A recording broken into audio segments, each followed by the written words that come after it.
I don't want to be number one because making myself number one would make me delusional. Yes, so welcome to the experience. Just remember, people. The INFJ personality type isn't just a life, isn't just living a life. It is an experience. Yes, it is. And each and every day, as we live our life as INFJs, we become more and more experienced in our life as well, because it's a learning experience through the course of our life. It is a journey. It is a journey, not just in a literal sense. I mean, usually, yes, okay, life is what it is. We can base we can base our life from the outside, from the inside, however side you want to base a life. Basically, everybody has their own individual uh, life, their own individual consciousness. Now we have our own consciousness, as you know. Everybody is individual with their consciousness, but it seems to be as though certain personality types have a different way of perceiving the world, as you know. Just their functions, the way they align. Now, there are introverted intuitives. There are four in the MBTI.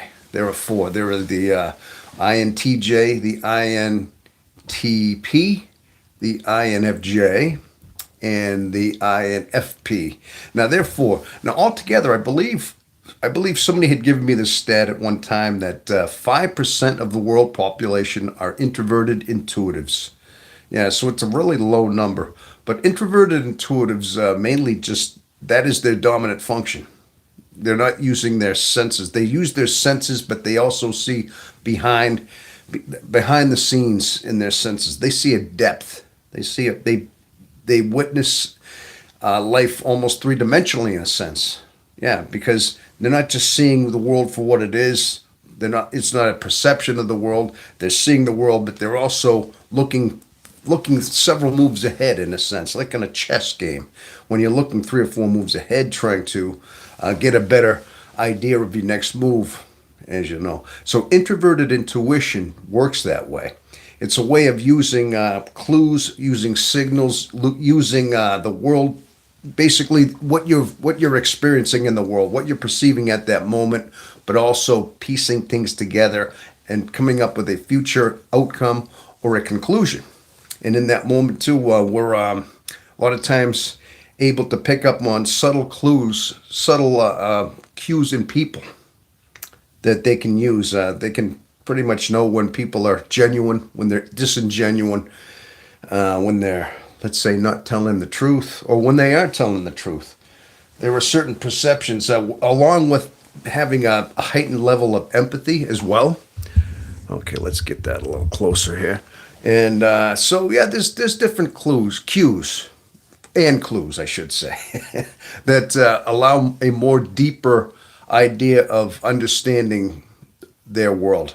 That is for the introverted intuitive. But as you know, this is the INFJ experience. I primarily focus on this one as well, mainly because I have some experience in this type. Yeah. It seems as though most of my life, up until about not quite 4 years, yeah, 3.5 maybe years ago, since I discovered the MBTI, and I knew I didn't think like most people. I knew I had a different way of handling the world, and so, but I'll tell you, it seemed as though I felt shackled in so many ways. I tried to fit in so many times in my life, tried to be normal. Yeah, just basic, normal, as much as I could. And I always kept thinking someday it'll click into place and I'll be like everybody else. And I'll have a typical life where I'll want that, that 2.3 children and have my beautiful wife and that white picket fence, the whole American dream or whatever country you might be from. I thought things would click into place where I'd just be like that. All right. Now, yeah, but it never quite did. I tried. I tried to make things just click into place. You figure if you work hard, you go to work every day, you do your job, you pay taxes, you just do your life like it would click into place. But somehow you knew you weren't thinking like everybody else. Your mind did not process information. You just thought people were similar to you, but you really knew deep down they weren't seeing the same things you were, experiencing life quite the way you were. And being that INFJs are 1 to 2% of the world population at any given time, it seemed as though there was nobody else around. You rarely bumped into anybody like you. Every so often, you would bump into somebody that you would talk to. Maybe you worked with somebody. I mean, I could count on one hand how many times I had bumped into people in the course of my life that I thought were similar to me, and kind of thought they were in the same idea. Yeah, people were fleeting. These interactions with people were fleeting. In fact, you didn't really know until later on. You'd think to yourself, okay, in the course of my life, have I ever met any other personality type like mine? You ever, after you find out your personality, you realize you're an INFJ, you realize how rare it is. Have you ever kind of researched your history and try to say, okay, were there anybody that I met in my life that were INFJs? I came up with a handful of people that I thought were, okay. But bottom line is, yeah, this is the experience that we have, is the fact that we are so unique in that way. We are just a rare type, and yeah, that's just basically what we are, what our experience is. Okay. Now, if anybody's out there would like to say hello, I'll try to be as interactive. If you want to leave a comment, introduce yourself. And if you're somebody I have talked to before, by all means, come on in. Now, I have some people that are out there, regulars that I usually do these chats in, and they come in to visit. They come in to say hello, and I like to make sure I have this memory for everybody that I've seen before. Hey, IVN 357. Hey, listen, I apologize. Last time I went on a live a few days ago during the day, and I was just wrapping it up. I just had a little time to kill, no pun intended. Just had a little time to expend, so I went live, and even though I had a work shift, and I was just ending that live. But and we have Frog Pond School. Hello, sir. Hello, sir. And so, but bottom line is. The bottom line is 357. Yeah, that's what happened. I was just ending the broadcast as you came in. So, but that was a quick one. But here, I'm here to hang out for a little bit now today. I am here. Now, I got to be honest with you, people. In the last couple of weeks, I feel as though I do notice this. I haven't really put out a lot of content, a lot of material. Work has been busy. And also, there's been weekend chores that I've had to catch up on. Winter is just ending, and there was a little bit of yard work outside, and I had a few things I was trying to get caught up on. And so, yeah, like I said, work and just home maintenance and things like that had to be done. So I did not do quite as much material as I was hoping. Now, of course, I check my analytics on the channel here, and I see, okay, all of a sudden, not as many views, not as many likes, not as many subs coming in. It's like, yeah, that's typical. I guess when you don't put things out there, I mean, there's not going to be a draw. The algorithm's not going to throw you in there. And your older material, it doesn't hold very long. It's like, that's one thing about YouTube is it has to be, it's a constantly renewable venture, basically. You're always having to put out new stuff, which I can understand. You got to go to work every day. You got to drive to work. Every day is a new day, and you got to put the time in, don't you? That's your job. That's what it is. Same thing with this YouTube. I mean, yeah, your material has to stay fresh and upbeat, which only makes sense. I mean, it's just the way the world works. So, but after saying that, it's like, oh my gosh, I want this channel. I love the channel as it is. Things happen. So, El Vagabond, good to see you as well. Hey, I'm seeing some regulars coming on in here. Some regular names, some regular faces. Oh, Mr. Frog Pond School. Frog Pond School.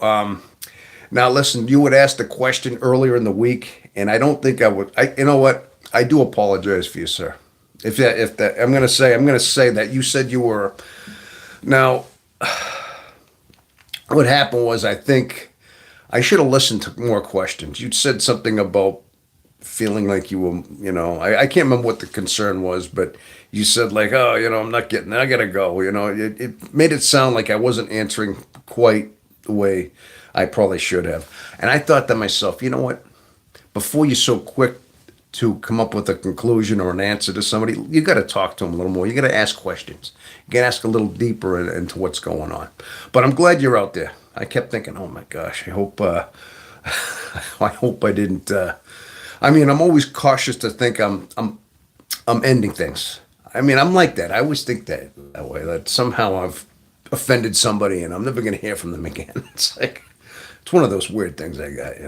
It's like, I guess you call those abandoning issues or something like that, right? But that's after the fact. But good morning to everyone out there. Actually, where I am right now it is 12:26 Eastern Standard Time. That's my broadcast time, and I would imagine that anybody from the exterior part of the United States or the West Coast, if you're from this region, if you're from the North American continent, then yeah, you get a couple hours behind you, I would imagine too.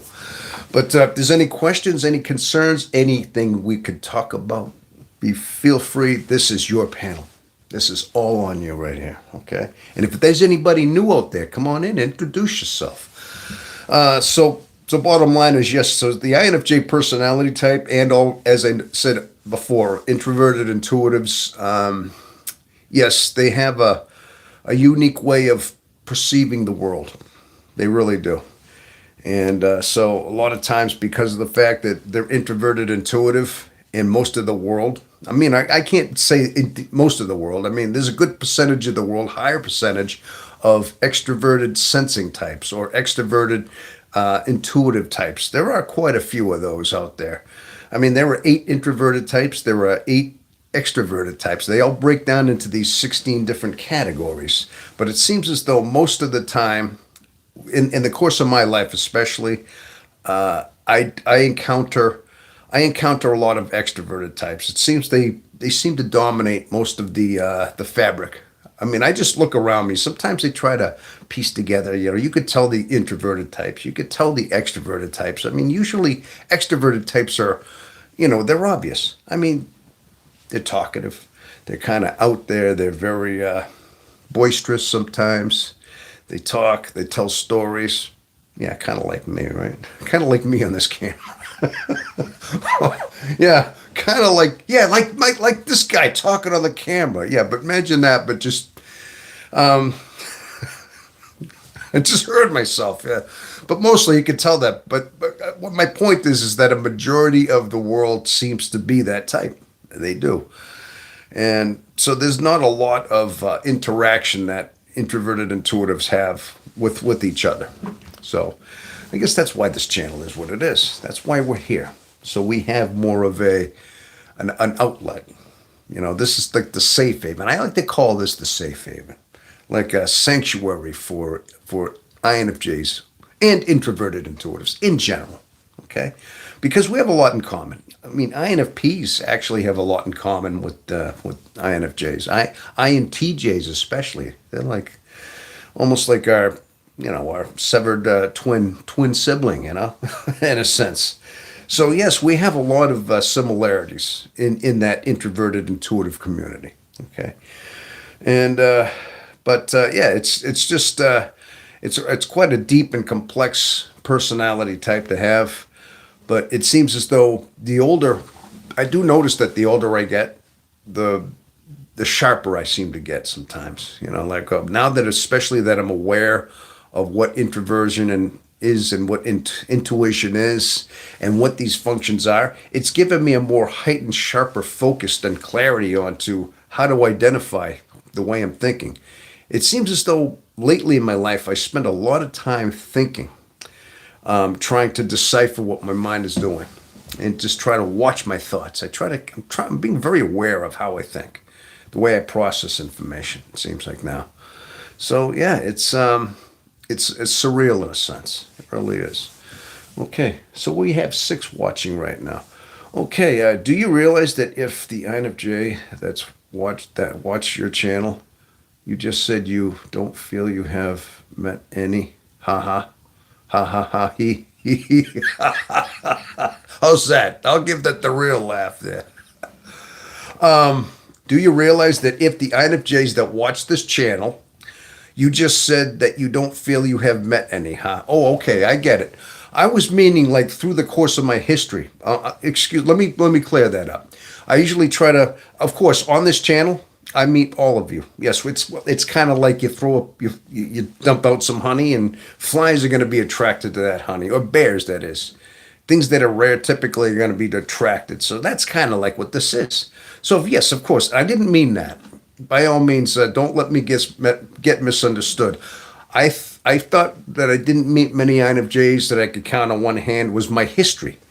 I was looking into my past, like through the courses of my life journeys. Not this channel. This I was using that as a separate entity. So please, I got to make sure I explain myself well. That's what I meant. Is that in real life? I mean, when I say real life, I mean in my travels and my history. That's what I meant. Okay. Although I've told you before, I think my mom, my actual mom, and I have a somber note. Today is the anniversary. My mom passed away 5 years ago today. That's a date I'll never forget because I still remember the date, and she died. But you know, it happened. It didn't sink in for probably a few weeks, and after a few months, it seemed like it took me so long to get over that. I'm still not over it. I don't think we ever get over the losing our parent, our close parent. We never quite do. There's always a void there. But the best way we can do it to honor our parents is to remember all the good things they taught us, is to remember the lessons that we were taught and what we learned from them and how they guided us. And that's the best way we can honor our parents. So, but yeah, but I hope that cleared that up for you. Frog Pond School. Can I call you Frog? Or how about school? How about pond? What do I? Or you got what is that? RJ. Yeah, we talked before. I remember we had discussed that.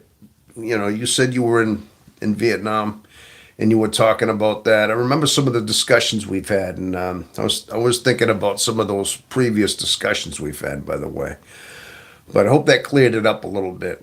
Okay, so. Oh, got me some coffee in there. That's leftover refrigerator coffee. You ever do that? Just have coffee from the refrigerator. It's not hot, fresh brewed. It's cold from the fridge, and you drink it cold. Not with ice cubes either. Just drink it cold. I do that all the time. Drink cold black coffee. There you go. I wonder if that's a unique beverage. Maybe there's a lot of you people that do that. Maybe that's a common thing. I don't know.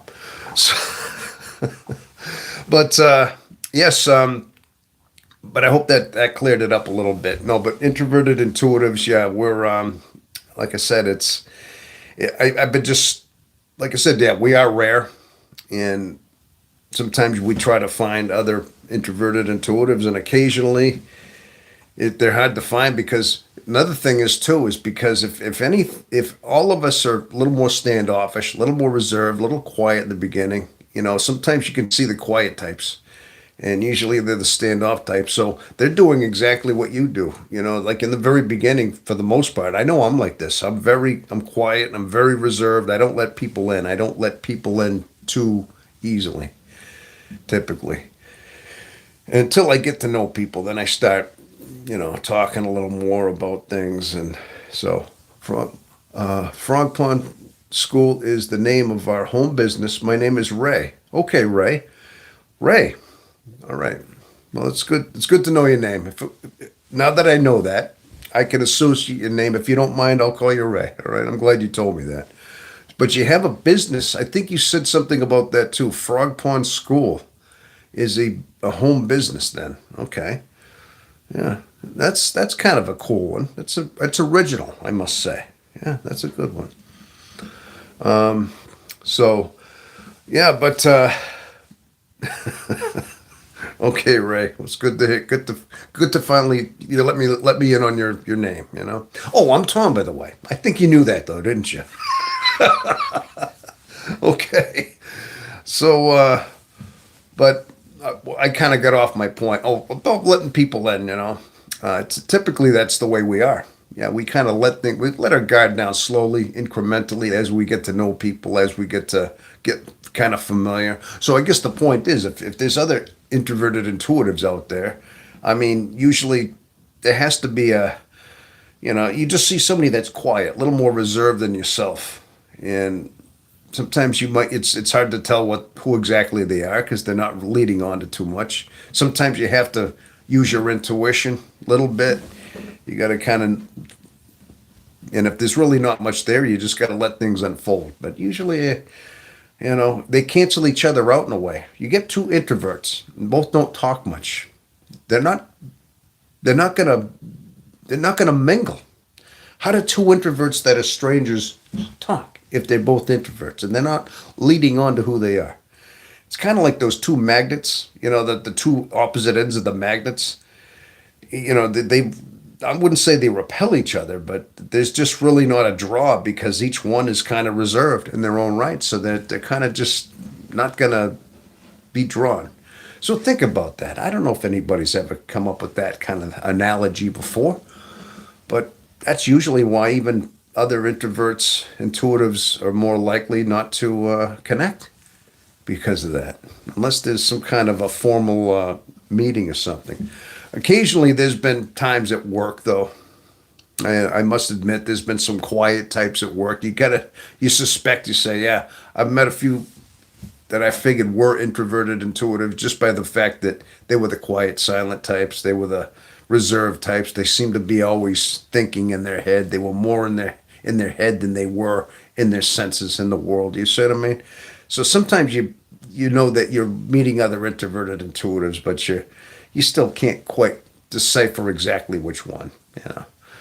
But again, because you're so reserved that you're really not making connections. You cancel each other out in a sense. At least that's my experience anyway.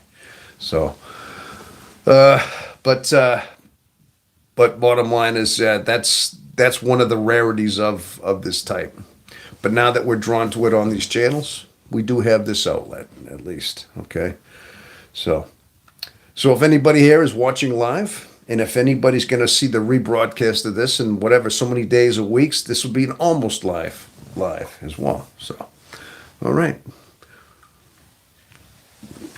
Like I said, if anybody has any questions or concerns, any ideas, sometimes I learn a lot too from your people as well. You teach me a lot. Sometimes your input is very valuable to some of my ideas and some of my inspiration as well. So, but in a lighter note, I'm sure I'm going to come up with a couple of stories at some point in my life. Now, sometimes I have stories that I like to tell, just things that I've encountered in my life. If we get a couple more people in there, I'd like to tell some stories. So, I've told a couple.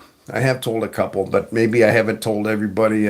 But there's a couple I'd like to get on to telling. But some are work-related stories, some are just life-related stories. I'm sure we all have them. I do have one in particular that I'd like to tell. I mean, things that always happen. Like sometimes I think back to my history and my past. I think lately, a lot of times I think we are, as we're authenticating. I've been seeing another thing too, is that while we authenticate, I think our thoughts change. Sometimes memories come back. I've been noticing that. In fact, in the last couple of weeks, it always seems I go back to the same place, and it seems as though it's always at work, because I feel like as you're on a journey, on a path of trying to authenticate, try to find yourself, when you try to find this later stage in our life, when we're trying to become who we were intended to be, things change. Things start to change in a sense. Now, my example is that when I work at night, I've told you I might have told you in the past that I work at night. I drive a truck, and I deliver fuel at night, and I fill trucks up at night. I just go from truck to truck, and I do hundreds of these trucks at night, and I fill trucks up, and I go to different areas, different spots. But it seems as though I feel like every time I hit a certain area, it's almost like I feel like into the Twilight Zone sometimes in this certain yard. It's almost like it's a portal to something. And it's strange because I always get these visions of when I was a kid. And just last night, I kept having these visions of hanging out with my friends. We'd go to this certain Benny's Pizza in our hometown, and we were typical kids. Sometimes we'd sit and we'd drink Coke and we'd eat pizza and we'd just, laugh and all that. And I keep trying to decipher why things go like this. Because half of the ones that I will, the friends that I had at that moment already passed away. It makes me wonder too. It's like, why is it that I'm thinking of them vividly? I'm having good recollections, but some of them have been passed on for many years too. And I'm trying to, it's almost like I'm trying to understand what this means. Now, Carl Jung, as deep as he was, used to talk about interpreting dreams, interpreting moments in your life as you are authenticating. And he said that when the empath starts to redefine, reshape, remold their life in a sense, and they're authenticating, they start to spend a lot of time in solitude naturally, almost instinctively, almost like they have nowhere to go, because some of these empathic types get so sensitive to their emotional feeling, their emotion. Let's say they're drained. They're drained. So of course we're drawn to introversion. We know that classic story, and especially INFJs, we are drawn this way. But it got me to thinking, why do I keep zoning back to certain times in my life, certain elements when I was a kid? Because I still remember being a kid at that time, projecting into the future. And it almost seems as though I remember myself, it's spooky in a sense. I remember myself driving a truck and thinking that these dark, shadowy images of me working at night were just my imagination, until it hit me. That it kind of zoomed me into this moment in my life where I'm driving a truck in these shadowy, dark days, thinking about my past, almost vividly. Like these memories are coming back vividly, like a portal almost, like a interdimensional portal in a sense. And I say, why am I doing this? What is this? And it got me thinking, are these ways of editing our history? Seeing certain moments in our life where we took certain choices, or we began to inauthenticate.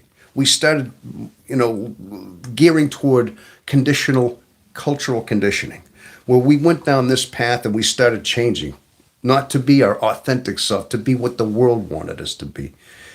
And these are moments where we deviated from our typical path, our typical normal destination, our trajectory of where we should have gone, where we should have been authenticating.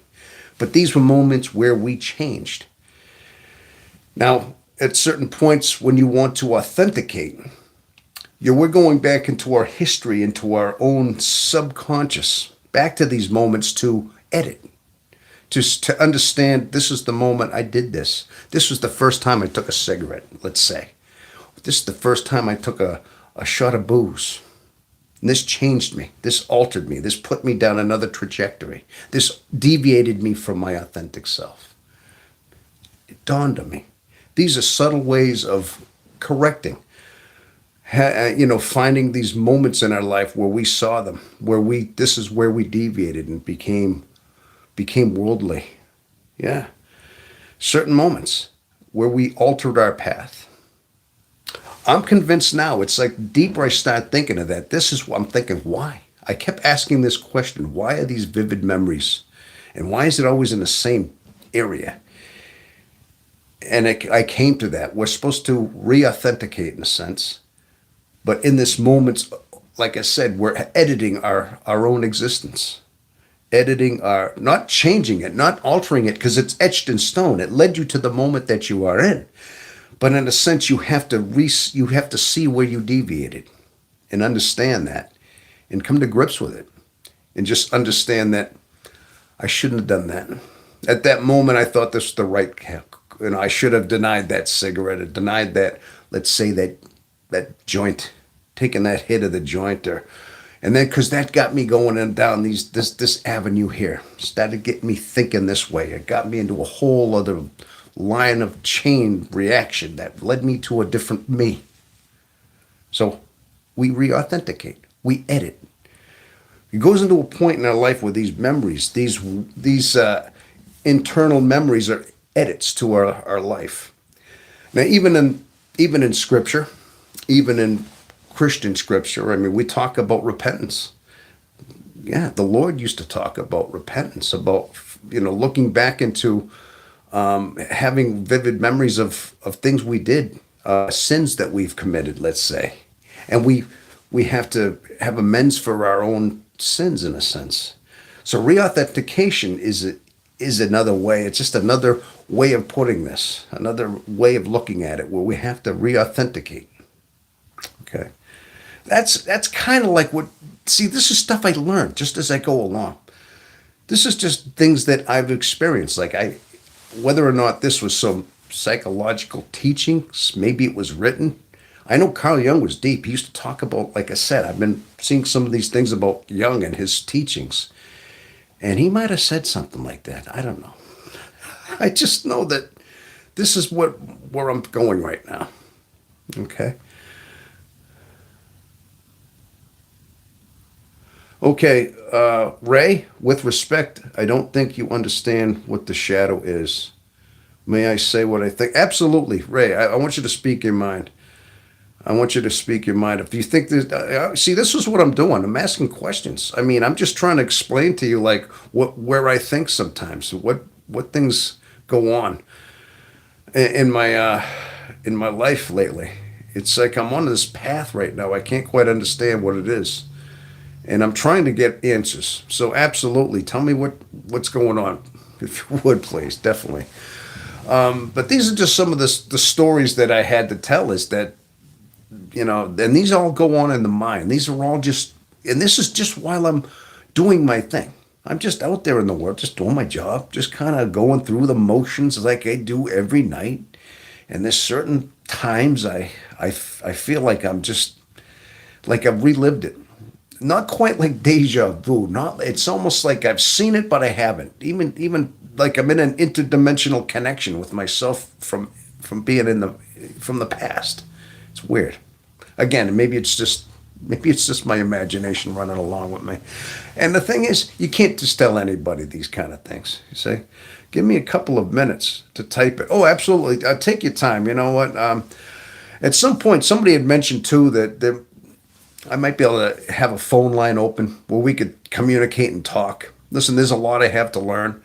I mean, right now I'm doing it this old-fashioned way with the typing and things like that, but I know there's there might be a way of having have you talk to me literally on the other line. I could bring you in on your phone and spend a few minutes and chat. I got to look into that when I get more acclimated and all that. Okay. But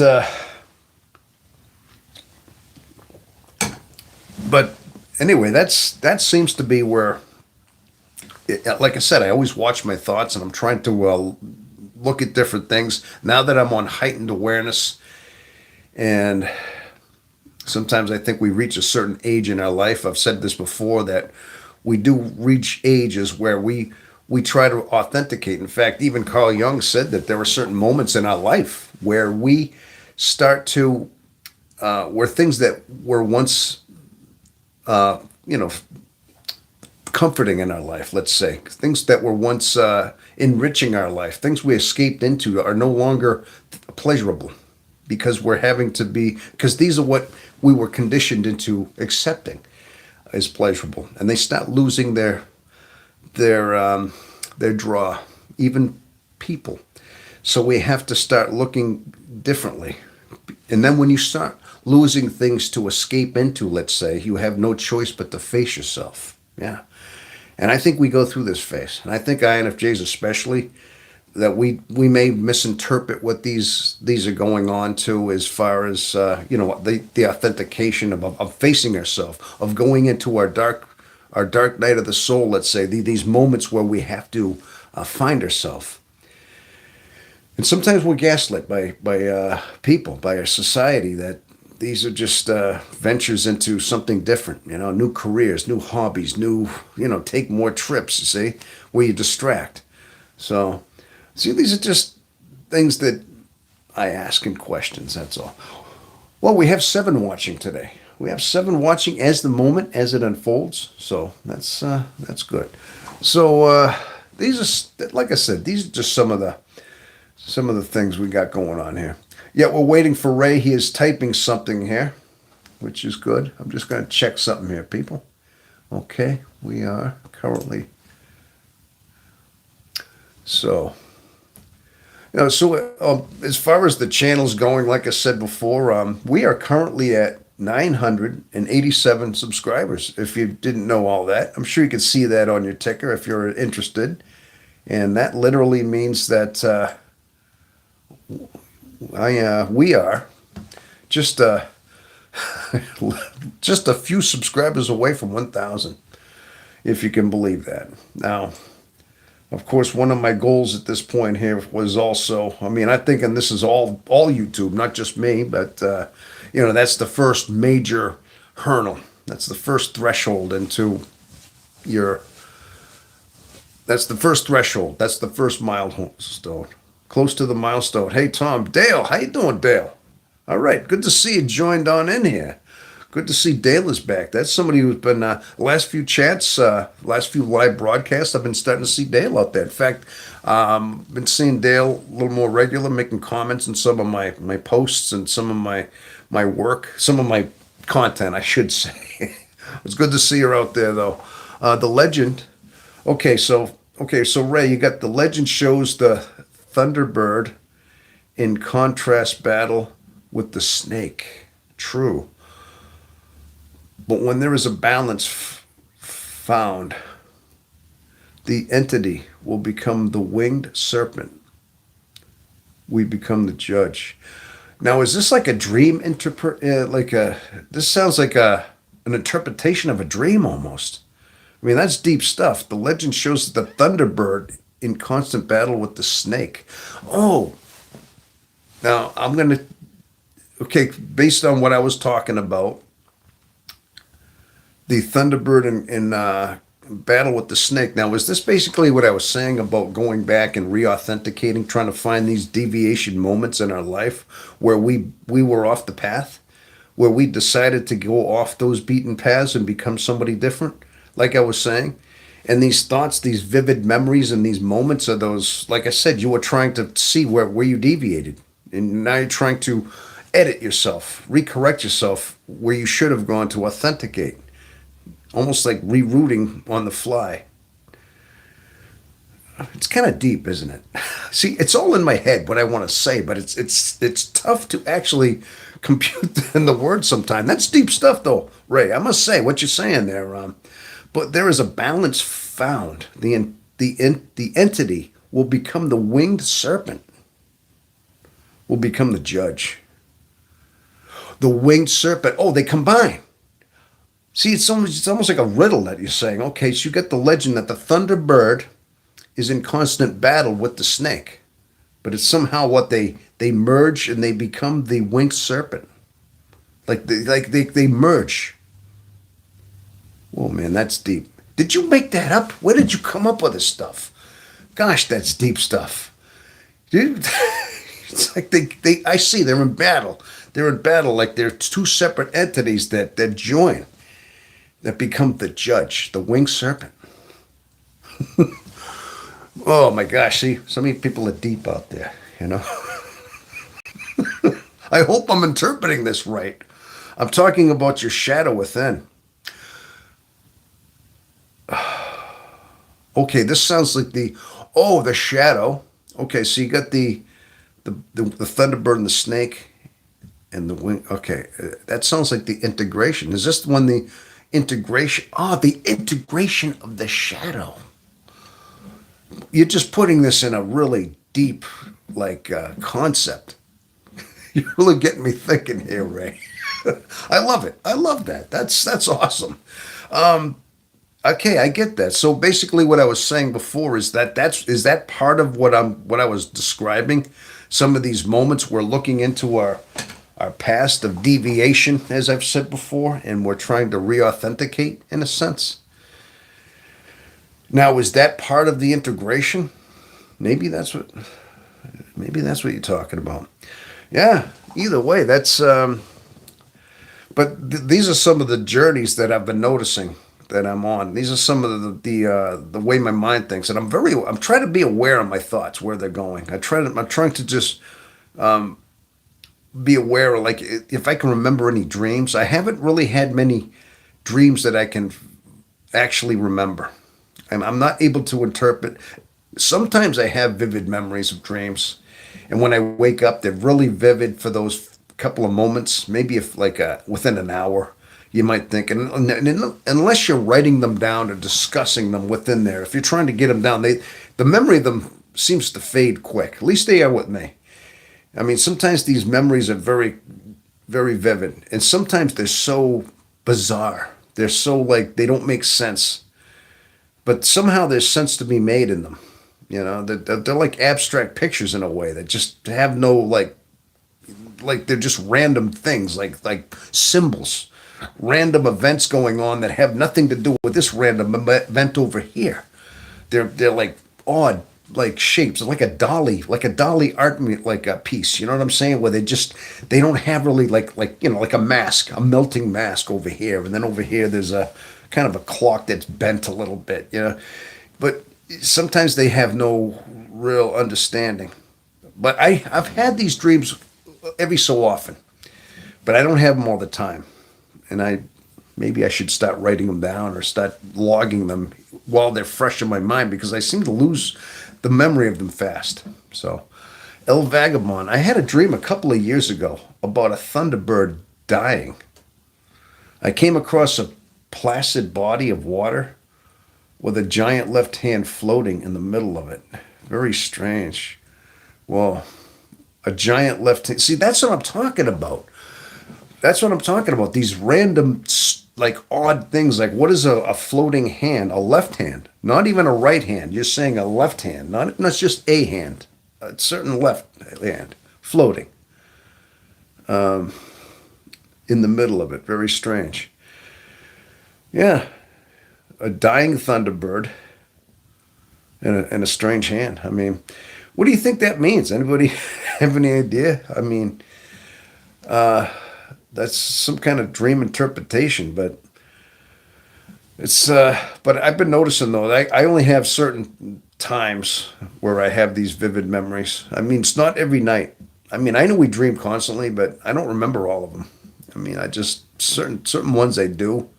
And sometimes you ever wake up and you have a dream and it's very vivid, and you tell people, say, "Wow, this happened or that happened," and sometimes we're seeing a certain scenario we might hope to happen, or something that may happen, or deep down it's subconscious. I guess a lot of times too, Carl Jung also did say that most of the time, as an empath, as an introvert, an empath, what, as you might say, is authenticating, is on their journey of, let's say, integrating, is that their dreams start to become very solitary. Like, they might imagine themselves walking solitary down a solitary path, and they may see people, but they're like in the distance. They're like off to the side. They're like away from them, like out of touch, like barriers, or like there could be a crevice on either side where they're unable to penetrate, where they're unable to cross. Like there's a divider, not necessarily a wall or like prison bars, but more like a crevice, like something that they can't get past, like a moat along this. You see what I mean? So a lot of times he was saying that to interpret these dreams is like the more individualized the empath gets, is the more that they have vivid dreams like that, where people are segregated from them. They're there, they're present, but they're not able to get close to them in a sense. He says the more we have visions like that, that's the more we're content with our solitude in a sense. When we become one with it. Okay. I found some of these to be fascinating because most of our life, our solitude is our curse. As I've said before, sometimes we translate our solitude and our emptiness, our loneliness is our curse in life. Like we're always drifting back to it, and it always seems as though we're cursed to be in solitude.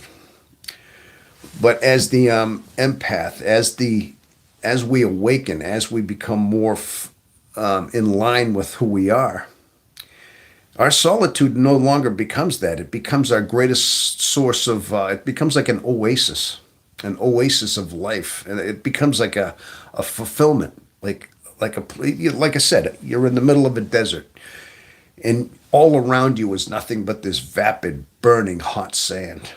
Let's say, okay, and there's snakes and there's scorpions that if you walk out there, I mean, it's toxic.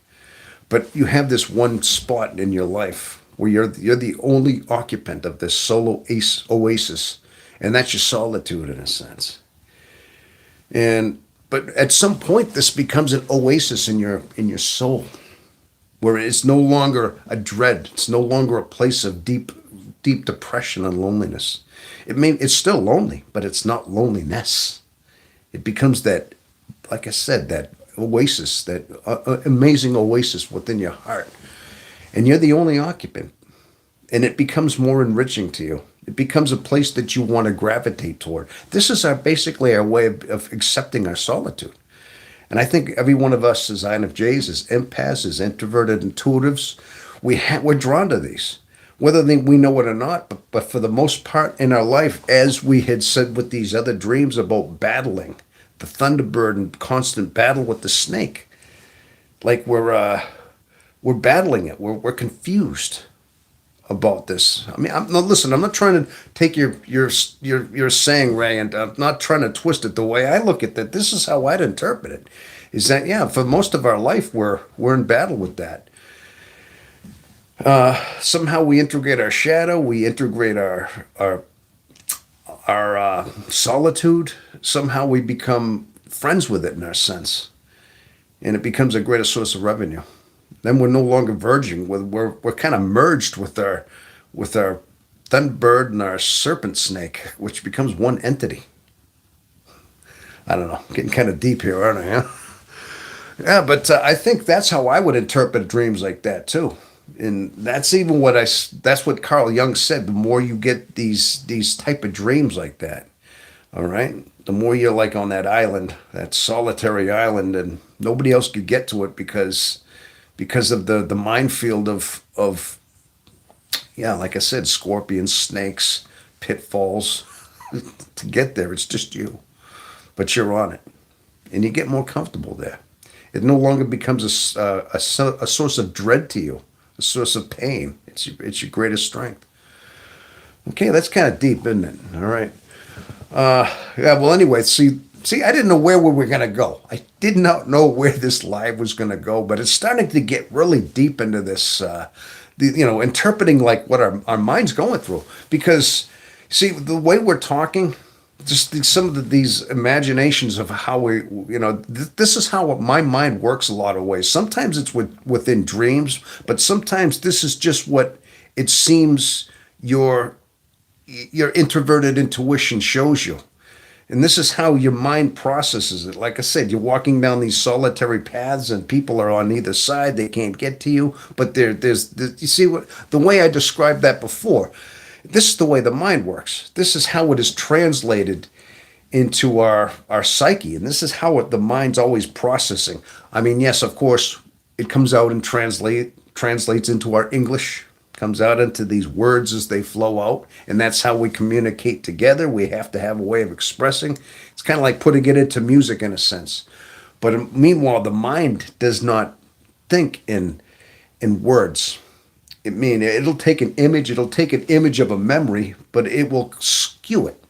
Like if I have the memory of something that I see, like a car on a road or something, I'll see it for what it is, but it's not that photograph. It turns into a stick figure, It turns into a caricature. It turns into something different as that image is put into my mind in order to decipher it. See? So go deep, or Tom, you Tom, you're not talking to ordinary people. Yes, Ray. Yes, Ray. I get that. I get that. I get that. But that's why we do. That's why I say this is a sanctuary here, because we can do this. I can't talk to just anybody like this, you know. But anybody want to help decipher this last one? About El Vagabond, had a dream a couple of years ago. Now this is a couple of years ago he had this dream, and it's still this vivid to you.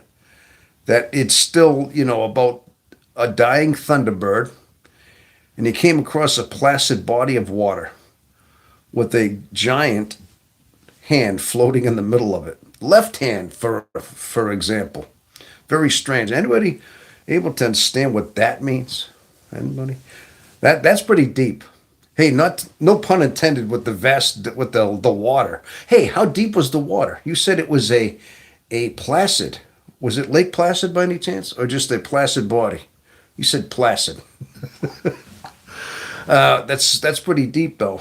But see, that's what I mean. Now that's a very abstract dream that we're talking about. A dying thunderbird. Now, let me ask you this: was El Vagabond, if you're still out there? Oh yeah, here you go. If a picture is worth 1,000 words, a symbol is worth 1,000 pictures. Hey, can you reverse that? Say that. Forget. I'm only kidding. I'm joking. Now, El Vagabond, with that dream, what do you think that means? Do you have any kind of idea of what that is? I'm just curious. Before I know it's deep. Literally, it's deep. But do you have an idea of, and if it happened several years ago, and you've had time to think it over, and it's still obviously very vivid to you, even now, years later, whether you wrote that down or something, you documented this dream. Do you think it means something? Did you learn something from it? And what is the depth of it? I'm just curious. Before, you know what I mean? So I'm sure it meant something to you. So, but sometimes these dreams I have don't necessarily. I think a lot of times too. I think we have our imagination too. Sometimes whether or not I could be totally conscious. Like I told you before about fueling trucks, I'll be doing my job at night, and I start having these vivid recollections where I'm with old friends of mine, like teenagers, being typical teenagers. There was a pizza place. We just, all my friends, me and my friends hung around, this was a time where I actually had friends, and because I thought that's what everybody did. And of course, there were times, I would hang around with friends. Sometimes I didn't want to. I would decline, and I'd want to do stuff my own self. But I eventually drifted away from everybody. But during that time, we would try to be typical kids. And, I just remember we had the old jukebox. You put a quarter in there and put your song in, and the old record would come on. Remember those old jukeboxes? Even back in the early 80s, they were still fairly common. They'd grab that old 45 and they would turn it and they'd put it on there, and the record player would do that.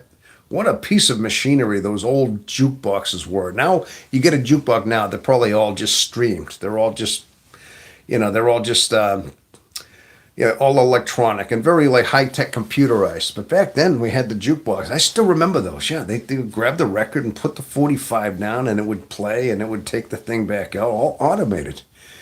Well, okay, that goes beside the point, but yeah, we'd hang around, and I was just trying to remember like what significant images were going on at that time. But then it dawned on me that some of the friends, like I said, like 2 or 3 of them had just passed on already at this point. Like they're just already they're already into the spirit world. And in fact, a lot of my old friends, some of them, it makes me wonder, like, they died in their 50s, early 40s, 50s. Some died of substance abuse. Some died of like short-term illnesses. sudden heart attacks. I mean, it's a shame that most of my friends and family are already deceased. It blows my mind. But okay, it seemed like a giant oval ancient man made reservoir, shallow from all the edges getting deeper in the center. I'm still trying to decipher it. Now, at this point here, Vagabond, where were you? You know, you're describing the serpent. You're describing the dying Thunderbird. You're describing the left hand floating in this placid, man-made, okay, reservoir. Okay, but where were you? Are you like not? Are you just observing it, like you're seeing it, or are you there, present, or are you just kind of hovering above it, seeing it? Are these just the symbols? See, I mean, it just what is your placement of it? Yeah, I'm just curious. But you're still trying to decipher it. I mean, obviously, somebody that would have a deeper sense in psychology would be able to understand what certain things mean, because typically appendages, hands itself, if you ask me, I think hands they have a certain representation into our psyche. Our hands are our extension of who we are. Our hands are they're an extension of our own mind, in a sense. I mean, well, think about it. When I'm talking, I don't even think about it, but I always wave my hand. I'm always kind of describing that way. But we think not much of it when we do something. We just almost like it's linked with our mind. Our hands are just linked with doing things, with motion. See, so in a sense, I mean, we're linked to that. So they represent our outer tangible extension into our world, into our extroverted world, in a sense, because that's what we do. We use to function. Now, after saying that, I don't know if that has something to do with why just a left hand of all things. I mean, are you left-handed? Are you right-handed? I mean, why a left hand floating in the midst of this reservoir, like randomly? Now, does this mean that maybe your outer extension of who you are, what I just described about your hands being an extension of our mind, somehow being severed from, like, that represents your tangible world, and your spiritual world, your introverted world is separate from that, like you've severed your world from that world. I don't know. See, I have no idea. I'm getting deep. I'm just trying to come up with another way of looking at it. That's all. See, just the way I think about that. Okay, it started with me in the forest of a different world. I never saw the Thunderbird die. I just knew. Okay. Then I was just observing the water. So you were observing. You personally weren't there. It was just like your observation. It was just kind of what your mind was telling you. So I guess you weren't anywhere. You weren't like physically anywhere, because typically we're just in our mind and how we perceive everything, right? So it's just the way you envisioned it, the way the way you're observing it. I see. Vagabond, are you the Thunderbird? Ooh, hey, Ray, see, there you go. There you go. We're trying to figure this out there, Vagabond. See, there you go. Were you the Thunderbird? Hey. There you go. That's so. But again, bear in mind this happened many years ago, and he never forgot it. This was something that it meant a lot to him. So, yeah, it could have been, but it sounds to me like, yeah, he was observing the water. So the water is symbolic. The floating hand is symbolic. The man-made reservoir, it's symbolic. Now, the way I'm thinking about it was probably a bright sunny day. It wasn't a cloudy, murky, like shadow. It wasn't like choppy water. It was like placid, which means calm, right? Placid means still, like yeah, no wind, not a breath of wind. Something tells me that was it a sunny day? Was it nighttime? Was it dawn? So I mean, I don't know if it was dark or light when this was going on too. Which I'm going to guess it was sunny day, but I don't know. Okay. It was around the time that I started to turn away from the world for answers. Frog, I'm certain that the bird was a piece of me. Ooh, wow, dream interpretations. Oh, this is good stuff right here. Almost as good as this cold cup of coffee right here that I'm drinking. Almost as good. Actually, just about as good.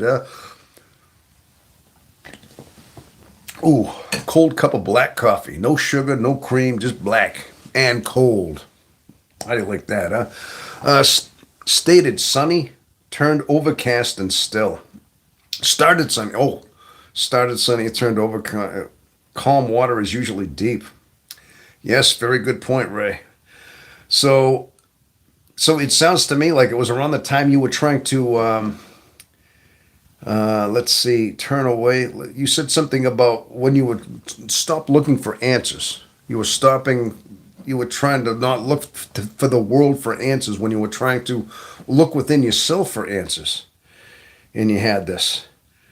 And so, but, okay, but you were asked, are you the bird? Are you the dying thunderbird? Now, that was a good one.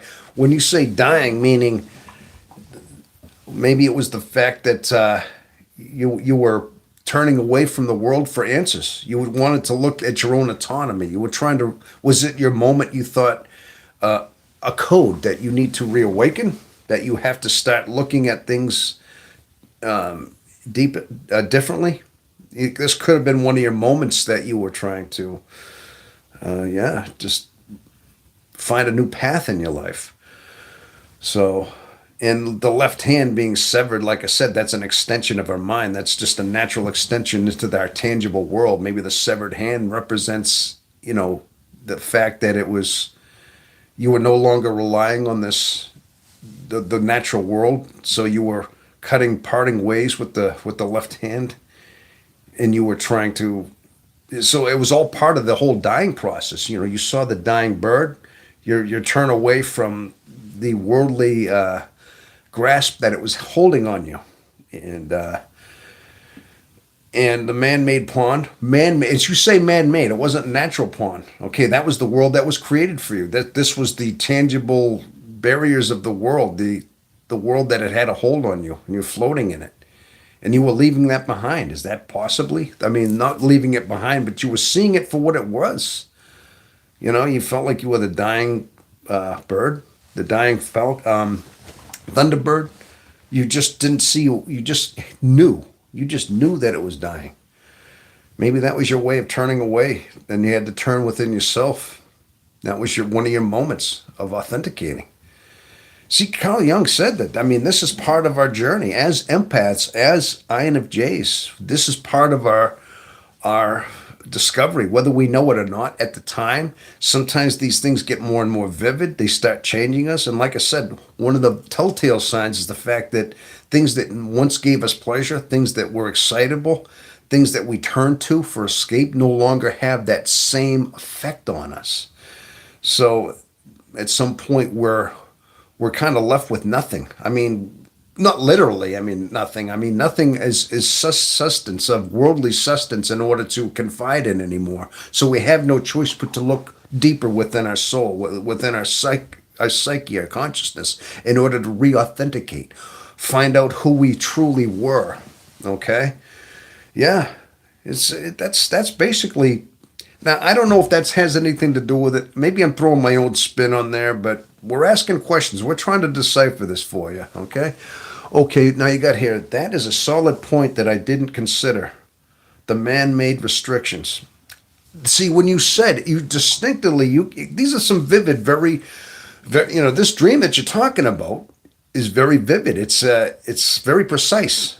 And when you said a man-made pond with like the borders, saying that they look like they were worn down or something. What was that? How did you describe that? Like a shallow from all the getting deeper in the center. Getting deeper in the center. Okay? I'm still trying to decipher it. Yeah, you said it seemed like a giant oval, ancient man-made reservoir. Okay? Shallow from all the edges getting deeper in the center. I'm still okay. So it's got the deeper center. Like this was your way of trying to. You were subject to the world that you were born in. We were all subject to this world that we were thrown into, and subject, in a sense, to the cultural conditioning that we were changed into. But at some point in our life, that reauthentication, this calling starts happening, and it tries to distance ourselves. You're trying to find the deepest part of the water. Like, what are you like? It sounds like you're trying to inhibit the deepest part of the water to be authentic, to find your own self. But you're surrounded by this tangible world that we're in. I mean, we are basically surrounded. We're in our world, this man-made world that's within us. I mean, we're born here, and we're engulfed by it. But part of you wants to be separate from that, wants to find some kind of a separation. And again, that severed left hand is symbolic. The fact that that was your tangible marking into the world, into this world was separate, was floating like it was discarded, and now you're going to use your other you're going to use your mind. You're going to separate from this in such a way. There's something to this dream. It's deep. It's very deep. I got to tell you that much. Okay. Well, anyway, Vagabond, that's a very interesting dream. You really you want to talk about jumping on a rabbit hole. You really got us wondering about that now. So, yeah. Again, I wish I could have had. I mean, I wish I could understand what some of these symbols mean. I'm sure, like even Sigmund Freud and like I said, you had Carl Jung. You have like psychology that talks about certain things that represent certain things in our dream. I mean, I'm just trying to use my own common sense. I'm just trying to use my own vast experience and my own me as a way of trying to figure out what they could mean. But bottom line is, I think these are all part of that us trying to become ourselves, our true selves, in so many ways. But it almost seems to me like the more the conflict. You see, I was also told that sometimes the closer you get to the light, the more the conflict within your mind happens. I know sometimes when you start going through your dark night of the soul, for example, it seems like you get more and more vapid. More and more vapid. Now, here's one for you. Oh, Vagabond. I mean, sometimes I don't know if I was having a dream where I was unconscious in the state of a dream state, or whether or not my mind was actually just in a realm consciously, where sometimes we try to, like I said, that vision, our way of abstractly putting together a scenario. It seemed like during the time, like in a dark night of the soul, all I could describe my journey at that point was feeling like I was in a vapid ocean. Okay. Now, I've said this before. You can look back in some of my descriptions. I always picture myself in the middle of an ocean with, looking all around with nothing. The water's a little more choppy. To me, there's more like it's an overhang of a storm. It's not a clear day like yours where it's placid. With me, it's like an ocean sometimes. And I feel like I'm on a raft. And I feel like I'm in that raft. And sometimes I feel like there's no rudder. There's no oars. There's no navigation. I don't even have a compass. And I almost felt like that. That was like the vapid sea. I used to use that as a way of describing like the dark night of the soul, because at some point you feel as though you get more empty. It seems as though you get more alone. You feel as though you are prone to almost ultra depression. You feel as though you're going backwards, like you're getting worse. But the thing is, this is your conflict within you. This is a part of a test that you're going through. Is that this is how you know you're on the path, but you wouldn't know that. You would think, oh my gosh, I'm getting crazier here. A lot of people bail at this point. This is the only thing is, this is part of the test that so many people bail on. They want to go back to that old familiar way that they were, even if it felt like it was rehearsed, back to the rehearsal of the world. Okay, because it feels better than that vapidness. You might run back into your old life, your old comfortable escaping life, in order to escape that pain. And this is where so many times we can't persevere through that. It might, but with me, I've told this story before. I felt as though I had nowhere to go. I didn't have that life to retreat back into. See, that's what I'm talking about. As you re-authenticate, all these things that used to save you and bring you some kind of comfort within that world. Let's say your video games, or maybe it was a certain movie, maybe it was certain TV shows. It could have been certain, maybe you like to go hike or go jet ski, whatever it is. They lose their excitement. They don't have it anymore. So it gets to that point. But bottom line is, that's the way I described it, was being on that raft in the middle of nowhere with no rudder in a kind of a somewhat of a choppy sea that was kind of cold, kind of damp. And I was actually hungry with no food or water. And just enough to keep me surviving, just enough to give me sustenance to keep me alive. That's all I had. Until eventually I found this floating oasis. See, this is another thing. I talk about that floating oasis in the middle of a desert. Kind of similar. One was dry, one was a body of water. But finding that I almost felt I just was drawn to an island. And once I got to that island, it was everything I needed, even though it was solitary, but I was content there. And that's what I describe as the dark night of the soul. Yeah. I've always had that exact feeling with the deep, dark ocean. But it's not a raft. For me, it's an old floating oak branch that I'm clinging onto. Now, see, there you go. You're clinging onto an old oak branch. Now, is this different from your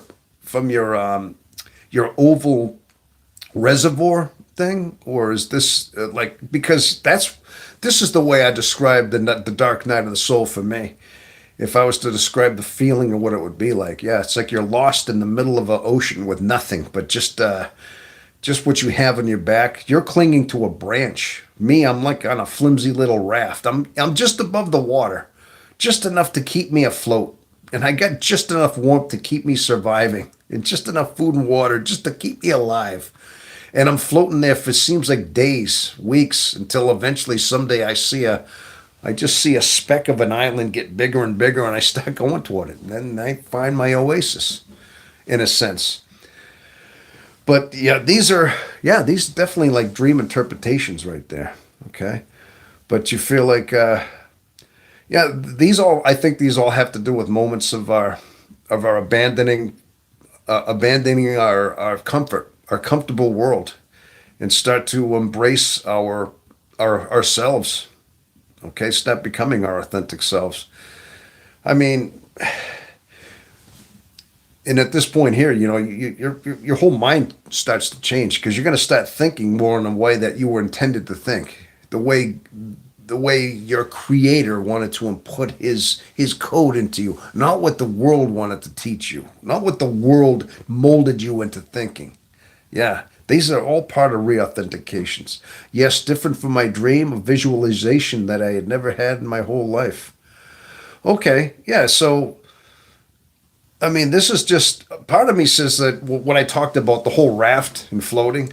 Like I said, I don't know if it was a dream, but this was the way my mind translated what my journey was, what it felt like with the dark night of the soul is. As I was kind of going through it and not, having this emptiness, almost like literally like when you're going through this dark night, when you go through this and you deny yourself and the world no longer becomes your refuge, you actually start having it almost feels like your internal part of you feels empty, almost physically. Because even like I've been reading too, is that our body and our mind, it's not just our mind and our consciousness that goes through a change, because our body itself, the way we grew, our nervous system, our whole entire being itself, and how we translate is part of this. Because when you change and you re-authenticate and you get more closer to your authentic self, your after your dark night, you may feel as though you're being depleted. Your body's going to change too. You might feel more empty. You might start feeling a little bit more, let's say, drained and things like that. You're going to feel more tired, because your body itself, along with your mind and your soul, is all changing.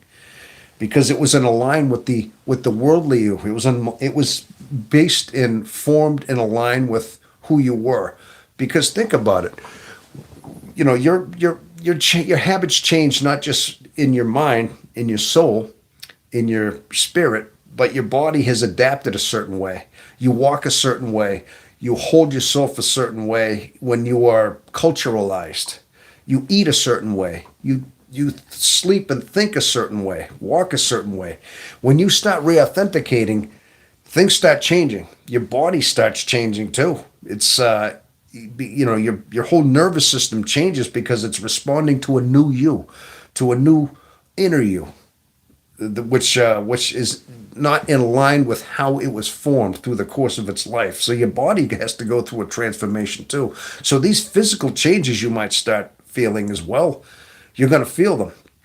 Your body has to readjust as well as your mind and soul to your new you as well, because you're going to probably walk different. You're going to probably walk with your spine won't be so hunched anymore. You're going to probably be more want to walk more upright. So your spine is going to realign. Your nervous system is going to feel different because the sensations that you have are no longer physical sensations. You're going to feel more like the intangible sensations, let's say, from your own in heightened intuition, your own heightened awareness within you. So everything's going to change. Yes. Okay. Well, we have 8 watching. All right. We got 8 of us out there. Yeah, very deep stuff, aren't we? We're going pretty deep today, people. Huh? I'd say if we were like scuba diving right now, we'd have on one of those what you call those deep sea kits. Remember those guys, the deep sea divers? They had those big old domes in there, and they used to walk on the bottom. And yeah, I'm only kidding. That's bad. Don't mind me. So yeah, but that could be all part of it. But most of the time, though, too, you see, this is another reason why this channel is what is so important, why it's a safe haven, because so many times in the course of our life, we don't even know, we can't quite put things into words, what's happening to us, especially introverted intuitives, INFJs, and it is important to know our type and to know what our proclivities are and to know these cues because a lot of times the world's going to gaslight us. They're going to gaslight our changes into worldly solutions. Again, just like, okay, you're changing, you're getting older, you're entering your senior years. Well, you should be traveling more. Spend all that money you've got that you saved up in your account, all your pension things, and go to Hawaii 3 times a year. You see what I'm saying? Yeah. They want, okay, there you go. You're stimulating the economy. You're keeping the traveling industry funded. You're spending your money because you're getting those thrills of going physically to these places. See, this is one of the small examples that I'm saying to you. Now, you don't have to do that. I'm not saying you shouldn't, but these are the ways we are steered. Oh, you need a new career and everything, okay? Oh yeah, middle-aged guy, you're married, you got this wonderful girlfriend. Oh, you're afraid she's going to lose you? Well, you need to take these pills to keep you, let's say, ready to perform. You see what I mean? Yeah, you got to keep that libido up. Even though your drive is diminishing, naturally, instinctively, you're getting older. You're getting to be a more wiser. But they want to make sure that your drive is always alive. You have to keep that whole inner drive because you're going to be left in the dust, you see?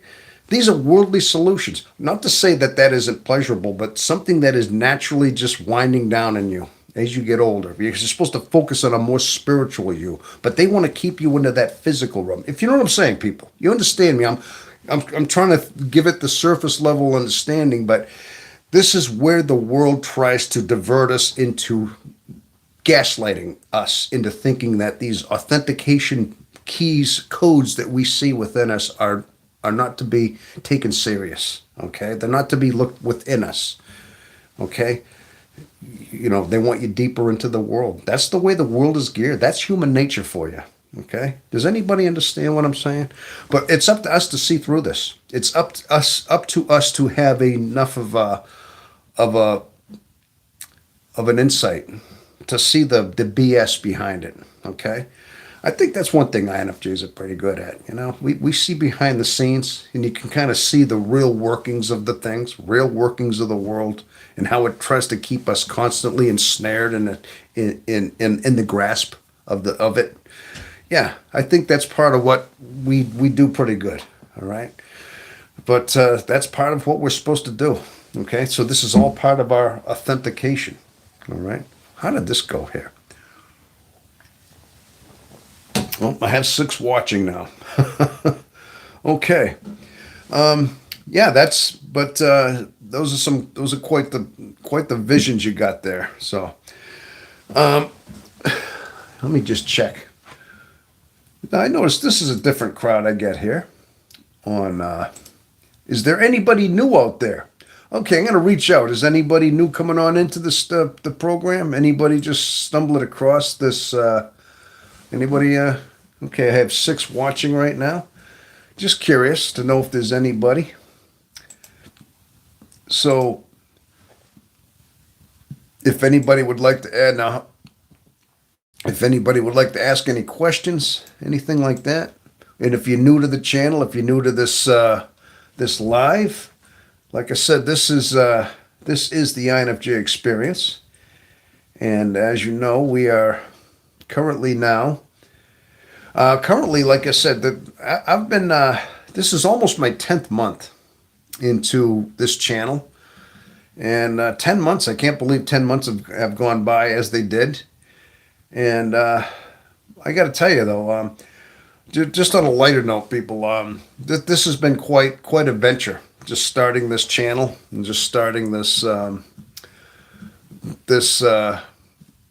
whole broadcast, not this particular broadcast, but just everything, the channel itself. I must say, it's been quite a unique experience for me in itself. It seems kind of like it's kind of surreal in a way to think that. What was I going to say? That I have a lot to offer. I think I have a lot to offer. As far as my insight, my knowledge, and things, and just the whole idea that the internet is out here. The internet is so readily available. It's just a marvel of nature how effective it can be. That I can just broadcast right here on my small iPhone that I never would have believed possible 40 years ago would ever exist. Not for another 300,000 years. That Star Trek stuff right there. I never would have believed 40 years from now there would be a device like a cell phone, an iPhone that that could fit in the palm of my hand and have a camera that would have the ability to broadcast around the world within seconds in a geosynchronous orbit set of satellites that would broadcast it everywhere. Never would have believed it. But we are here. We are here. And I take advantage of this opportunity to get my message out there as best as I can, basically.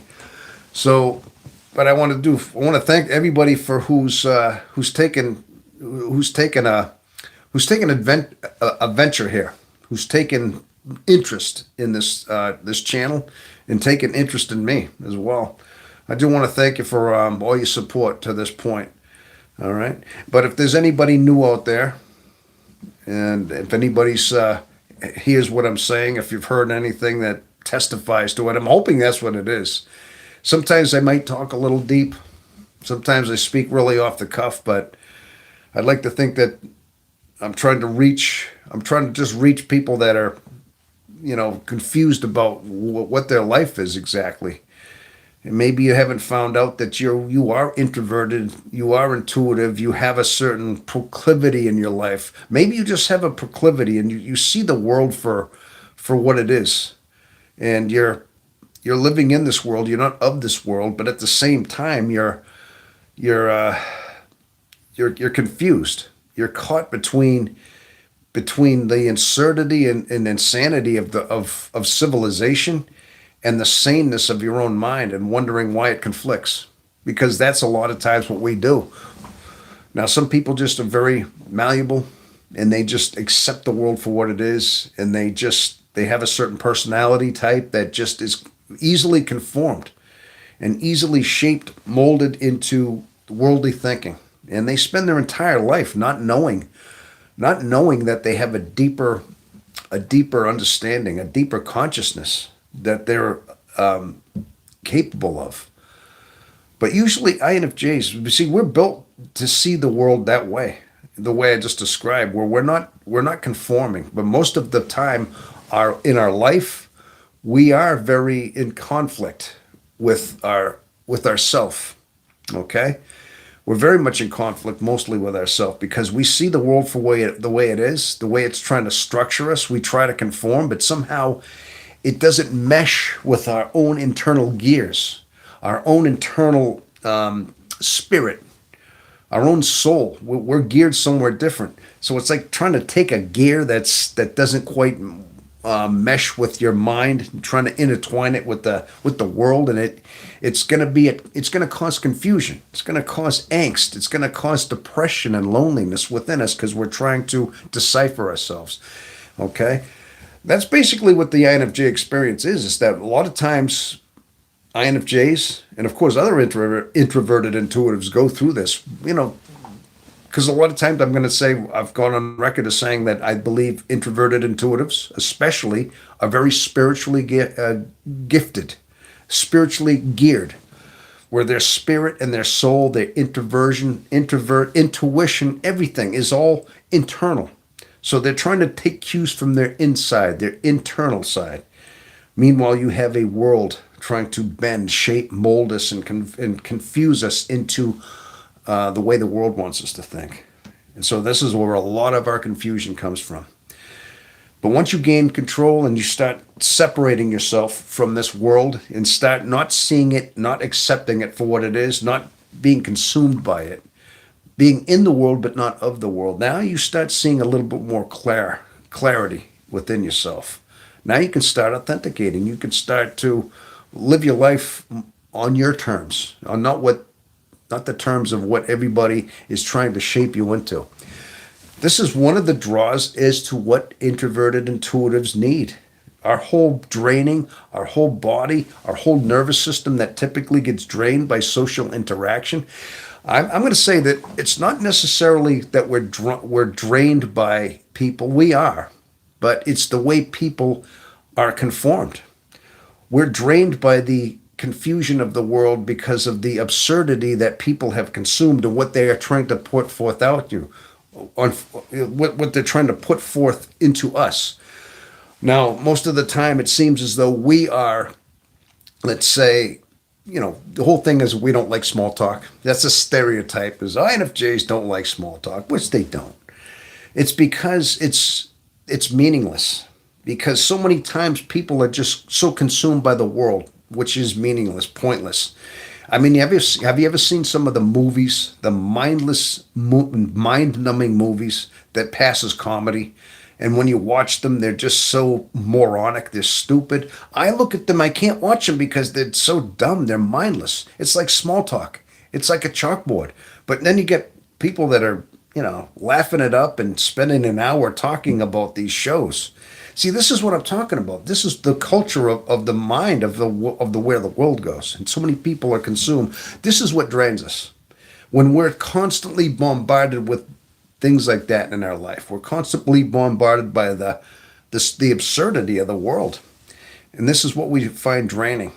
So what do? INFJs, we tend to retreat. We pull into the own comfort of our own solitude.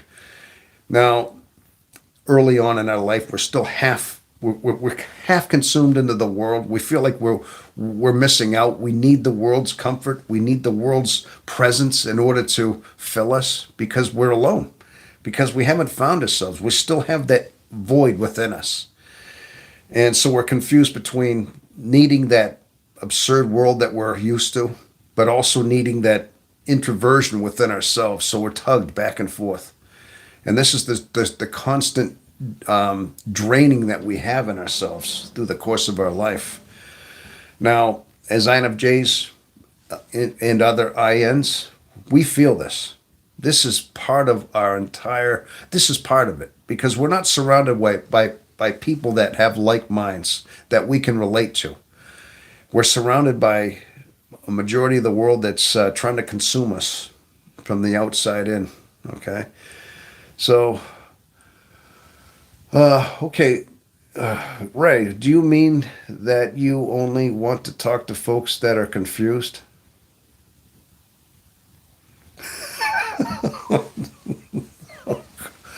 I don't. You're confusing me with that question. What do you mean by that, Ray? I don't mean I only want to talk to people that are. Ray, I don't know what that. No, listen. I try to reach out. I'm trying to. I hope somehow. Listen, I mean, maybe I have a.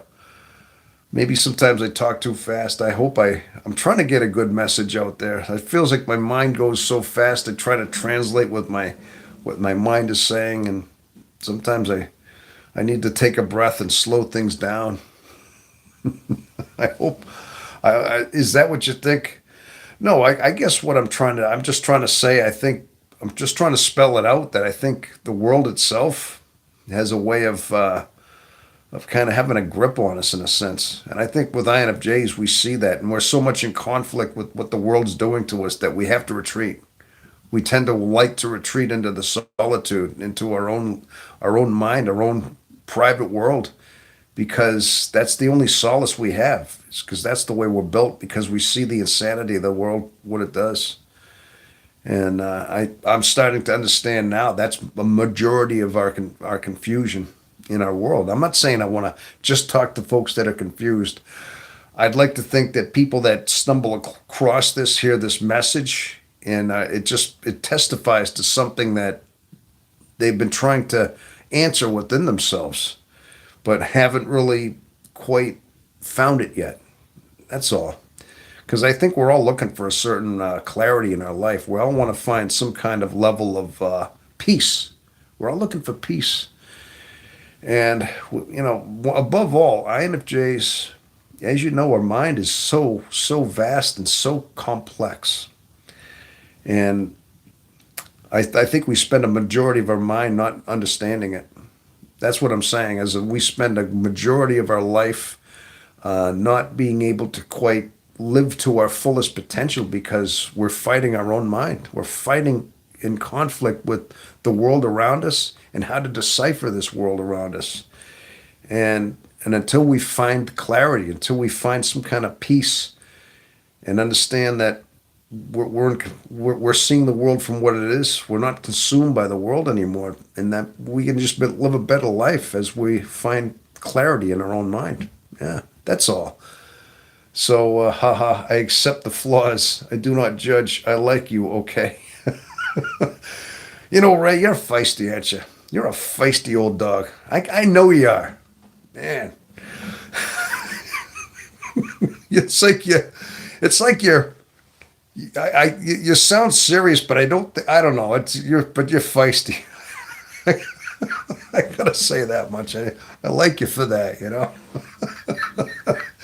It's like you're kind of, you know, I got four older brothers. All right. And I know you told me I think you told me you're close to 80. I think you told me you were 79 years old. You told me you were in the Vietnam War. I believe you told me. Now, my oldest brother right now this year my late oldest brother would have been 70, gosh, 3, 4, 5, 6, 73, 73 or 74 this year. He was born in 53. Yeah, he would have been so he would have been going on 73 years old. You're a little bit older than my oldest brothers, but I still remember the way they always were. They never quite give you they always gave you like that little bit of a hard time with everything, you know? Kind of remind me of that. Yeah, like that must be that old boomer mentality you got going on there. That old boomer thing. Yeah, but I get it. I get it. But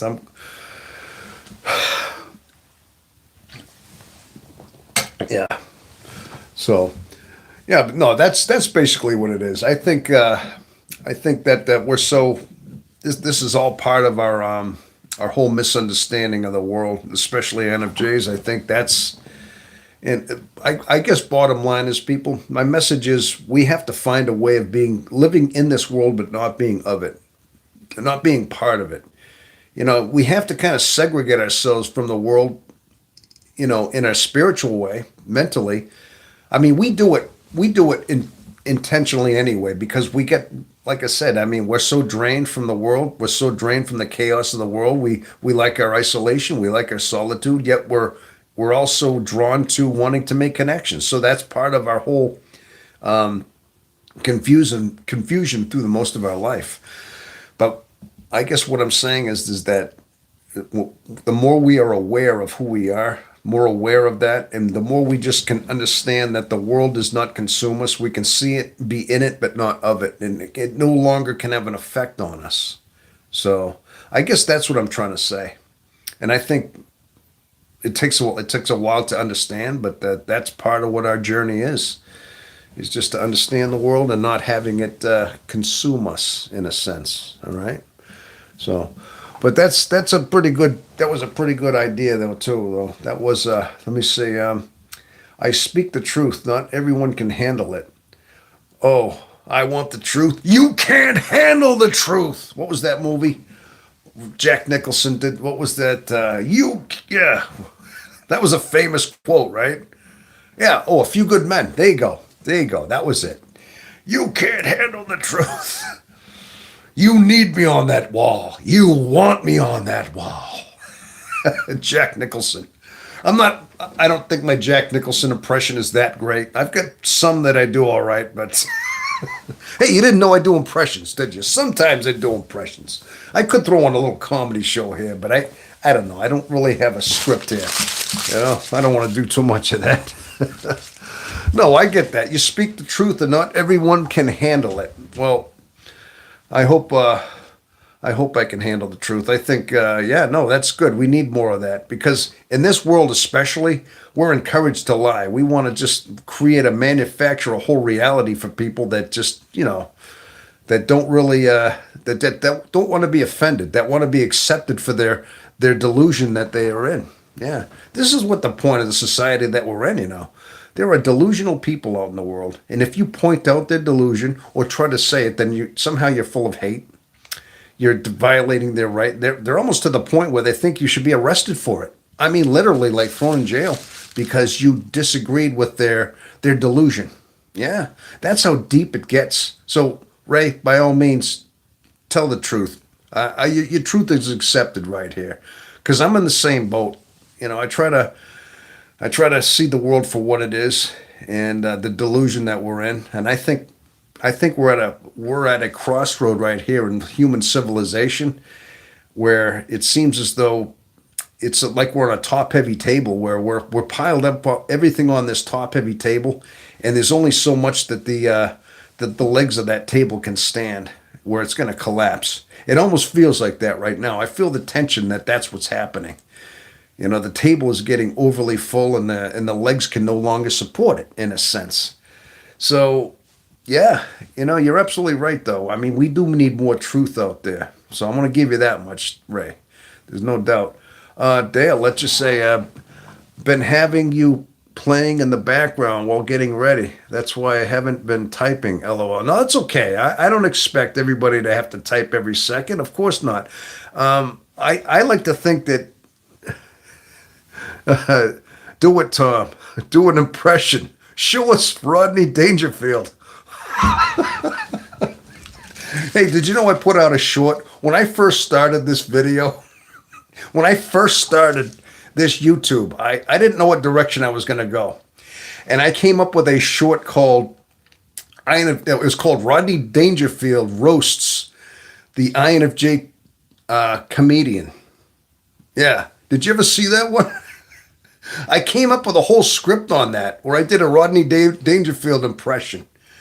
And I haven't seen it in months, but I didn't know what direction I was going to go in. But I thought the whole idea is that we're chameleons, right? Social chameleons, and we can adapt, to different things. So I thought, hey, what better way but to show a chameleon, but a comedian? See what I mean? Hey, I'll tell you. And it was like, hey, those INFJs, they're so dry, you know what I mean? I'll tell you, they're so dry. It's like if they had camels, their camels would have to carry canteens across the desert. Oh my gosh, I'm messing it up.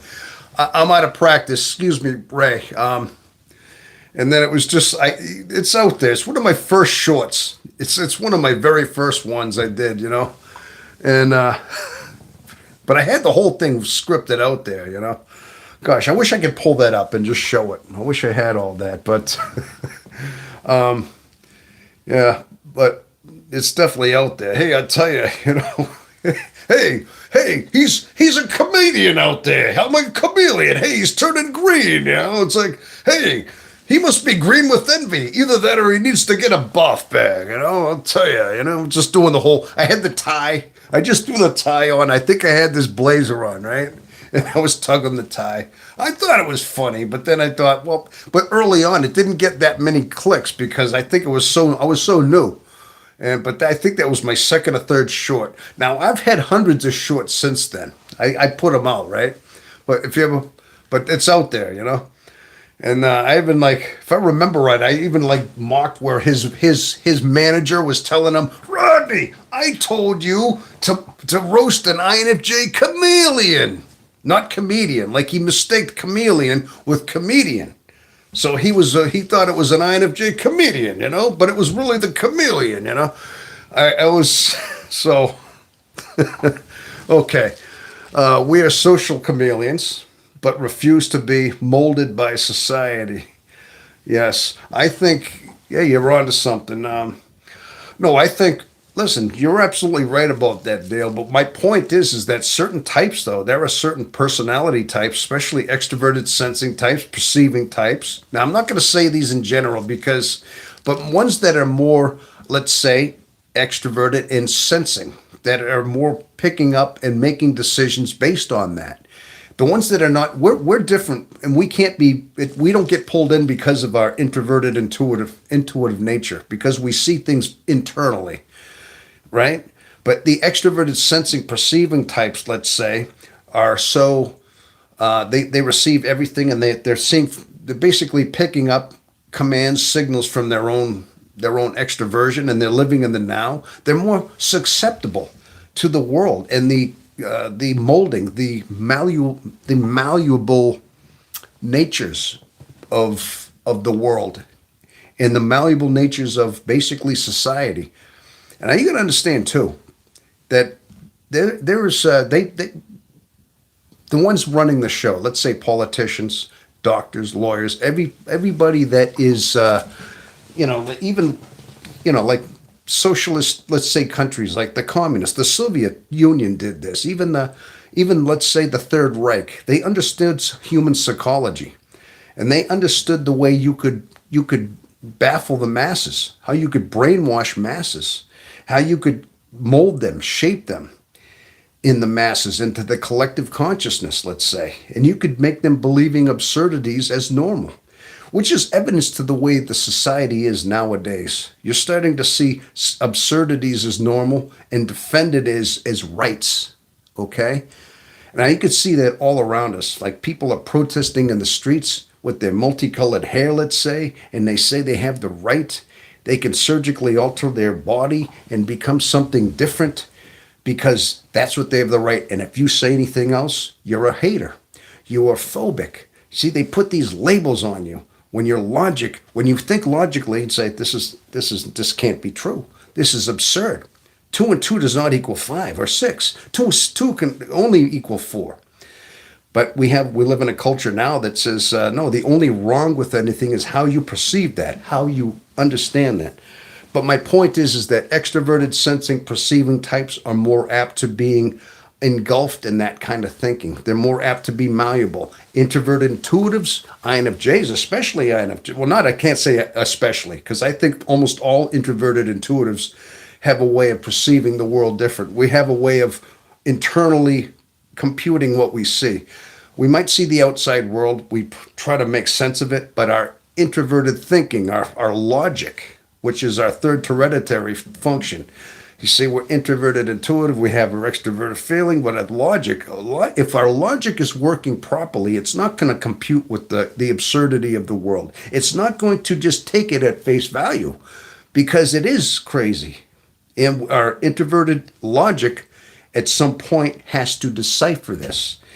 And that's what keeps us segregated. This is one of the things that has us to step back. We become our own isolated world because the world got crazy. These are one of the symptoms of it.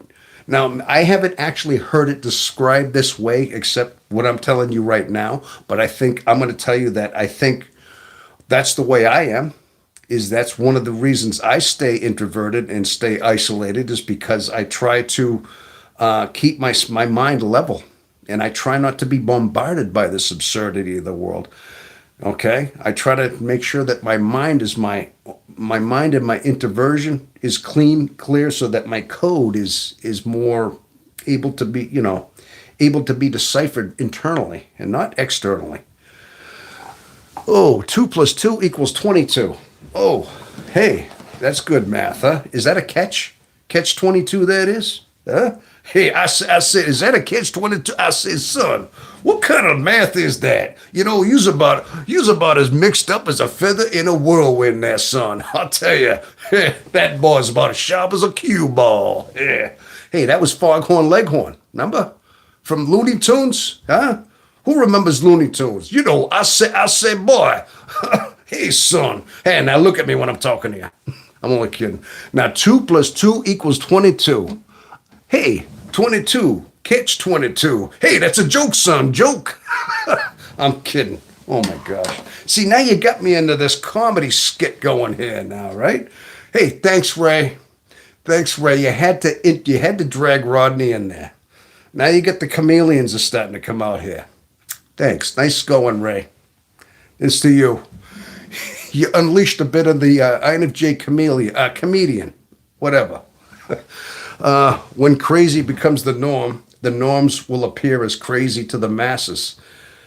Yes, absolutely. Listen, if I had a field of like politicians, all in their dignified suits, and they were all going to try to convince you the earth is really, no, okay, the sky is red. No, sky is blue. No, it's red.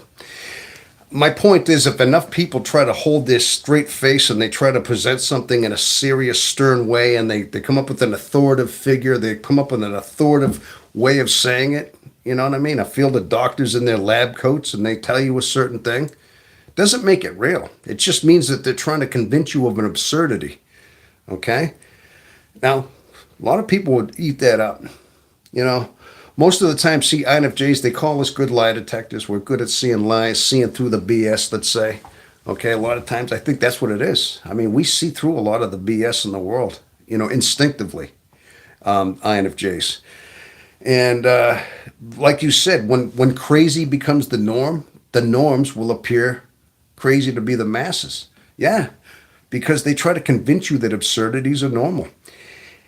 And another thing is, too, if you can say it loud enough, if you can shout it, if you can get somebody's face, does not make it more true.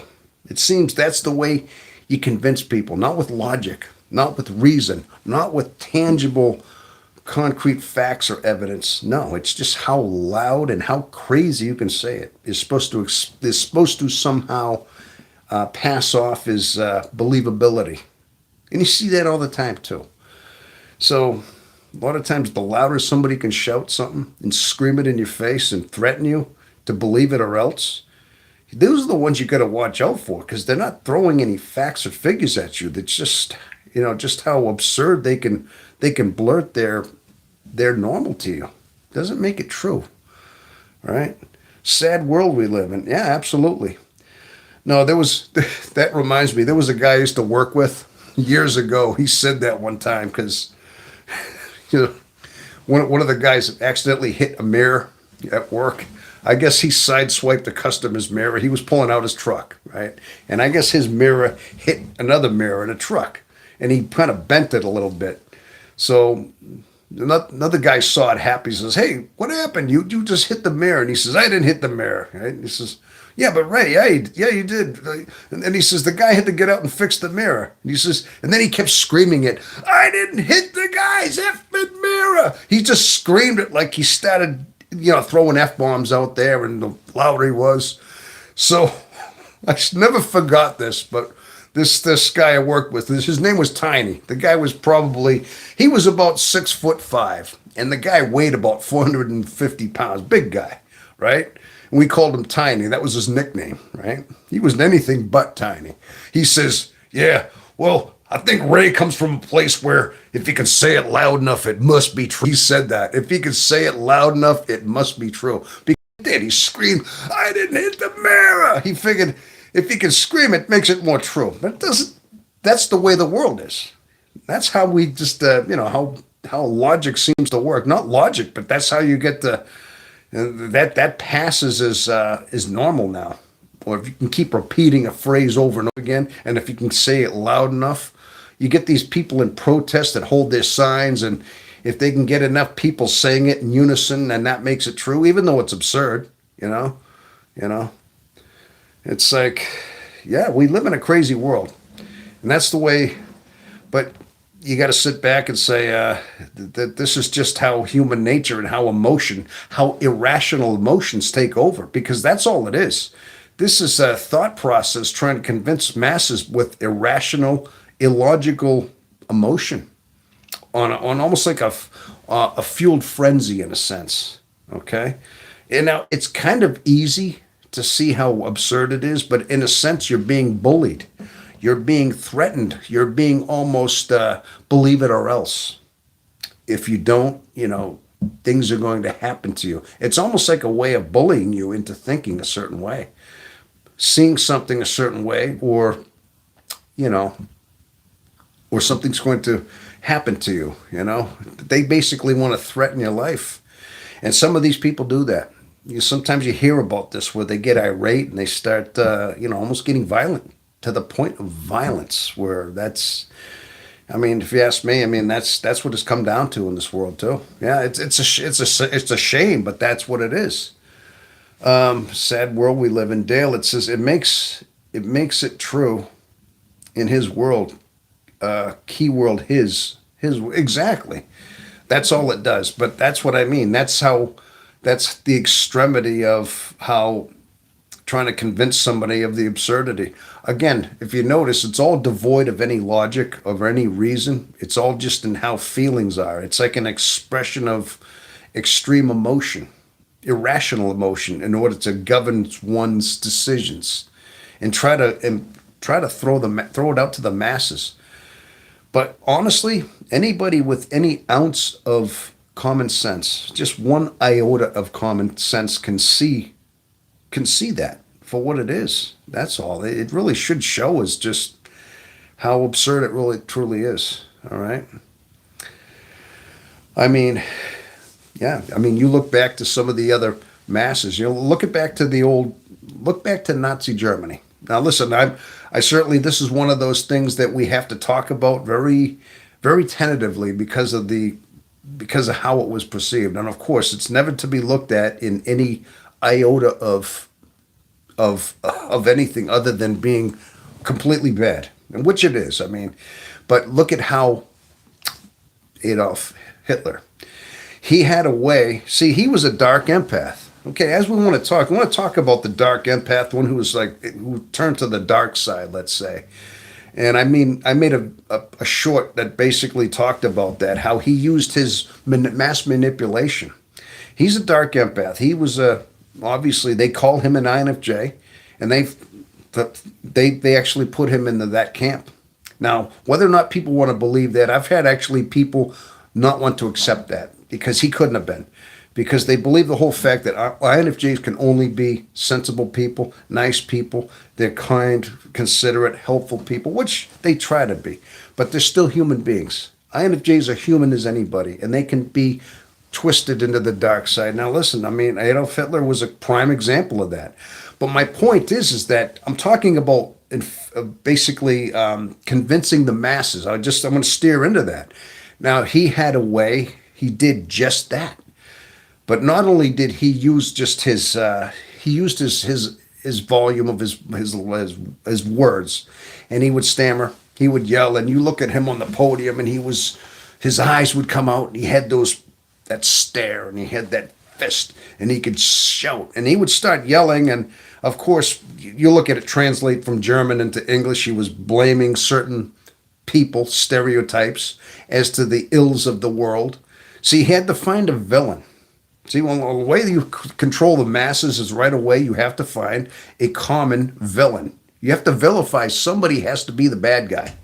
Okay, even though he was projecting the bad guy, which was himself, into the good guy, he became the ultra manipulator to show that even though he was the dark bad guy, he had to show that a certain class of people were the bad guy. Okay, and yeah, he had to whip people up into a frenzy. He had to dehumanize them. You start dehumanizing. Now, this is another tactic too. Is you no longer are they human beings. In order to inauthenticate their position on anything, you have to dehumanize them. All of a sudden, they have to be subhuman. Okay, they're rats in human form, in other words, which way they were convinced to be. The propaganda got that deep. So then, once you started to convince a mass of people using like that dark empathy, where he used his extroverted feeling, his extroverted emotion in order to connect with people, but he was also doing it into a dark, twisted, maniacal way of convincing people to trust in him, believe in him for his extroverted sense, but also he was dark, so that he twisted and gaslit the masses. Yeah, that's what he did. See, that's how dark the dark empath became. Now, these are good examples to learn, is how deep that can go. But bottom line is he dehumanized an entire culture, an entire race of people, so that the only logical explanation was to consider them as vermin. You know, just the way we think of a rat or a vermin, like a bug that's a pest or a menace. Yeah, well, he convinced a class, an entire class of people that's what they were. That they could easily be rounded up and exterminated. Yeah. Now, that was an extreme case of manipulation. These are extreme masses of examples right there, and that's what Hitler used to do. That's what he did. But okay, I want to just read what you're saying, Dale. I'm just gonna so crazy. It makes it true in his world. Yep, people take these at face value. The way he spoke was also a factor. Note the words, but at how he said it. Oh, yes, exactly. Yes, of course. It was how it was delivered with the words. It wasn't just the words. As you said, it was words, but it was also how it was delivered. Of course it was. It was delivered like with rage, with anger, saying it loud, saying it very forceful. And yeah, but it was all factored in there. Yeah, exactly.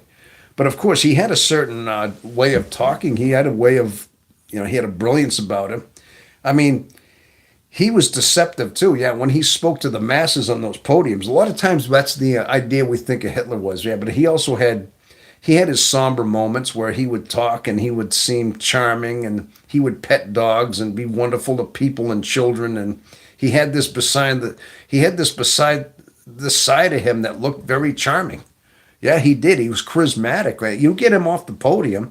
Now, listen, this was all part of his facade. This was all part of his dark facade, was that he had that way of appearing charming and things like that, too, just in order to boost a certain level of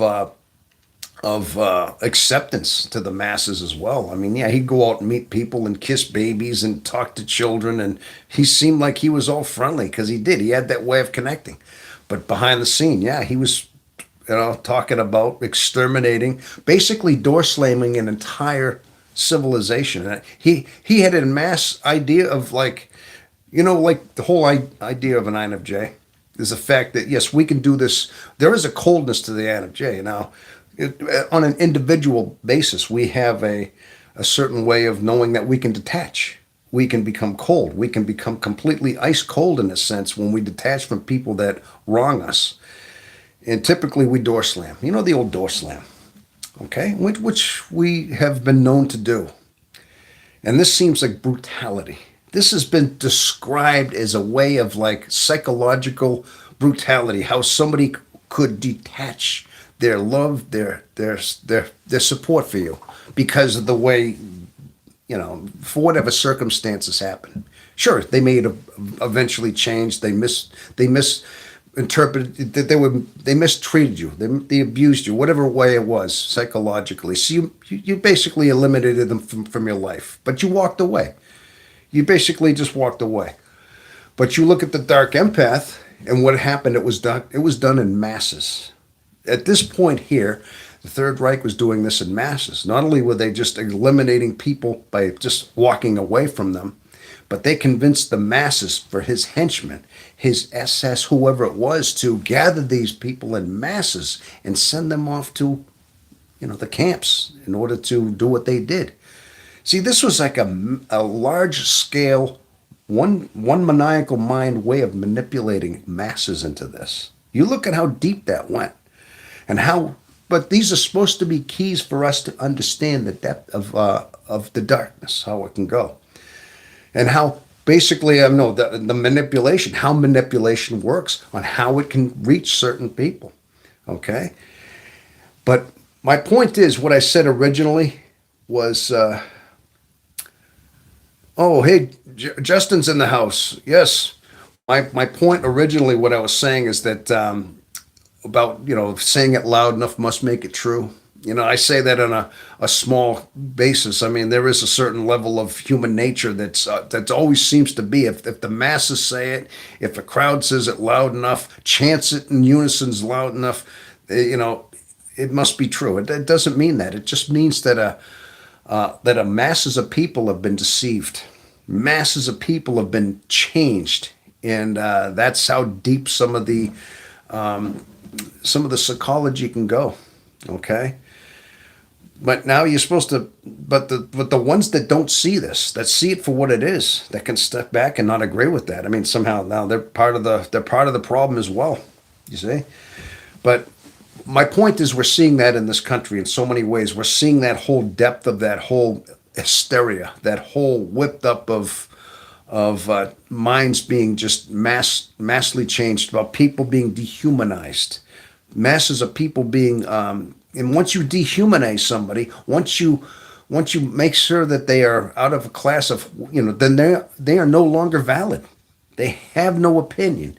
They can't hold any kind of logical reason to you because you've dehumanized them. See, yeah, this is all part of the masses. When you get the masses thinking that way, yeah, this is where we start to collapse under the weight. And we've seen human nature go through this time and time and time again in a lot of civilizations. You saw the fall of the Soviet Union. Yeah, we saw the fall of certain like empires. It seems as though all these empires, like the Ottoman Empire, the let's say the Roman Empire, the Greek, the Egyptian Empire, at some point, human nature becomes tainted, becomes transmogrified, twisted, and these dark traits of our nature come out in the masses. And now you all of a sudden start having the darkness come out in that way, and it seems that things collapse. Yeah, and we're at this point right now in the world. You look at it all around us, and we're at another point where it's a mass, it's a world mass going through this. You see, but as INFJs, we have to at some point understand that we got to keep our sanity individually and within our own, within our own family. Let's say, I mean, we're always protecting our own children from our own schools. How many times do we have to rewrite what our teachers are telling our schools and our children?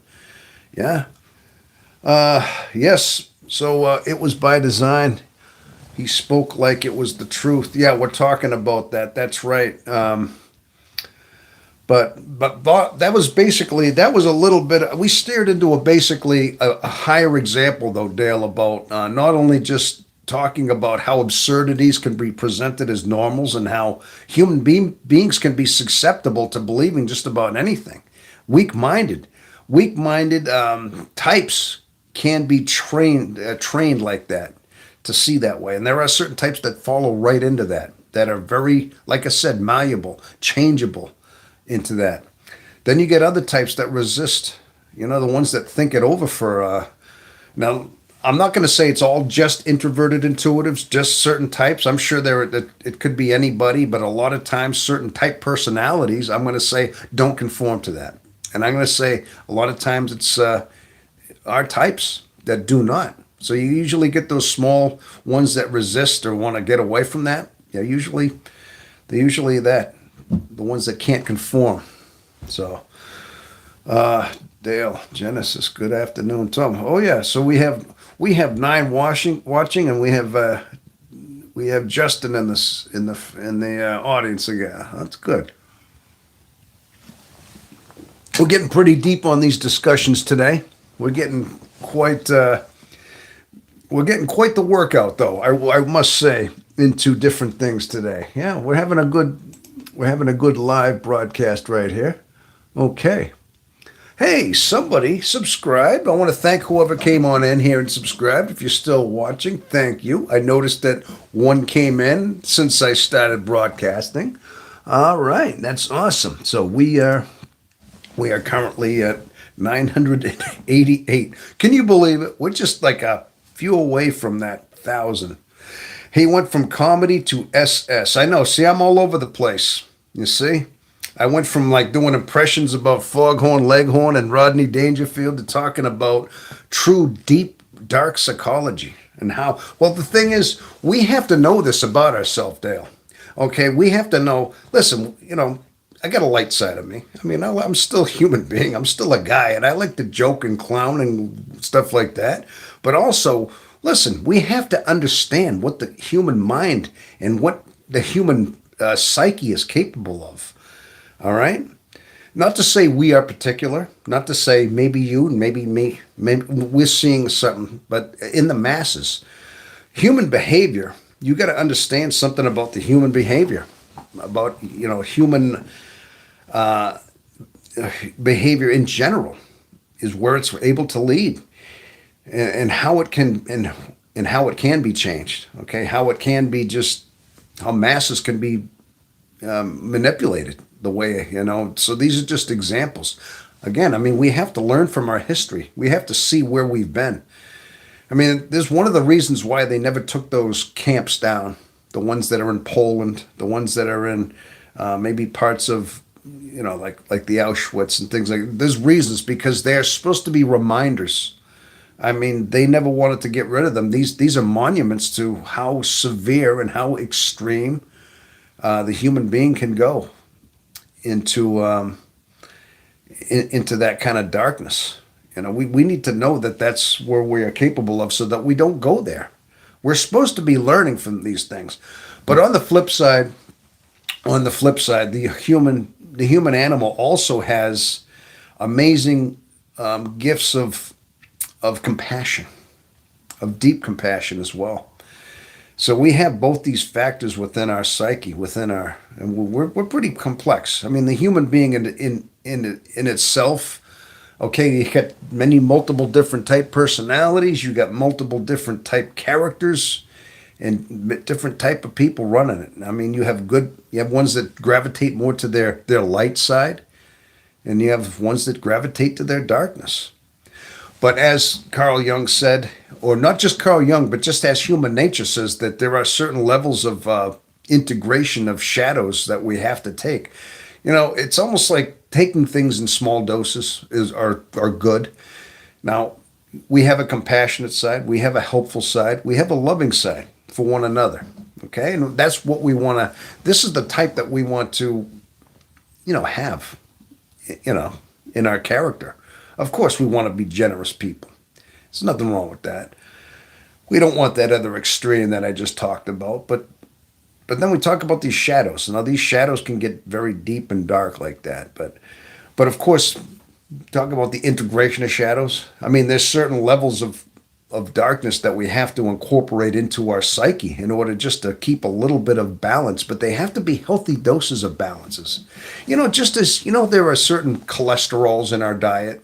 There's ADL cholesterols and HDLs, what is it, LDLs and H. There's a couple. Like there's healthy cholesterols in our bloodstream that help us, and then there's these bad ones that clog our arteries. You know what I mean? And it depends on the food we eat and how much of them and how we flush out our arteries.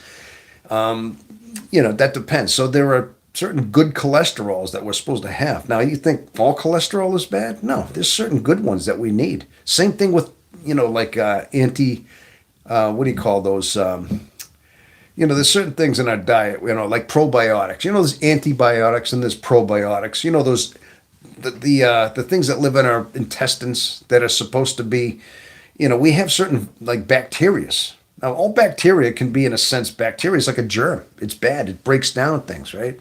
And it's supposed to, in some ways, bad bacteria can be infectious, and it can cause like us to get ill and sick, okay? Like poison in a sense. But then you balance it with a good, let's say, good probiotic, which is actually helpful in digesting your system, you see? So I guess my point is this. I'm using nature and I'm using physics. I'm using what we understand about ourselves. There are certain balances within our body that we need, okay? And certain probiotics, certain cholesterols. But then, of course, there's bad ones.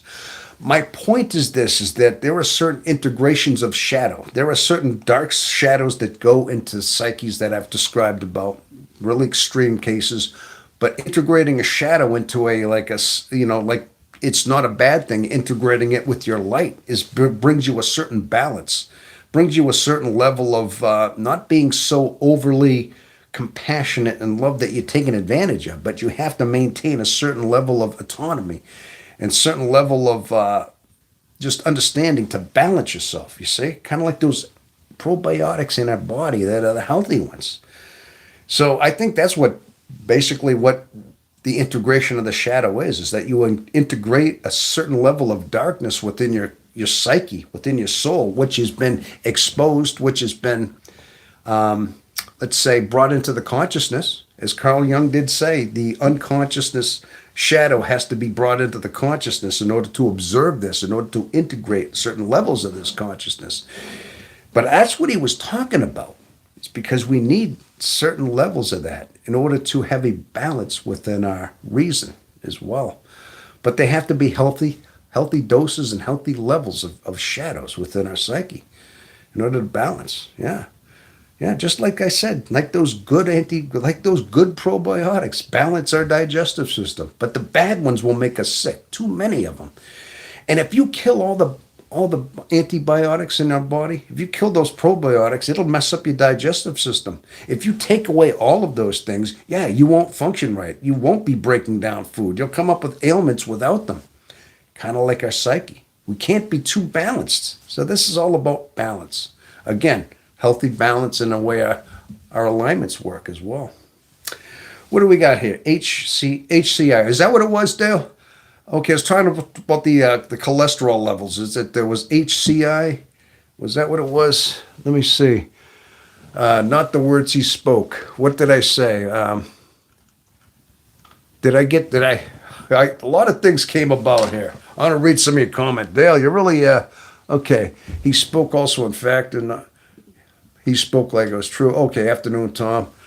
I'm just trying to catch up on some of these things here. He went from comedy to the SS. Yeah, I guess that's the healthy shadow of the integration that I'm talking about. How you can just bounce around so readily, I know. Kind of a strange, deep, complex mind we got. Isn't that something else, huh? I'm just getting dialed into the conversation. Yes, driving home from work right now. Oh, you guys get home from, say, you had to work a Saturday night? Saturday today? All right, awesome.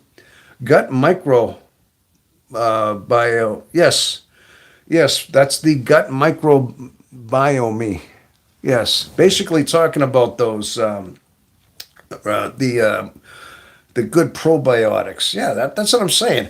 We'll see. We have those examples. I guess my point is we have these examples in our own physical body biology, and we have to have them in our psychology and our psyche as well. Our healthy shadow sides, I guess you could say.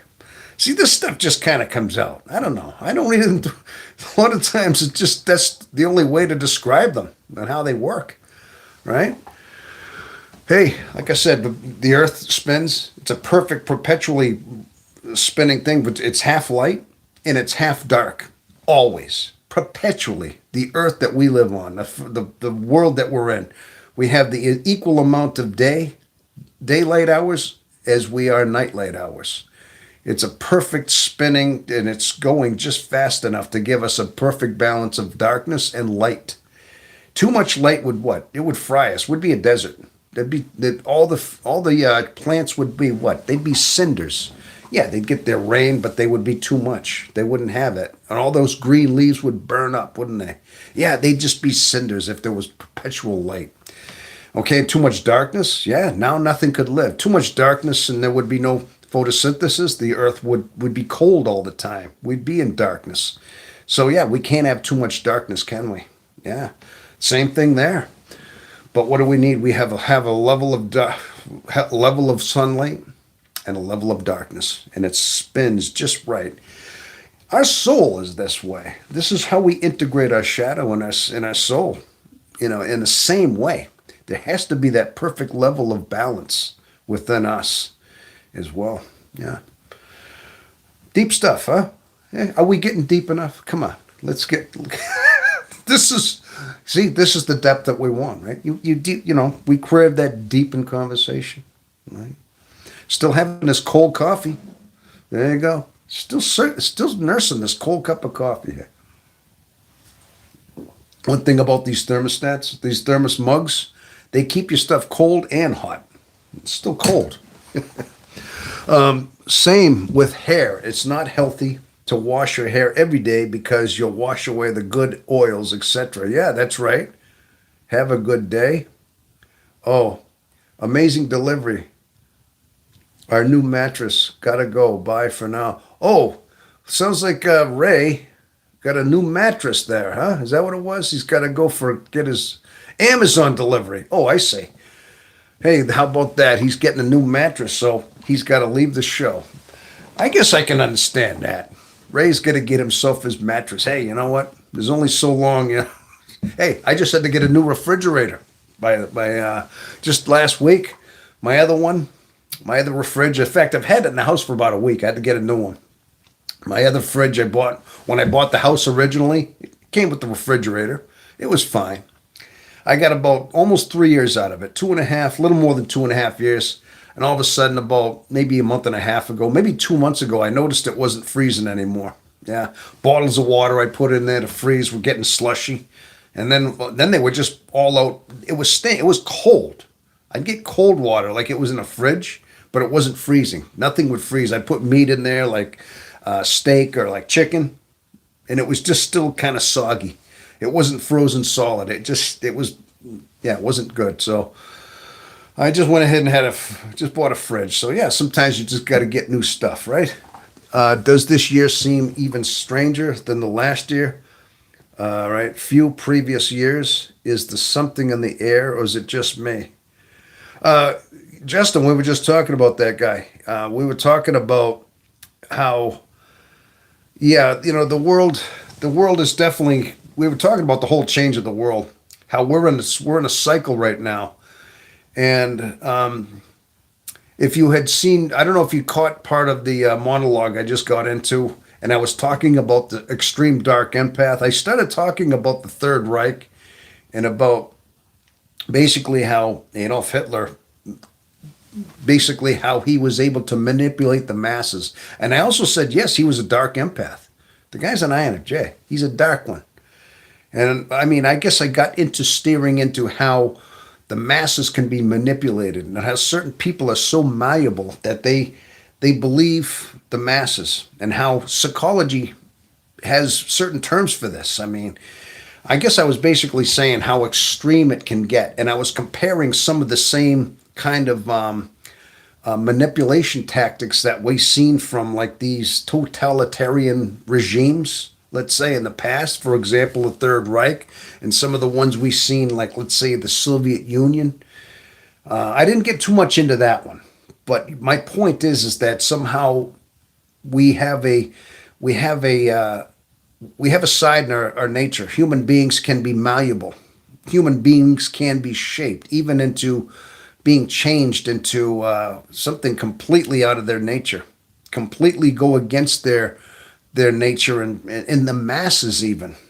And I was starting to say that we're now to that point here in the United States, and I see part of it in the world, is that there are certain masses of people that are totally, let's say, brainwashed. They've been deceived, and they're living completely crazy lives. And they think if they can scream it loud enough, say it loud enough, that somehow they're true at saying it. And that we were just talking about that. Now you're asking basically, does it seem like the air is just me in the previous few years? Yes, yes. I think no, it's not just you. We see it. That's basically what I was talking about. How that's exactly the way the world is right now. Is that there are so many this craziness. It's insanity, passed off as normal, absurdities that are said straight face and not necessarily straight face. Sometimes it's just if it's screamed at you and it is mantraed at you and said in almost a threatening tone, then somehow it's to be believed. In some ways, we're even being threatened to believe a certain way, or we're going to be harmed in a sense. Yeah, we definitely see that. And okay, I just heard the end part, the Uncle A discussion. Uncle A, yeah. You want to call him Uncle A or Uncle Adolf, I suppose, huh? He's like that twisted, dark uncle that's in the family history that just nobody wants to talk about. Yeah, I know what you mean. He's like, oh my gosh, the Uncle Adolf. He definitely went off the deep end down, didn't he? Yeah. Yeah. Yeah, he definitely, we were talking, so you caught the tail end of that. That was basically about just talking about human nature, how far manipulation can go, basically.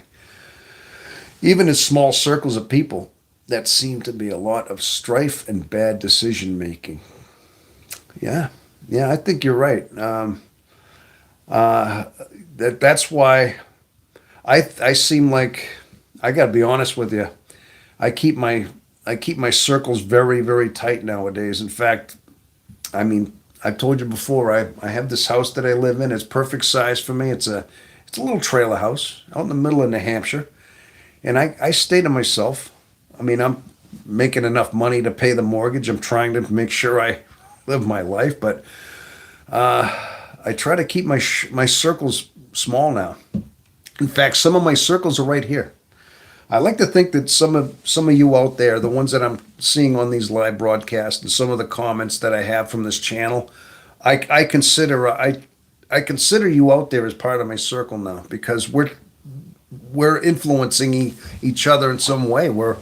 There's communication here. There's a reach out right here. Yeah, I would say that. Hey, Carmelo, Cam. Oh my gosh, Cam, where have you been? Cam, how you been?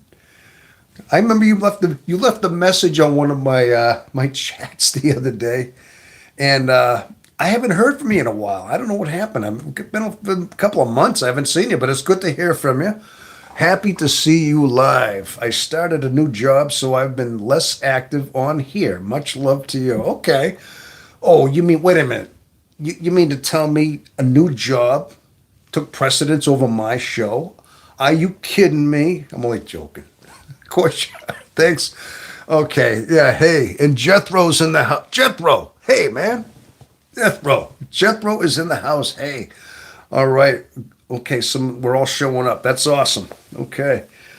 Good to see everybody coming rolling in here. Listen, I know it's a little bit early on a Saturday. I started this right around noontime, yes, but it's good to see people are coming on in here, and definitely, that's good. Yeah, we're talking about all sorts of good stuff. This will be one of those when I rebroadcast it when it's almost live. You can catch up on some of the stuff. I'll definitely be seeing that. I see the humor is still lively, Tom. Congrats on the new job. Absolutely, absolutely. Well, I can understand if you're focusing on getting your job going and it was a new job. Yeah, I can definitely see that would be a reason. Yeah, sometimes you see people, they come in, they're regulars, and then you don't see them for a while. They come back like you are. Cam. It's good to see you there. Yes. Thank you, Dale. LOL. There you go. And in case you don't know each other, I'm sure you can get acquainted with each other out there. This is a place where we're all kind of showing up here. We got a bit of a camaraderie here sometime, don't we, huh? It's gotta like that. That's good.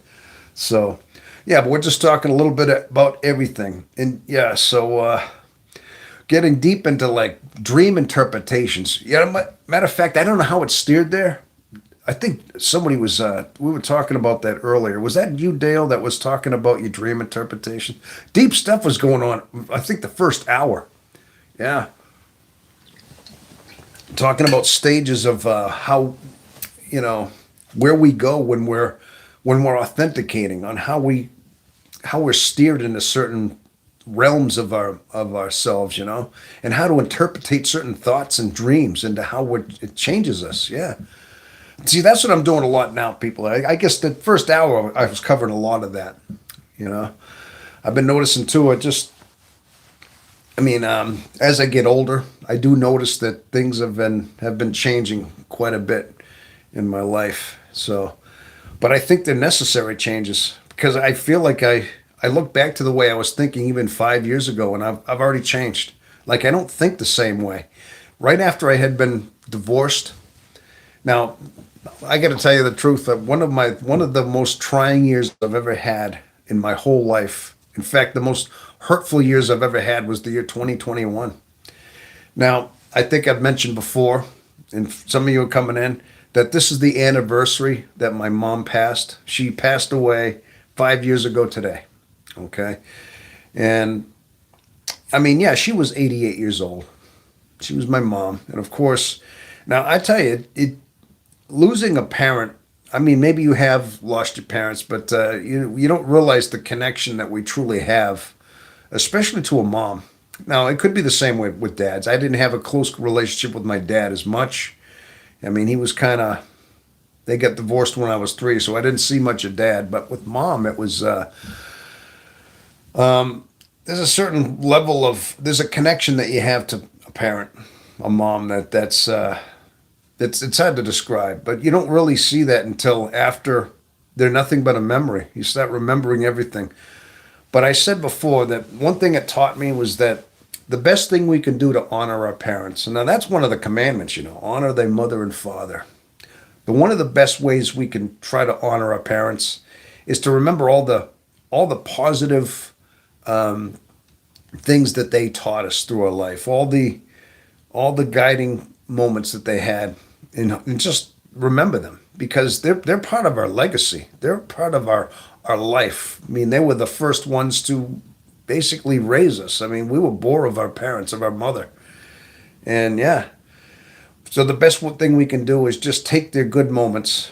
And I say that lightly. Take their good moments, their positive molding moments, and hold those dear to your heart because you can.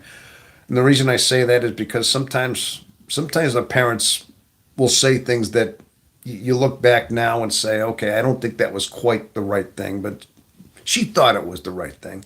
She said it with the intention that it was, but it turns out as I got older, I mean, some things aren't always true, but that's all we can do.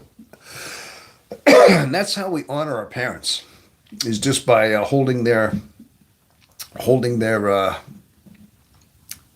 lessons that they taught us in regard in that way. Okay. But my point is I got divorced I left my wife a few months later after that. We decided that things weren't working and I ended up leaving my house a couple of months later. I got my new apartment. So I was kind of grieving losing my mom, and then I got divorced within a couple of months later. I had started a new apartment. And yeah, then I was back alone again. It was like after 20 something years of me being, like a younger me before I got married. And I was still a loner, trying to find my way. I thought I'd find my wife when we got married. I was married for 20 years. But that was one of the most trying moments of my life. But I think I needed it because once I left and became alone, yes, I felt the cold chill of loneliness as I went into my new apartment. Many times I felt like, as alone as I was, I needed it. I almost felt like I needed to find something though. I as much as you're thrust back into being alone, you lose your marriage. You know, things are you're starting to see people that were dear to your heart go away. And then you sit back and say, you're hearing about your friends, your family. I mean, I was losing family members, even hearing about just old good buddies of mine as a kid passing away in their mid 50s of different things. You start seeing people go away and the world changing, and all of a sudden, yeah, you're alone again, you know? But that was the year 2021. But I think it was necessary for as hard as it was. It set me on this course, though. It set me on this course of rediscovery. It set me on a course of redevelopment, whatever it might have been, reauthentication into myself, whatever it was.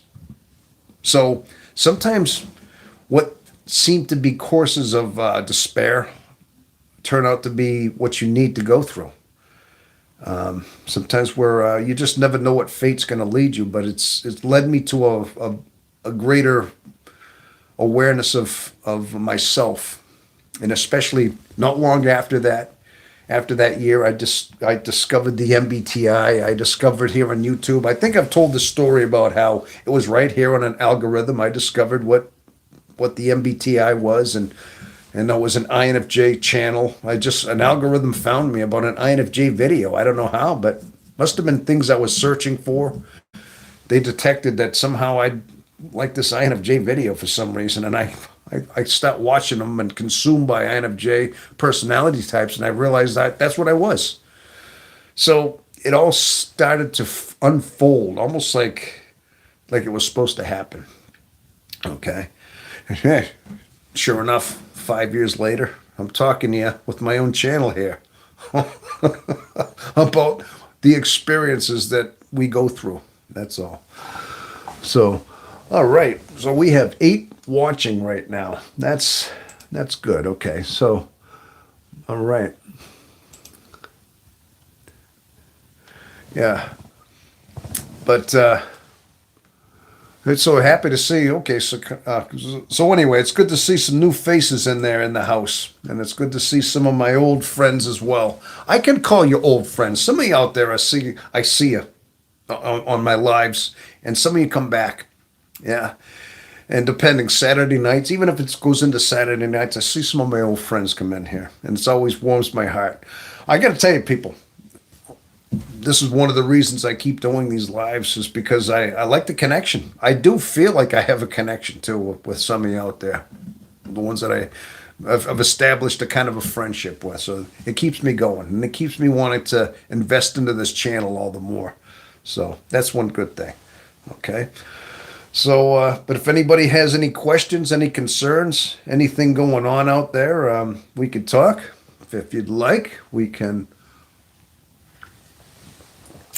do that. If there's anything as far as like maybe a video I put out there, any kind of concerns about a short video, anything, this would be the time. If you ever thought you wanted to have more clarity on something, that'd be good. Or if you just want to tell me a little bit about what's going on in your life, you got to understand too. I mean, you have a bunch of us too. You have a lot of us that are like-minded. You have a community of INFJs or introverted intuitives, whoever we might be, that have a common interest right now. And yeah, this is a place where you don't feel so let's say odd or peculiar or different or weird like most people think. I mean, no, you don't feel like that. We're all fit in. I guess we cancel each other out with our weirdness, huh? We're all weird together. So that doesn't make us all weird anymore. Does that cancel it out? When you get a group of people that are like odd, eccentric, peculiar, weird, and all that stuff, and when they're all together at the same time, are they really weird? Or are they all just, normal? Hey, that's an interesting one. I think we cancel each other out in some way, right? I'm just kidding, people. I'm just joking. You can't take me serious all the time. You know what I mean?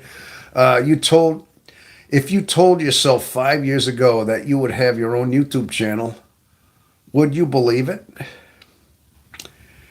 Well, if I told myself, what am I going to be doing in 5 years from now? I don't know. It makes you wonder. Probably not. I mean, I would say I'd wonder how I steered to that way. Why is that?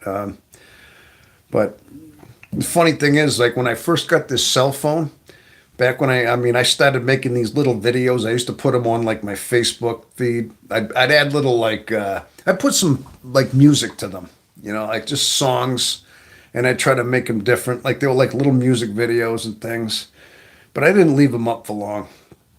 So I thought, well, maybe, but being I can't do that here on YouTube. I can't use I can't use copyright infringed music. You can to an extent on like, you could take like somebody's music and just put it into a small video, like a minute long video, and they don't infringe on you.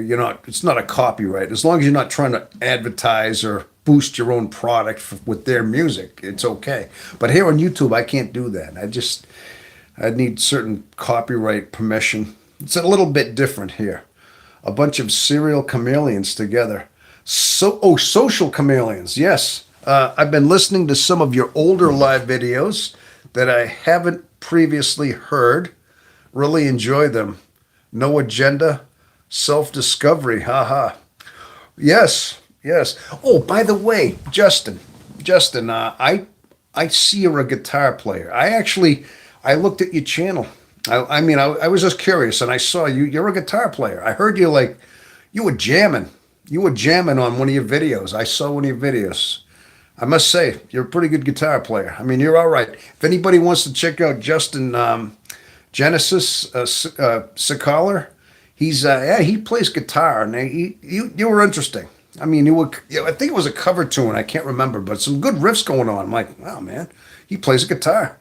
Looks like you got I think you had an electric acoustic, I think. I don't know what it was, but you were just playing it. And a lot of your videos are like that. You're doing covers and playing the guitar. So I checked out your channel, dude. Do pretty good, you know what I mean? So I just wanted to let you know that, Justin. Okay? A bunch of social chameleons together. See, I do watch. Occasionally I see people comment on my channel, and I'll look to see if they have any content. I do check out your channels out there, people. I want to see what you look like, what you sound like, what your hobbies are, and I check out some of your content. I'll view some of your channels, and some of your stuff if it's out there. I do that, and I know some of us have our own channels, or like some of us have like accounts in YouTube, but a lot of times there's no content, things like that, or some have one or two videos and that's all they got. But I still watch these things. I just want to see what you're doing. So I think we all have that common bond out here, is that we do that. So, like I said, the reason I continue doing these is because I just enjoy them. I really do. I figure, why do I have to go out to look for like friendship? I mean, I can, but there's a lot of work in that. But I don't. There's only so much I can take. This is perfect because I can hang out with you. Because I'm sure if I was in front of you, and if you were like, say we were hanging around, I'd irritate the crap out of you. You'd probably be like, all right. but if I'm on if I'm on a video screen, and I'm just kind of here from a distance, you can put up with me a little bit. I won't be so irritated. So that's probably a good thing. There's a little distance here, right? My channel is Genesis Klager. Yes, I did see. I checked it out. I do not have topics I'd like to talk with everyone about. I am driving around Instacarting, but I'm here. No, hey, listen. I think you're working right now. It sounds like you probably got the Jethro I'm talking about. No, man, don't worry about it. Don't worry about it. You're probably you're busy. I get it, and. But you can hang out and just listen to the chat that's going on here. As long as you're just out there. As long as I just know you're hanging out there, Jethro, man. That's all that's enough, man. Listen, focus on your work, please. I mean, yeah, if you want to definitely have this on in the background, that's a good thing, okay? The topic, okay, Jethro, okay, what do you got here is the topic is why INFJs deal with money and how we can become millionaires nowadays. The topics. So like Jethro, how to become a millionaire? How we can become millionaires nowadays? As INFJs, you mean? Okay, INFJs. That's a good one. How? Hey, why does my hair look a mess right now? Oh yeah, I'm so vain, huh? Gosh, it ain't too bad. Oh, don't worry about me. Yeah, that's a good question. Listen, Jethro, I'm just an average guy. I have a 9 to 5 job myself, and I go to work every night, which I've been doing for my whole life since I was 17 years old. I've tried investing money into things. In fact, I've actually tried investing. When I first bought this house, I ended up, having to take part of a pension out to pay for it, and I ended up paying taxes on the investment. So I ended up taking out my savings just to, not my savings, but some of my investments just to pay taxes.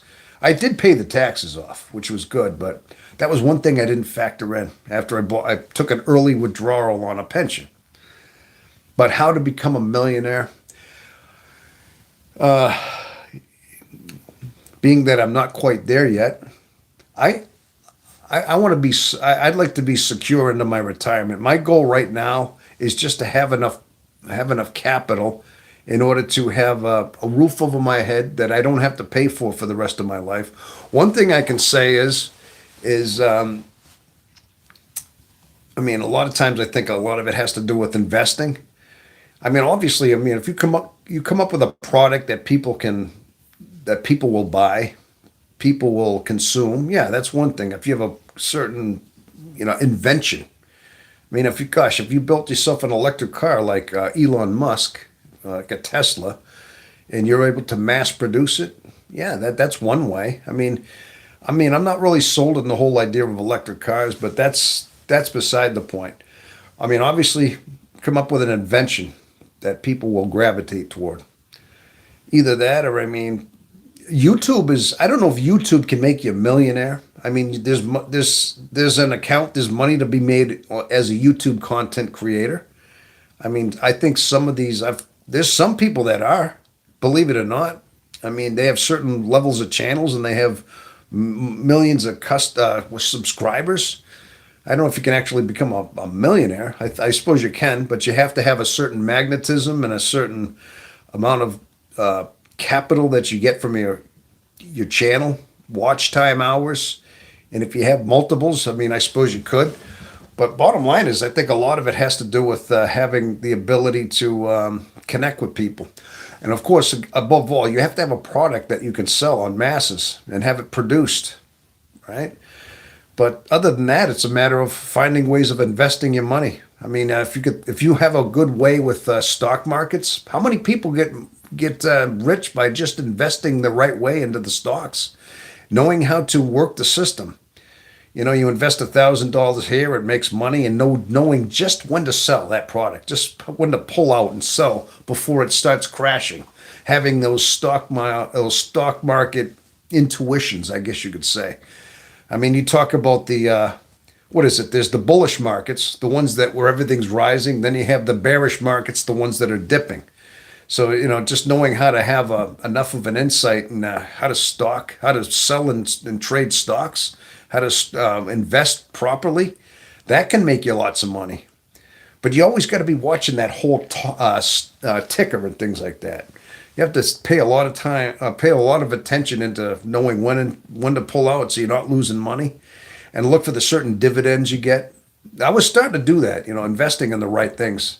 You look at the ones that give you the most dividends, because sometimes you get paid a certain amount of dividends depending on how much capital you got in there as well. You know, so I guess there's ways of doing it. But bottom line is this, Jethro. In order to be a millionaire,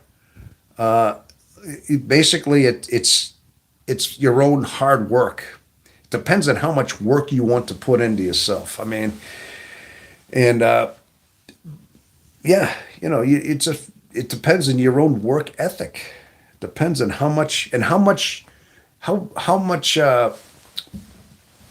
discipline you have. I mean, obviously, if you work for a lot and you make a lot of money, and you spend it as quick as you earn it on frivolous things, you're not going to make money. You got to make sure you invest it right. Do you put it in a bank, or do you take that money that you earned and invest it? You're not spending it. And when you do spend money, it's only to, it's necessary means. A lot of times, these people that are millionaires, you don't realize the amount of sacrifice that they made. They probably, yeah, I mean, they were eating ramen noodles. Noodles. They were probably driving really, clunky cars. Yeah, to get that way.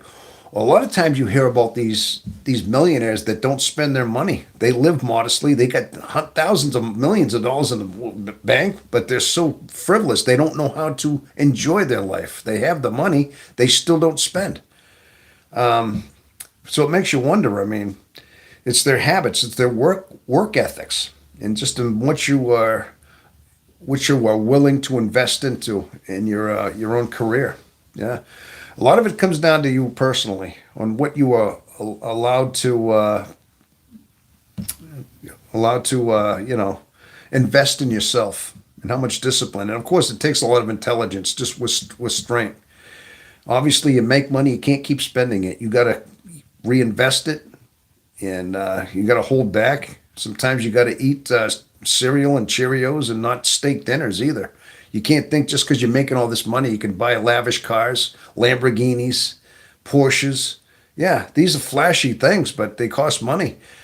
I suppose you want to do that after you've made millions and millions of dollars. Then you can get yourself a nice Porsche or a beautiful mansion or something. But, first you got to climb your way. But a lot of times these people that make money still have it in the bank, and they're still very, very frugal.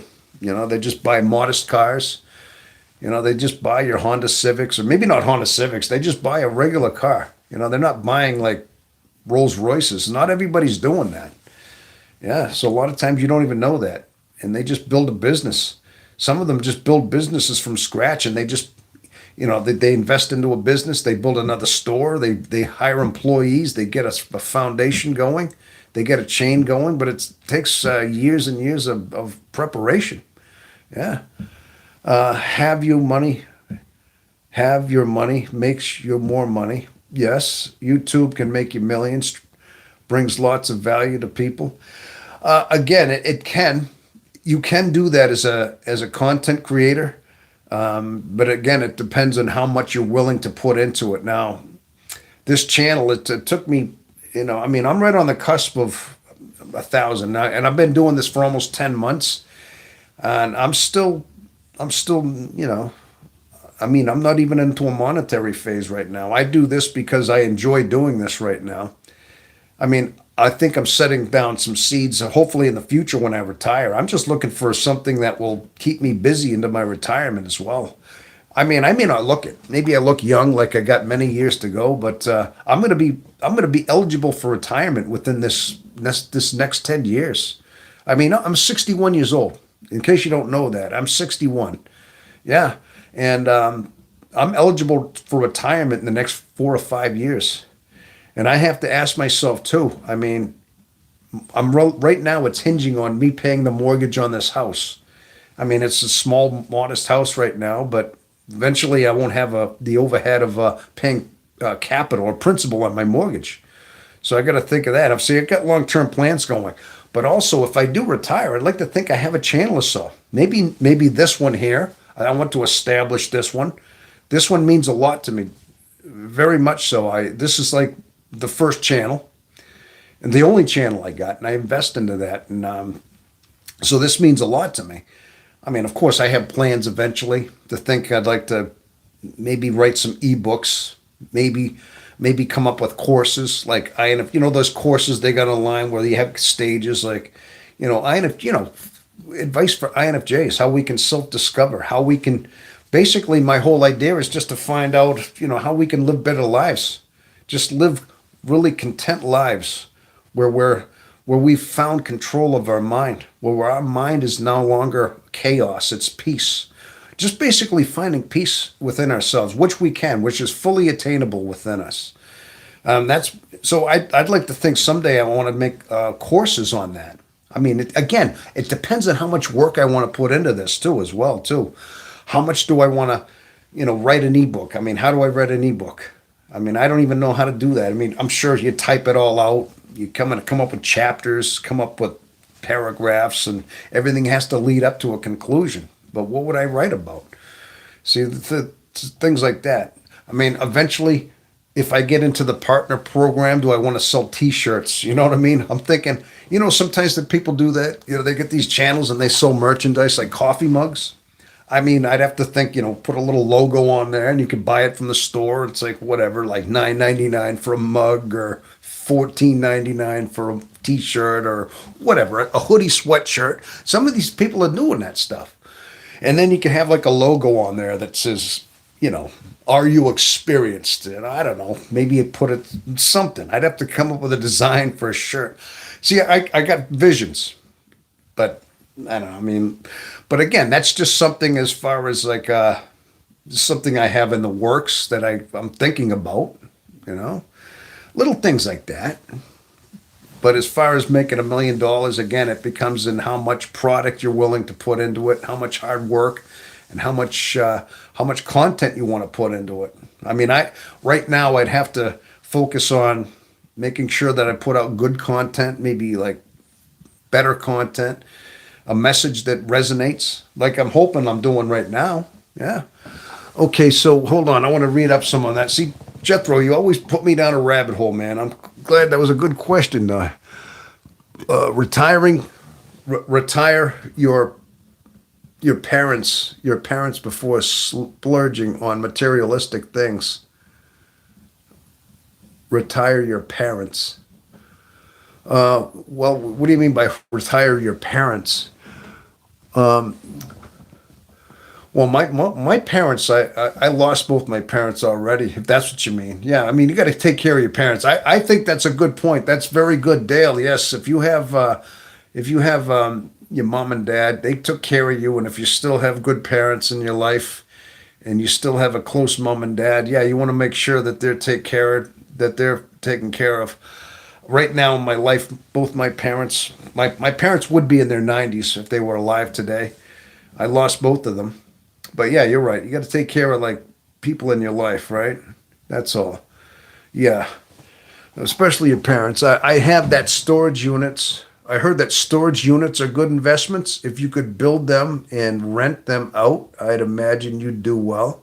That's another good point there. I mean, even getting into like buying property and renting out apartments. Yep, some people do that with the rent that they get from, yeah. You figure rent never stops. That's one of the reasons why I bought a house, is that I knew that the older I get, the rent just keeps going up and up, and rent will never stop. And that landlord doesn't care the fact that you're retired, that you're on a fixed income anymore. No, they just want the rent. So I figured, I mean, I got a house, and if I get it paid for, but before I'm retired, at least I'll have a place to live.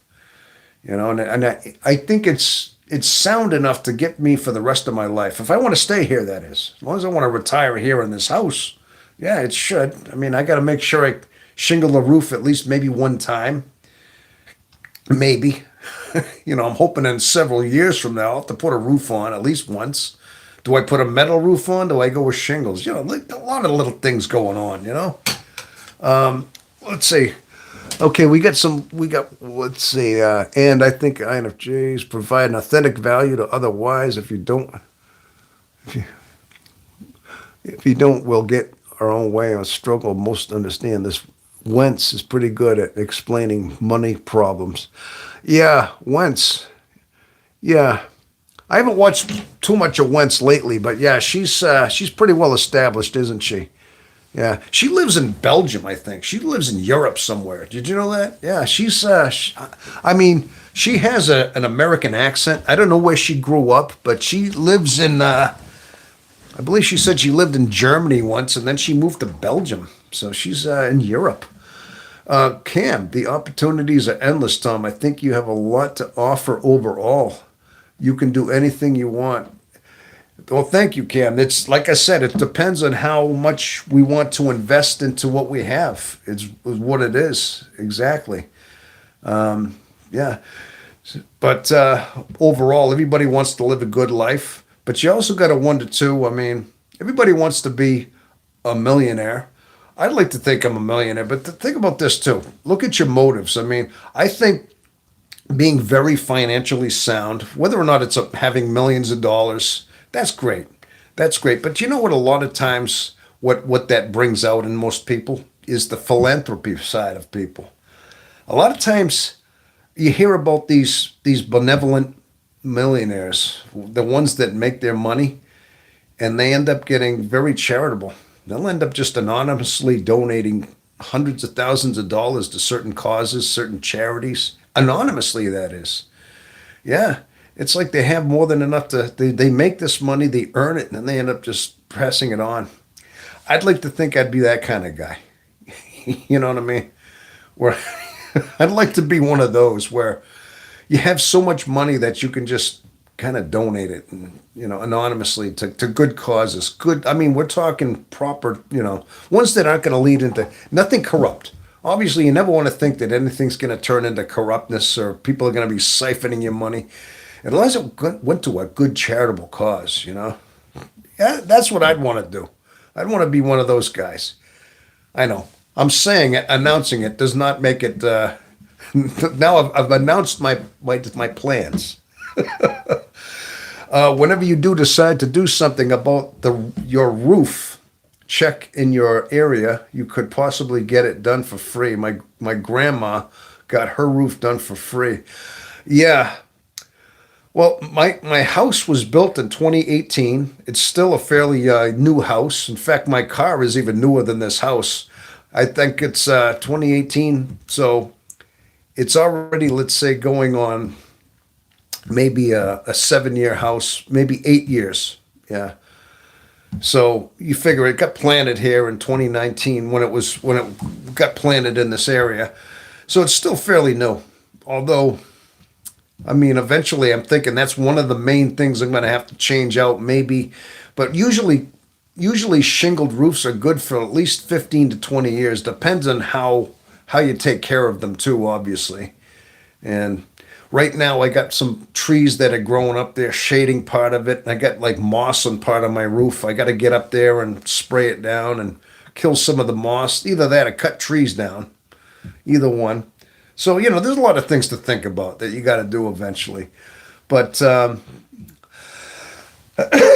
yeah, but I think INFJs have to provide an authentic value. Otherwise, if we don't, we'll get into our own way. I struggle the most understanding this. Okay, that was the once one, Jethro. Once you start making money, retire your parents. Okay, I saw that one. Yeah, I think right now, my point right now is just surviving. I mean, I look at how much time I got left in the world. I mean, I look at the life I'm living. I feel like a lot of times right now I have a bit of a calling. I mean, part of my channel, I don't know how it steered out to it, but part of it turned into that, is that I just started doing this channel as a way of giving back. I've told that before, but I wanted to find a channel where I was doing something that I had good knowledge at, something that I wanted to do.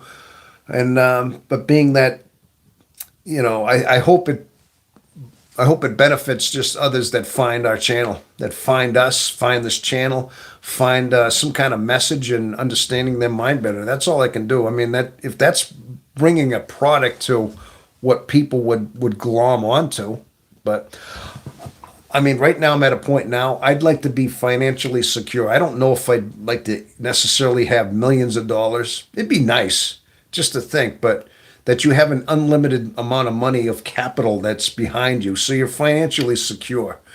One of my fears is just being, not planning out a future and having your 401k, your pensions, maybe that stuff isn't enough to pay your money. You hear about some of these elderly people not having enough money to eat. They don't have enough money to fund their gas winters, for the winter. They end up freezing in their houses because they don't have enough propane or oil rates. Yeah, you hear about stories like that. Part of me just doesn't want to end up like that. I want to stay active enough and secure enough where I can take care of myself, where I have a place as long as I can survive. Yeah, that's all. But yeah, but as far as having $1 million, like I said, that's not necessarily necessary. like I said, it's just enough to having enough capital that I don't ever end up starving in that way. All right. But I'd also, like I said, I'd love to be that guy who makes anonymous donations to charities. Completely anonymous, just not, that's where would put a lot of it, right? But that's where I am at this point now. But I've always relied on myself. Again, I've been very self-independent, and I've just been a worker. But I tell you though, I feel myself getting older every day. I don't. I feel like my knees ache. My stamina isn't is what it used to be, and I can see why they made the retirement in the '60s, because you start losing strength and everything. I know I may look like a young guy. I know I probably look young, and I feel young. Believe me, I do. But I sometimes I get up and I feel old. I feel stuff creaking on me. My knees, my hands, my joints. And yeah, but my mind is sober. But it's just my body. I feel it starting to get older. I'm just trying to make sure I can survive the rest of my life and stay independent as I can. I mean, it's just me though. I mean, a lot of us as INFJs, I don't know. I can't speak for everybody, but a lot of us are solitary people. I think that goes with the territory, is being who we are, is we're so alone. And a lot of us, the empaths that we are, it's even like it's stressful to live with other people. Just having somebody else in your house. I've found that out a long time ago. When I thought I'd get married, things would work out, but it turns out marriage was not my answer. I thought if I found the right wife and had children, that would alleviate whatever it was, because that was the typical normal, but it doesn't always work like that. It caused me way more stress. I was always constantly trying to seek at least some alone time. I mean, I love my family. I love who they were, but they were draining. And yeah, and sometimes when people aren't happy with their life, they're gonna be less peaceful of your autonomy. Yeah. You know what I mean? They're going to start robbing you of your peace, of your time, because they're wanting something that you can't give, and they're depleting you more and more. That was the endless cycle of marriage with me. So actually going back to being alone was actually a blessing in a sense. I needed it. And now I'm to the point now where I don't think I could ever live with anybody again. And I feel like I've reached a level of peace by myself that is irreplaceable. I would. That's part of my bargaining chip. If you want to, if you want to, if I was to ever have somebody live with me, like a new wife, girlfriend, whatever, it would have to come down to a sacrifice of peace. Would not be would be something I can't live without. In other words, if I don't feel peace, I can't do it. But that puts me into a bind. Now I'm getting older. I'm getting to be if I get too old and I can't function and I get weak, what am I going to do? You see, I kind of painted myself in a corner in some weird little way where I need this alone stuff. I'm a lone wolf guy, but now hopefully it doesn't come back to bite me when I can't, when I can't do things around my house. So I don't know. It may come back to bite me someday, won't it? So I guess at that point there, it comes down to me making sure I stay fit, stay exercised, keeping healthy. I think, I put a video out in that. I think I have a video that I was talking about, like how I plan my retirement. And I talked about some of those pitfalls of retirement, of getting close to your retirement, what you think about when you do that. Okay, so Jethro, wait, money does, in my opinion, matter because the system of the world demands it to live, as if we as INFJs have a lot of money, we can relieve the pressure of the world caring about making money. Yeah, not only that, there's always like somebody, looking for your tax money. Like, hey, in my state, I have a property tax. There's no state income tax, though, no state sales tax. So they make up for it in the property tax. And yeah, and of course, different towns have different rates as well. You go to some of these bigger cities with more expensive schools And school systems, yeah, the taxes are very sky high in certain towns. Then you got some of these smaller towns that don't have them, and the property taxes are lower. So it depends on where you're living in my state. So at least I'm not in a state that has very high property taxes or like state income tax. Some states are very high taxes, even state taxes. So you got to be careful. Right now I don't have a state like that, luckily. But I think you're right about that. I think it's just a matter of I'd like, but you're kind of making the point I was making earlier. Is I like to make sure I'm financially secure, have enough revenue, enough capital in my bank that I feel as though I have enough to live. I do have enough to survive, and at the same time, having that independence as well. But you're right about that. So, but very good point, Jethro. Very good. So sounds like you're trying to. Are you now, Jethro? Are you trying to? I know you said you're something like you were doing DoorDash. It sounds like you're doing some delivery work. What were you doing? I can't remember what you mentioned before. Something about you're driving for. I can't remember what it was, but I guess bottom line is, yeah, as far as like earning money, yeah, we just have to make sure it's just the fundamental thing is how much you're willing to put into yourself and how much you can save. You just got to be really good with your money. And another good thing too, people always watch out not to get into credit card debt. This is one thing that I learned early on is that don't overextend anything. Now, there's certain things like I had to go into a little bit of debt with a house. You can't fork over how many thousands of dollars at once. A mortgage, some things you can understand, you can factor in. I mean, because you're renting, you're basically mortgaging to live there.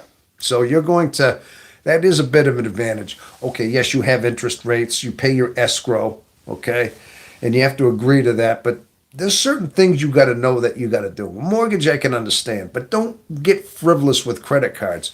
I don't do this. Make sure you don't just have a credit card where you can swipe it. You want a color TV, you want a PlayStation, you want this, you want anything you want. Here, swipe it on a card.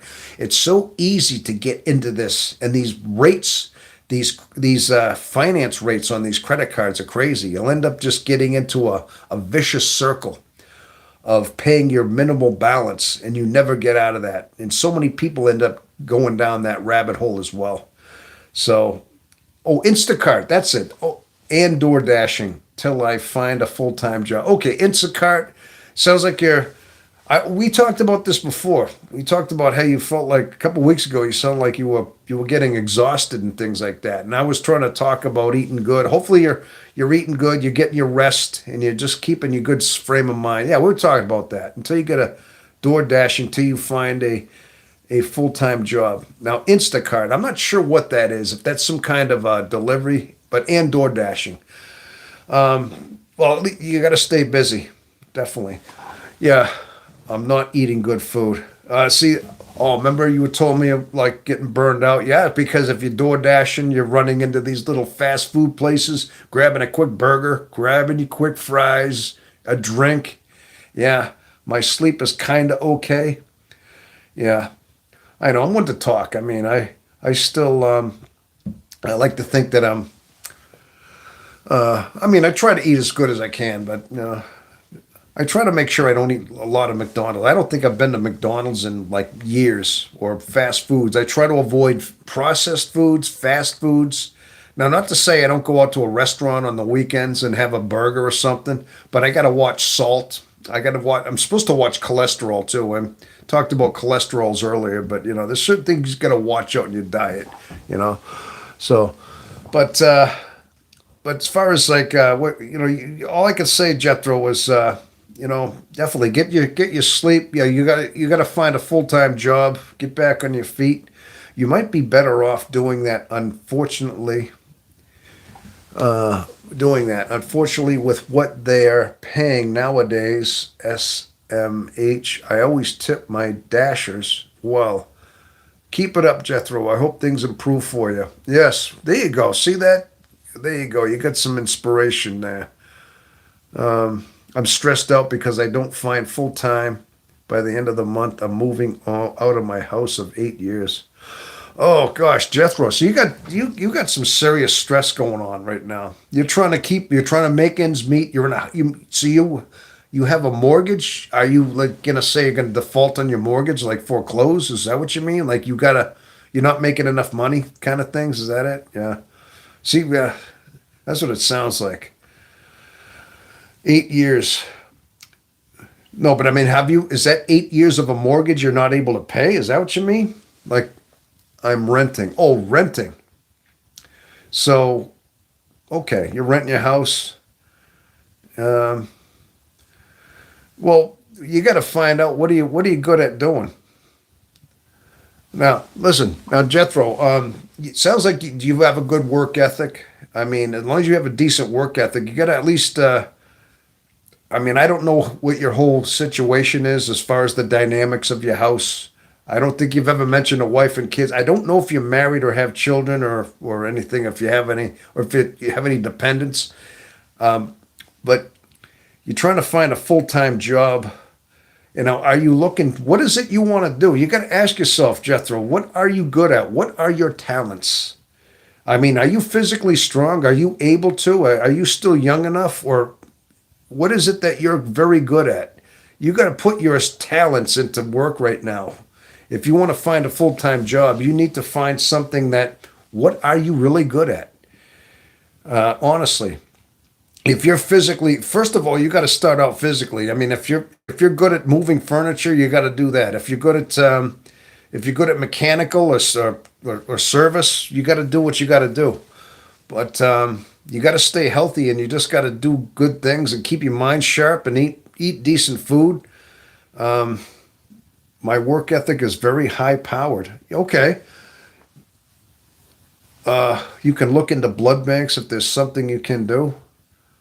The first time they'll pay you good money. Oh, you mean donate blood? Oh gosh, you tell him he should donate his blood. Yeah, the only thing to that is, I mean, I don't know if that's going to pay the bills too much. I mean, I don't think you're destitute that bad. It sounds like you're driving, but if you don't have enough to pay your rent though right now, then yeah, something's going on. And all I can suggest is, Jethro, is yeah, you got to look for a job. First of all, you have a very high energy. You're highly energetic and very powered. Okay, now listen. It may come down to you finding a job. I mean, you might have to find a service job right now. And if you're in good shape, if you're in decent health, it's just going to have to be a blue collar job for right now. I've been doing this my whole life. Listen, I mean, whatever it is you can do, and you might have to you're going to have to get on a decent set of clothes, get a haircut, shave. And you're going to have to knock on some doors, fill out some applications, and depending on how well you can just sell yourself to a job, but you have to. Hopefully, you have a good work history. Hopefully, this will come back to bite you. I always had a job where I tried to stay in one place for a long period of time, because sometimes if you bounce from job to job a lot, this will affect your work history. Bosses see this stuff right away. They can see you've only been at a job for a few months here, a year here. Unfortunately, that's one of the things you gotta establish. If work history is shoddy, they'll look at that and say, well, how long is he going to stay here? A year or two and be gone? So that has a lot to do with it. I'm not sure what your work history is, but and if that's the case, then you might have to start venturing into something. If that could be holding you back, is your work history. And if you got fired for inappropriate behavior, let's say in the past, I'm not saying you did, that all this stuff comes back to haunt you eventually, is your work history too. So I don't know how that's going. Yeah, I broke up with my kids' moms 3 years ago. I have 3 kids and they all grown up here. That's the only reason I stay here is for them. Stability. Yes, my work history is pretty good. Plus I have my security card I've got from my last job. Okay, so you got a good work history. And all I can suggest is if you're looking for a full-time job, gosh, you gotta you got to really crack down and put your nose to the grindstone, as the old saying, and really start looking to. If you don't want to Instacart and DoorDash, if that's really not a full time job, then you have to take your good work history, and you're going to have to apply for a job that's gonna at least be enough to put a roof over your head and keep your bills paid, really. And if you got kids, yeah, it's just a matter of you're gonna have to just go to work, and and yeah, just work it. I mean, yeah, get up every day and go to work. You don't call in sick. You have a good attitude at work and just keep doing your job. I mean, that's just what we got to do, man. I mean, uh, Navarra, hello there. Hi, yes, I think I've seen that name before. But yeah, good luck, man. Like I said, it's just you gotta have just a good attitude, good positive attitude, and you gotta go knocking some doors, fill out some applications. You gotta get a good job. That's all I can suggest. Please advise me how to survive working with toxic people. Ah, oh, toxic people. Can I ask you some questions? When you say toxic, like, for one thing, like, what kind of environment are you in? Are you in an office? Are you just in a shop? I mean, what kind of environment are we talking about? How are they toxic? Okay, just give me some answers there, or some if you could answer. I just want to say, I'm just trying to build bridges that gap. Hopefully, I don't fail.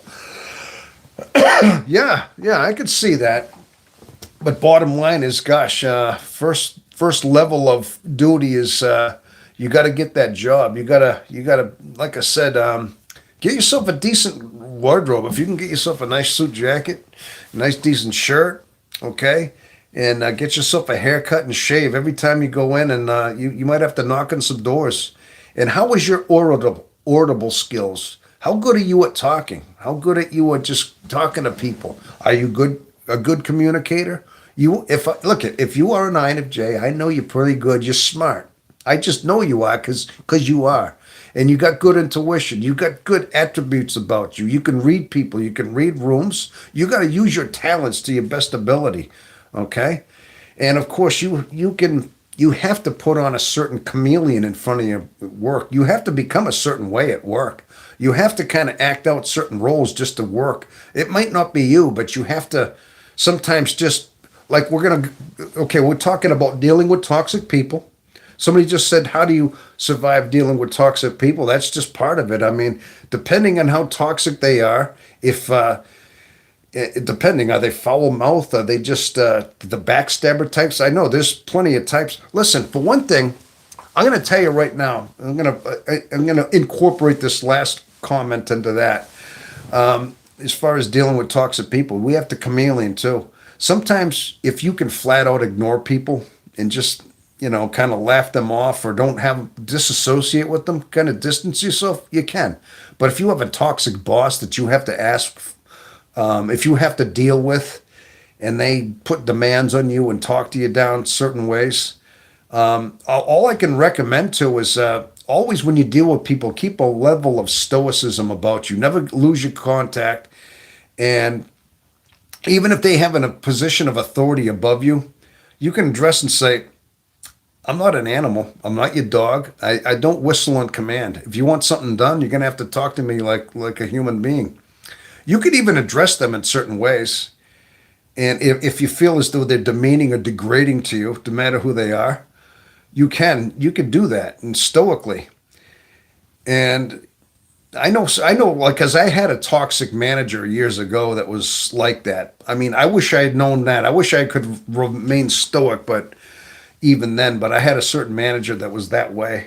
And it got to the point where, he was just barking out my name, like calling me like my full name and barking at me like I was a dog. And I started ignoring him, and he'd get in my face, why don't you? I'm like, and I'd just say, listen, talk to me like a human being, or ask me please, and I will. But otherwise, if this is the tone you're using, I'm not going to do anything. I got to the point where I literally had him say, will you do this? He had to manage to get to a point of a level of treating me with respect. by refusing, saying, I don't have to do what you're telling me to do unless you change your tone. I really don't. And if there's an issue with that, then you know what? Fire me and explain to the big boss that you had to do so. I even did that a couple times where I say, you know what? Maybe it's time you just, maybe it's time to cut ties here. Why don't you fire me? Because I've had bosses tell me, if you don't do this, I'll fire you. If you don't do that, I'll fire you. I'm like, you know what? Maybe it's time to let me go. No, I don't mean that. And then all of a sudden you call their bluff. You know, they're just full of it. Sometimes you got to know when they're bluffing. You know, look them right in the eye and you know what? I got other options. Maybe it's time to fire me. Let me go. Meanwhile, you know you're valuable there. I've actually had bosses just bend and they stop telling me they're going to fire me every day. I guess it's a way of just, you know, almost gaining an upper edge on some of these toxic people. And some of these toxic work relationships, sometimes, like I said, if they're just other people that gossip and talk behind your back, disassociate with them. Don't talk to them. Ignore some people. You know, in a sense, door slam them without leaving the company. You know, I've done that too, where just you don't have to talk to people. You don't have to converse with certain people if they're that toxic. You don't have to tell them any information that they don't pertain. Don't. Yeah. And you know, sometimes I think it's just a matter of doing just that. But overall, you have to show a certain level of non-reaction. There's a certain level of stoicism that you have to maintain with certain people where you don't, because they're looking for a reaction. Sometimes these toxic people want a reaction out of you. They want to get you upset. They want to get you angry. They want to bring you to their level. They want you as miserable as they are. See, toxic people are miserable people inside, and misery loves company. And they want nothing more than to make you miserable as they are. And so they're going to try to bring you to their level. But if you offer no emotional change in your voice, your tone, if you deal with them on a platitude of vapid emotion and address them in such a way, either ignore them or not even acknowledge them sometime, that will wear on them. Yeah, they'll just kind of shriek away a little bit when they know they can't get a reaction out of you because you're not worth it. Because that's what they're looking for. They want those reactions. Yeah, they're like emotional vampires in a way. No need to explain. They know what they did. Oh, okay. It's funny that I just thought about the INFJs as the mirror from Harry Potter and the Sorcerer's Stone. Oh, yes. So what? LOL. The mind games and masking. Cam. I found it best that starts. Hey, there you go. Look at that. So, Ray, I found it best he started a home business 30 years ago. Hey, you hear that? So, Jethro, a home business 30 years ago. Yeah, it depends on what you're good at. But again, it depends on your work ethic, how much you want to invest into certain things, and how much you want to invest into your business, right? And that's all part of it. Yeah. Okay. I've been in a bad atmosphere at work, like the people, the travel, how it's changing my lifestyle, but I want to push through it because I need it. How do I overcome this? You've been in a bad atmosphere at work, like most people that travel. Now, if you have a good paying job and you have a good, if the job is paying well and you like the job, but you don't like the people and you don't like the atmosphere, again, I don't know if it's somehow you have to detach in a way. Like I said, there's certain people, depending on who they are, you have to reach a certain level of almost detachment, a certain level of unemotionless detachment, where you only deal with them on a personal level, not a personal, on a business level. Yeah.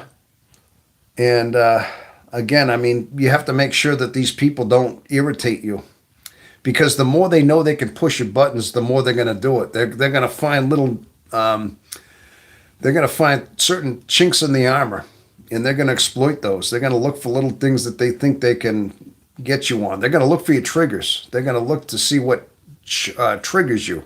If there's certain things in your behavior that you're triggered by, they're going to try to find them. You have to give them no triggers, no emotion. But again, if you like the job but don't like the people and the environment, then you're going to have no choice but to deal with these people. I mean, I know, but you don't like the whole idea of having to go home every night thinking about what they said, how you could have said something different, replaying conversations in their head where they're trying to. I get that. Sometimes we have no choice but to deal with these people in our life, right? Yeah. Once a job starts affecting me, your quality of life, outsiders of it, it's time to look for different opportunities. Yeah, that's a good point. I mean, but the thing is, I mean, if you have to understand if it's so bad where the atmosphere is of the place is that bad, but if you like the money, I mean, you're kind of caught in a tough place, aren't you? But if it's basically what you're saying is if it's that toxic, you might have to find another job. Yeah, it could come down to that if it's more of that. But I think I think this has to become a certain level of like I said, build up a certain wall around you where people just don't really want to bother anymore. Or maybe you start projecting a certain energy where they don't even bother, they leave you alone, you know? Yeah. So,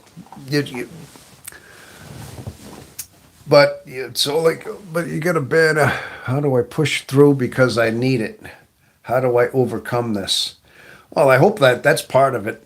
Like I said, it's either find another line of work or, like I said, in this case, become stoic, become to the point where you're emotionless, and you're just, you're there to do your job and treat these people, these toxic people like, don't even respond. If they throw something toxic out there, just treat them like you have to reach a certain point in your life where they're not affecting you, like where you're detached, where people can't reach you anymore. They can't get under your skin anymore. This takes a lifetime of practice.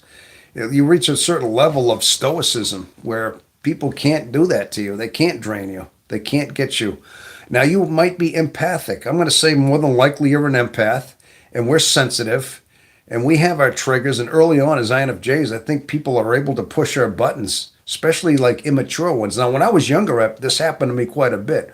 Younger, immature INFJs, especially, we have a tendency to be just that.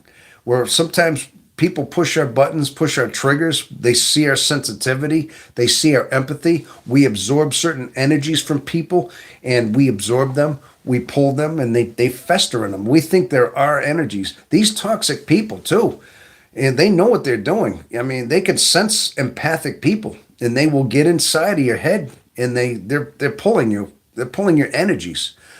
Now, again, integrating your shadow, like Carl Jung said exactly that. I mean, you have to have a certain stoicism about you. It's like integrating your own shadow. I was just reading up on that. Carl Jung said that when we're vulnerable empaths like that, and people are able to get inside us and absorb our energies, get under our skin, these are immature empaths that we are. Wisdom and understanding yourself as an empath and integrating your shadow, integrating just enough of a dark side, a self-centered side, just enough to where people can repel you. And also, your experience should guide you to a point where you're no longer absorbing energies, you detect them, okay? And also, as you get more experience too, if you're able to put out your own empathy, when you have a stoicism about you and you're able to project out onto these toxic people your stillness, your quietness, they'll be at the point. Sometimes these people don't want to be around you because you're so stoic and so calm that it's almost like a vampire to Dracula, like a crucifix to Dracula. You know what I mean? Now this is a really heightened, very mastering your own empathy. It takes a long time to master. It's all psychological, but it takes a level of understanding yourself deeply. But I mean, that's an extreme case. Hopefully, it's not that. But it sounds to me like you're a Navarra. It sounds to me like yeah, you're letting these people like you're absorbing too much of this. Your empathy is probably hurt because of this. Yeah, and but you're letting these people are affecting you. They're basically getting under your skin, and they know it. They're finding things in your character that they can exploit, and they're just going to keep doing that. And yeah, and then they just keep coming back to that. Like I said, yeah. So hopefully that helped. It's all in how you handle these people. You gotta do it without emotion, though. You got to be very cold and calculating, and let them know that they can't affect you anymore. Okay. Yeah. Okay. So what do you got here? I'll read some of your comments going on here. Okay. I don't have to. You don't have to leave until you have another job lined up. Doesn't hurt to look at other options. Um, it's what we do. Teach folks about a wonderful home business repairing unique damaged pottery. Hey, see, there you go. Looks like Ray from Frog Pond School has a business right there. He's repairing antique damaged pottery. So that's what you're doing. So that must have been, and you've got a whole home business where you just people bring you their antique stuff and you repair it. Isn't that right? Okay. Yeah. Yeah, INFJs are authentic. So if the people are toxic, there is a point INFJs would have to leave no matter the money. I've done it and pushed to the limits, and it's no authentically in the top for us. There's no authenticity. Yes, authenticity is at top for us. I get it. No, I get it totally. Sometimes we look at these shallow, vapid people we've got to work with, and sometimes there are some toxic people in the workplace that are like that. Yeah. See, I hate to tell you to go. I don't want to be the type to say, "Oh, go to HR and complain." I'm the type that never does that. I'd rather them kind of let them self implode. In a sense, what I'm saying is too, if they're that toxic, they'll self implode. There's a way of psychologically making sure that that's what happens. That these people get so toxic and they reveal themselves, and the more they try to lash out at you, and you are stern and unwavering, and you stay stoic, they'll start revealing themselves. Everything that they're trying to project on you will not take root because you're stern, you're stoic, and then it'll just revert back to them. It'll backfire in their face, and all the little things they do. Maybe they're telling people behind your back, telling lies about you, gaslighting people about you. If it gets to that point, usually toxic people do that. But if you remain steadfast and stoic, they'll start imploding. Their whole lives will cave them in, and they won't be able to sustain, especially if you don't give them the energy that they crave from yourself. See, a lot of it has to do with understanding your own psychology and understanding the depth of yourself as well, but not to let these people affect you anymore. Okay, I have a similar issue at work. I also have a mean case of RBF, resting B face. I get that. It actually helps. So I agree with Tom. They can't penetrate the seriousness. Cam, that is in. There you go. Listen, what Cam just said about that, okay? That is an excellent point, okay? That stern stoicism, that RBF, something about you that's impenetrable. That's exactly what I'm talking about. You almost have to put up a sense of like something that they can't figure out. You're a puzzle. You're a mystery that they can't solve, and you know what I mean? And they just don't want to mess with you after a bit. You know what I mean? That's how it goes. So, yeah, like I said, they might talk behind your back as long as they're not saying it to your face. It's the silence. Don't mess with me. It's the silent. Don't. You got that too? Ah, you got it. Cam, you got it. That silent. Don't mess with me. Bingo. Absolutely brilliant. My gosh, the level of wisdom in this audience here, the new people is phenomenal. Yes, exactly that. Yeah, just that. I hope that's helping a little bit. It's just So there was so much offered there about how to deal with people like that. And trust me, I've been working for many, many years in these work environments, and the job I got right now is just that, you know. Like you said, we're all very similar. Yes, exactly, Tom. I'm not trying to spam on your channel.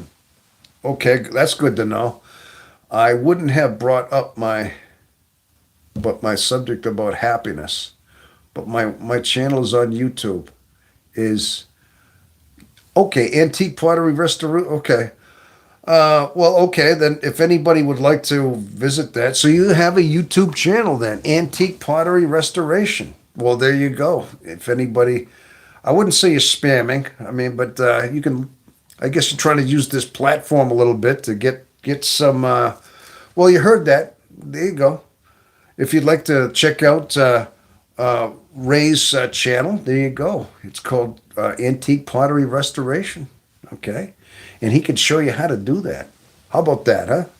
I'm helping you out a little bit. Okay. That's not spam. And you listen, you are somebody that's here. You're not spamming. Spamming would be you're on here and you're let's say you're like a troll or something. I've had some people come in here and they just get real negative and they start insulting or they just start trying to lead you down places that you don't want to go. I've seen I've seen trollers come in here. Yeah. Networking. Yes, there you go, Jethro. Hello from Glacier National Park, Montana. The Crown V. Yes, yes, we got the Crown V in house as well. How are you? Now, there's a familiar name.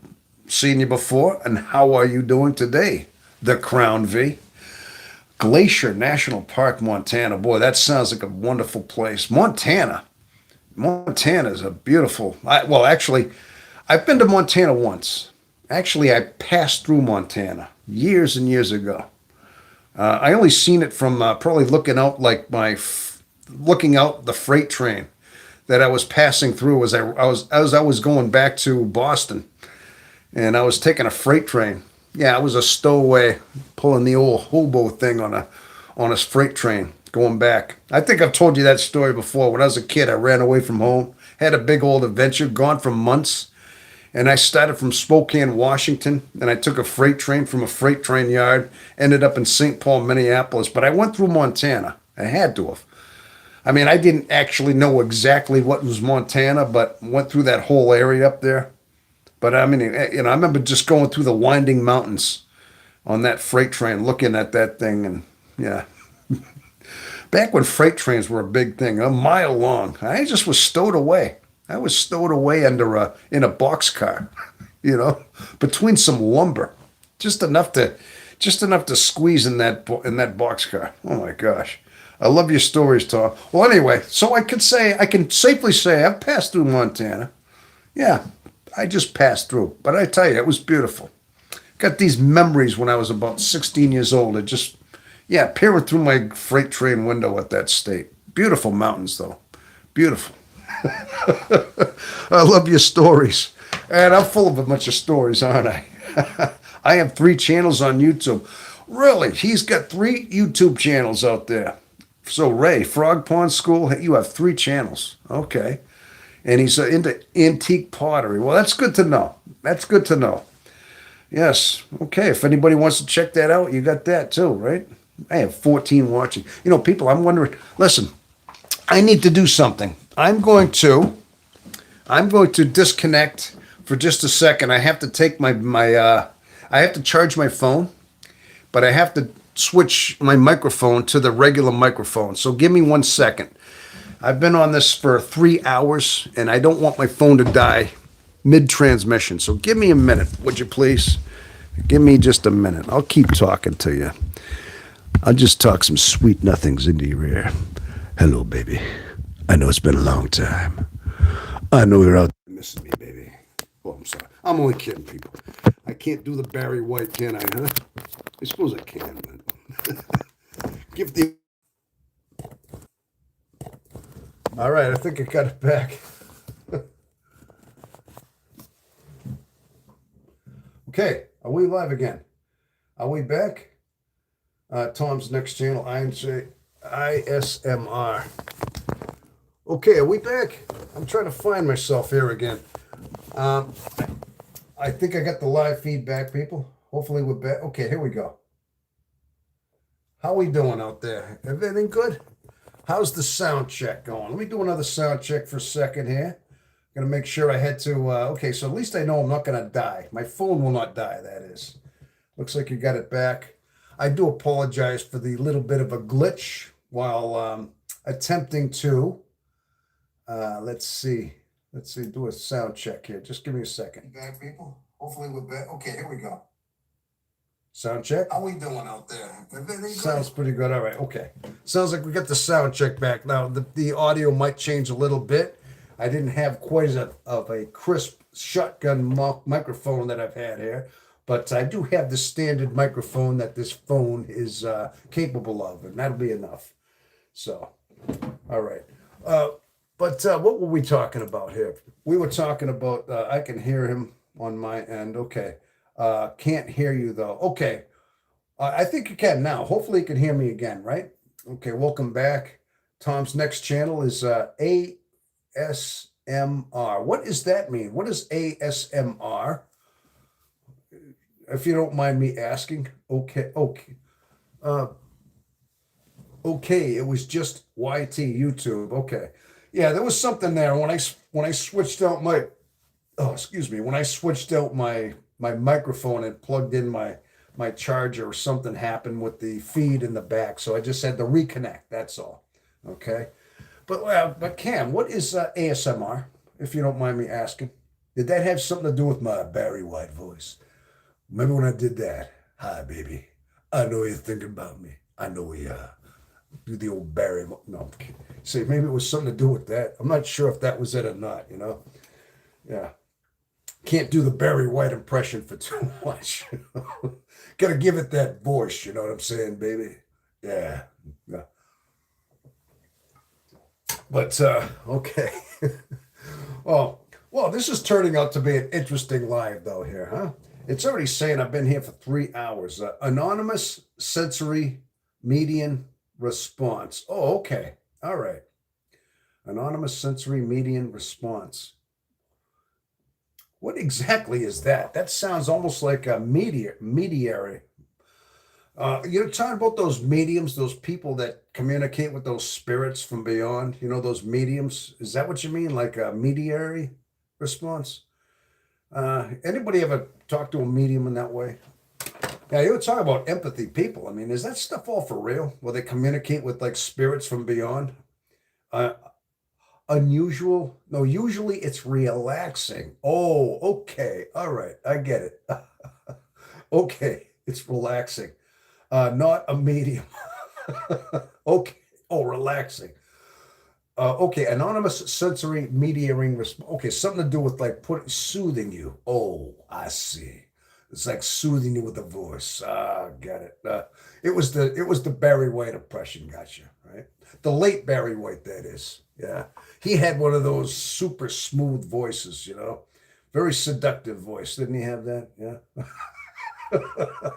Yeah, that's the only reason I did that, because I was real close to the mic. I was just whispering in your ear, Well, I could do that, I suppose.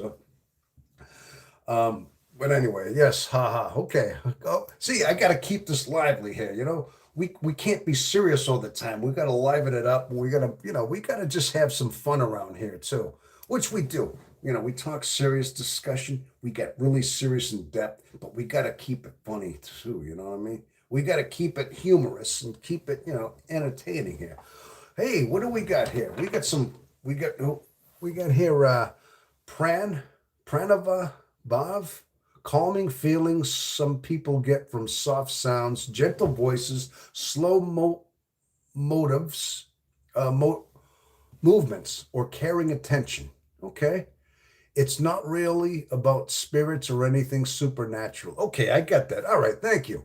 I needed a little bit more of a understanding. I was like, what does that mean? Now I get it. Looks like somebody knows what that is. Okay, it's more like the nervous system response to comfort, safety, and quiet focus.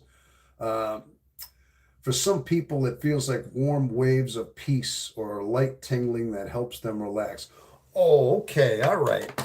I get that. It's like, yeah, sometimes people have those their alarm clocks and they set them to like a wave, or they hear the beach, like whoosh, or they have something gentle or something soothing. Got it. So I get that. Okay. Well, that's nice to think that my voice can be that sometimes if I want it to be. That's nice. That's nice to know that I have that if I can. Well, thanks a lot. No audio. Wait a minute. Are you telling me you got no audio? 357? Hold on. I could have sworn. Let me double check here. Can you hear me or not? I could have sworn. Soothing. Got it. So I get that. I get the sound check going. I got audio. Okay, I just checked my audio again here. Maybe I got audio going now. Okay. We've got audio. Don't worry. Can hear you. Okay. Thank you. Okay. No, I just heard 357 Magnum there told us we got no audio. Well, you know what I got to say about that? Well, do you, punk? Open your ears, punk. No, I'm only kidding. I can't bring Clint in here, can I? I suppose I can. You really don't want Clint here, do you? Okay. See, when I think 357, I always think the Magnum Force. I associate that with that caliber of firearm. You know what I mean? I can't get that out of my head when I see that. And when I think Magnum, I can't help but to think Dirty Harry and the Magnum Force. You know what I mean? Man's got to know his limitations. You know, the old Clint Eastwood. Hey, I got to tell you something, people. He's one of the last heroes still alive. The man is like in his 90s. I think he's 96 years old. And I hope, listen, Clint Eastwood was one of my heroes growing up. He still is. And he's still, now listen, I mean, we just lost Chuck Norris a couple weeks ago. What was it, a week and a half ago? I know Chuck Norris, he was cool. I mean, he was inspiring. He was like one of those, he was a tough guy, martial arts guy. And, we just lost Chuck Norris. The guy was like 80, 86, I believe. Now we got Clint Eastwood, one of the finest actors, in my opinion, of my generation. He carried my generation. His spaghetti westerns and his stoic demeanor. You want to talk about stoicism? Clint Eastwood was the quintessential stoic master, as far as I'm concerned. He had a certain, I for some reason I like to emulate him. I was so inspired by his level of, quiet yet strong, type. Yeah, I think Clint Eastwood was definitely in that category. I know. Yeah, rest in peace, Chuck. I know, huh? Yeah, we just lost Chuck Norris. I know that. Tom, what would you be? Okay, Tom, what would be your advice for the day? How are you holding up with everything? Hope you are doing well. Advice for the day. Well, I mean, I've been talking about different things. You just kind of came into the mix, Pran. Pran. I don't know what else. What can I call you, Pran? I'm just trying to abbreviate your handle here. Okay. Now, I've been answering different questions about a lot of different things. People have been asking me about talks of people in the workplaces, about how we can make $1 million, how we can, be financially successful. A lot of things are being said. Uh, but bottom line is, how are we holding up with just everything? Advice for the day. How you doing? Well, I guess you got to enjoy life for one thing. We have to reach a level in our life, especially as INFJs, being that we're geared to this channel, being that this is our channel, these are our people, and INFJs. Bottom line, with my experience in the course of my life, just finding control of our mind, just understanding that we find a sense of peace and happiness and relief from our chaotic mind, from our racing mind. Finally, try to, let's say, find the right controls and the right levers in our find high-end sports car, that we finally know how to drive our car. Let's say, I mean, most of our life we have this wonderful car, this high-end sports car. I mean, really luxurious. But we don't have a owner's manual. We don't really know how to drive this car. You know, we get these bells and buttons and levers and shifts on here, and we don't know how to throttle the clutch. We don't know how to drive this car. Most of our life, we're just we're not in control of this car. I mean, talking about our personality, our life. And I think the best thing I can offer is the fact that when we finally figure out our life, when we finally find peace in mind in our personality type, when we found contentment in our isolation, when we find our solitude to be our source of refuge, a source of a place of charging, and a place that we look forward to, not a place that we dread going back into, which we spend most of our life when we're alone, when we're isolated, when we have that sense of total aloneness. And we are isolated people. We have a sense of isolation that is deeper than any other type. Sometimes our aloneness can feel that way, very isolating. And this causes us to be depressed and sad and deeply sad in our life, not knowing how to reach out, not having people. Most of our life is like that. When that's gone, eventually just that's what we want to find, a state of awareness, state of grace, you might call it, state of heightened awareness, awakening, where we don't feel that way anymore. When we long for our solitude, we long for that place. That's what I'd say. That's my advice of the day, Pran. That's a very good question. I think that is the fundamental ultimate goal, I think, of our personality type, is to get into that kind of peace and that kind of, and once you find that, I mean, I think you can stay there. You stay there, and you want to stay there, and you want to make sure you never leave that place. Okay. Thank you. Really appreciate those words. Oh yeah. Okay. Jethro. Yeah, you can have video calls on your YouTube channel with StreamYard. StreamYard, really? Gosh. Jethro, I'm going to tell you something, man. You throw a lot of things out there. You're always telling me good advice. You told me about, making these public. The first thing you did and I've been doing that ever since, making these lives public. And since I got to tell you something, Jethro, since I made them public, it's after they're watched live, they get rewatched and they get more hours. So StreamYard, I'm gonna have to do that. Sounds to me like, Jethro, man, you wanna have an open line where we can talk. It's just not okay. Listen, I got a lot to learn. I'm gonna have to look into these things. I really am. All right, I will have no choice but to someday. I got a lot to learn. I'm gonna do that. Okay. We have 8 watching. Yeah, we have 8 still watching. Yeah, all right. So let's see.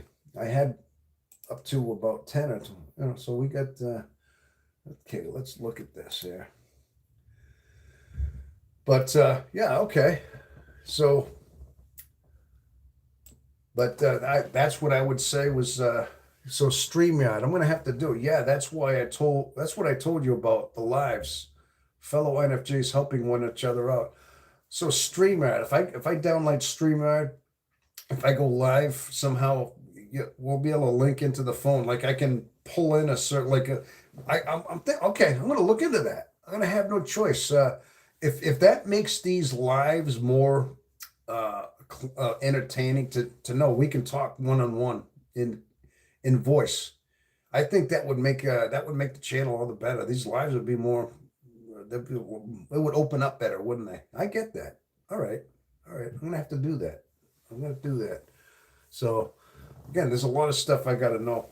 I think StreamYard, I believe, is free. I believe that's free. I think it comes with ads. I think, yep, StreamYard is worth the investment. All the big YouTubers use it. Yeah. Okay. I appreciate that. So it's on StreamYard. Well, go figure, StreamYard. I think also that's one of those things you can make reaction videos. I think it's like it's also used for like podcasts. So a lot of times that's what it is. Podcasts are linked into the whole multi you're talking and conversing with other people and all that stuff. I think you can get their voices. And I think also I know sometimes you're able to, as the host, I'd be able to, let's say I get somebody in here and I think they're all right and they start saying things like a troll would. I could cut them off right away if they start saying things I don't want on my show. I think you have control of doing that. But as long as you keep it cordial and keep it nice, you're okay with that, right? Yeah, I get that. I think there's certain ways of doing that. Say when you hit 1,000 subscribe, what's that? Let's see. Uh, I'd say when you hit 1,000 subscribers, do it. How about the hey? See, Jethro, man, you got the great ideas. You got some great ideas. You really do, you know? And now you said something about you wanted to start your own YouTube channel. Again, that takes a lot of that takes time. One thing I've noticed though too is while starting a YouTube channel, it's almost like you have a lot to invest into early on. That's what I've noticed because it's taken months and months, and I put out hundreds of videos. So I've actually put out between shorts and between just regular videos. I mean, it's like almost not quite 300, like 270 something, 60 something videos. So I didn't realize it tallied up that many, but there's a lot of investment that have to be made in there. I mean, just doing lives, there's a lot to invest in there. But yeah, you're right. So it takes a lot of investment in order to meet these certain thresholds, like the 1,000 subscribers, watch time hours, things like that. Yeah. Hey, Hidden Harps came in the house. Hey, Harp. Hey. Fist bump, man. Good to see Harps in the house. How you doing, Harp? Are you working? Are you out of work? How's things going there? I don't know if it was something like that. Yeah, before I lost my job, I was almost ready to start my YouTube. Yeah, you told me that. In fact, I know what you called it. You wanted to call it personality pill. See, I remember things. You still want to call it that? That's actually pretty cool. Personality pill. You said you wanted to start an INFJ channel too, right? Or like a Myers-Briggs personality one, right? Something to do on my way to work. Oh, that's right. You got a night shift on a Saturday night you're working. Oh, all right. Yeah. Okay, now we have let's see. How about an INFJ channel? We faking told you now suffer fool. What? We faking told you now suffer fool. Now, who is this here? V2. I like. I'm not sure. It's a lot of. That's a tough one to find a nickname for. It will have to be V2. Okay, that's a new name. How are you, V2? I'd 6 UK ID, whatever that is. I'm trying to see. That's the name of a YouTube channel you want to come up with there, huh? We told you now, suffer fool. Okay, yeah. Hidden. I'll have to go watch it back when I'm ready. Okay, no, okay. Hidden. You'll have to go watch back when I'm really great tonight. Yeah, my nunchucks, my yeah, and my nunchuck short. Oh, okay, that's right. Jethro V2. Okay. Personality pill is an excellent name. You got to get that started. Yeah, I thought so too. See, look at that right away. We already got another vote for that name. Hey, I better keep it quiet. I don't want anybody stealing. Maybe I should keep that quiet. I don't want anybody to steal that name. That's yours, and I don't want. Yeah, okay. Enough said. Enough said. That's gonna be his. That's gonna be his name. And when he starts that, he's got to make sure. I'm going to have to check that one out as well. I definitely will. I will check that out. I will. Okay, there you go. Yeah, so when I hit 1,000 StreamYard, I can actually do that.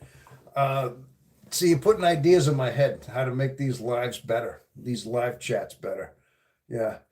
Like I said, I got this. I just bought this computer. I got a Mac Mini, and I got it for this very reason because it has it's got the like the cores of graphic design. It's supposed to be I mean, the thing is only this big. It's a tiny computer, Mac Minis, right? I got the baseline, but it has amazing capability, and I haven't even tapped into it yet. I still use this thing. I do my bills. I do a couple things on my Mac Mini, but I know it has so much more capability involved in it than I use it for. So I got a lot to learn. And I got to tell you, I'm not the most, I'm still old school, very old fashioned. And I had to adapt into a lot of this modern technology, even the phone. I had to learn on the fly everything.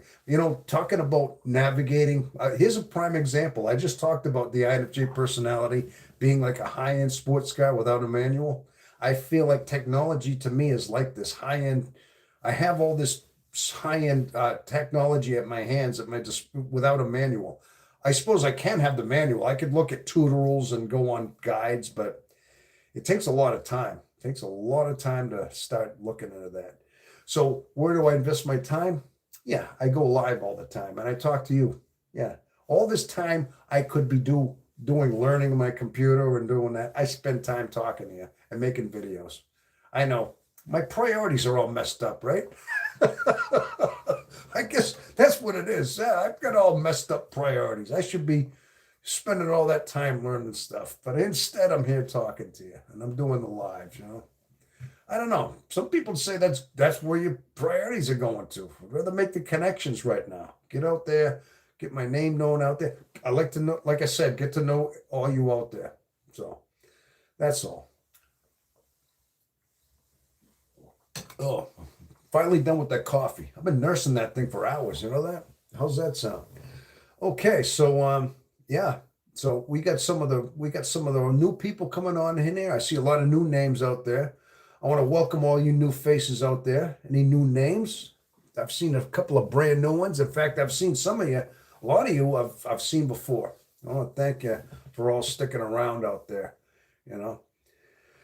But yeah, we've had an interesting chat so far.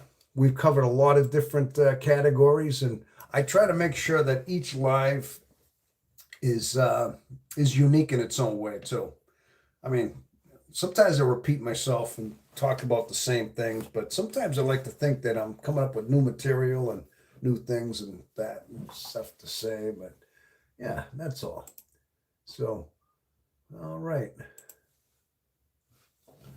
But okay. But as far as so V2, that's funny. We're faking you told you so, now suffer. All right. But bottom line is, like I said, people, I think the one thing we could come out of the whole thing is understanding that we all have our own struggles. Each and every one of us, not just INFJs, not just introverted intuitives. Everybody, the human race is such a flawed race. It's funny how as elaborate and complex as the human being is, we're subject to so much stupidity as well. This is one of the paradoxes of being human. And sometimes I tell you, like you look at the levels of stupidity the human race and the human beings are able to do, and some of the mistakes and the dysfunction that goes on in our world history. You realize we are such a flawed species. Sometimes I just, sometimes I mean, you look back and say, yeah, look at this. You're part of this human race that has so much great potential, that has so much incredible potential, yet so stupid all at the same time. This is some of this is some of the things that I've learned in the course of my life, is how we're such paradoxical. I mean, as a race, not just as a certain personality type, is how stupid this race can be. My goal is just to point things out like that and know that we have these capabilities, that we have such polar differences within our people, And all I can say is obviously that we'd like to gravitate toward the more functional side of our personality, of our nature. That's all I can do. Now, I'm not a perfect guy. I'm definitely not saying I never made mistakes, because even in myself as I am, I've made many, many personal stupid mistakes through the course of my life. I think the best thing we can do is just make sure that we learn from them. That's one of the most difficult things we can do is never to learn from our old mistakes. Because bottom line is that's what we do. We're full of mistakes that we keep making, and I think that's one of the most fundamental things that we can do. Now, that's another thing, though. If somebody was asking me what the best advice we could give in general, is to always learn from your mistakes. In fact, always learn from history. Sometimes I look at the world history mistakes. I mean, we're supposed to keep all these things, tabulate all these decisions that human nature has done in these civilizations. We see collapse of civilizations, collapse of people, collapse of great empires, and things like that. And we're supposed to learn from these things. We really are. But funny thing is, human nature keeps repeating the same stupid mistakes. That is the very definition of insanity, is when you keep repeating the same mistake over and over again and expecting a different result. That's the definition. See, we have so much great potential. We see the advancement. We see the amazing technology and intelligence that we have, yet so stupid all at the same time. We're a walking toxic paradox in that way. Uh, all I can say is, yeah, we have to at some time, at some point, learn as a people, as a species, to take all these stupid mistakes and somehow completely just throw them away. You know. But the only downside is some people want to rewrite history. They want to gaslight us and keeping us tripping over the same mistakes in order just to keep the masses in a sense controlled. But that's what it comes down to. You know, you get certain people on top in the hierarchy. You know, in the governments, in the political realm, in the hierarchies, and they try to make sure that they keep the masses in line and just to keep them dumb and stupid enough, just to keep them under their thumb in a sense, keep them dumb and happy, just long enough to control them. That's the way I see it. And it seems that that's what world history is. Yeah, it's like we're always. Well, I don't want to get too much into that, but I mean, I'm just talking off the cuff and how I see the world and the way I interpret the way I see things and how my mind goes. Prav, okay, Tom, you're doing a great job. Keep up the great work. Let's make this big. I really want to work for this community. Any chance you got space for volunteering? Anything that you can really want to do? Um, Not sure what you mean by that. When you say community, meaning like this channel, what do you mean by that, Pran? That you want to volunteer for any chances? Can you make that understand what you're talking about? Um, Now, I know that sometimes certain channels, I mean, are you talking about, for instance, like editors? I know certain channels. Listen, I know that some certain channels are like businesses, and I know how big they can get. I know there are certain channels out there that get so, they put out so many videos and things that like these content creators have to hire out editors and they send their videos to be edited by somebody else. You mean things like that? Because I know that's how they get. I don't know if you're talking about that or not, or or do you mean just like for right now? I got to tell you that you help me out. Everybody that makes an input on this channel, on these lives, when I read them, just some of the things you talk about, your input. Like if somebody asks a question and somebody comes up with a concern, your input is also very valuable. In fact, sometimes I hear some of your comments that you make in regard to a question that somebody else asked, like just a thing like, how do I get along with toxic people in the workplace? And that came up.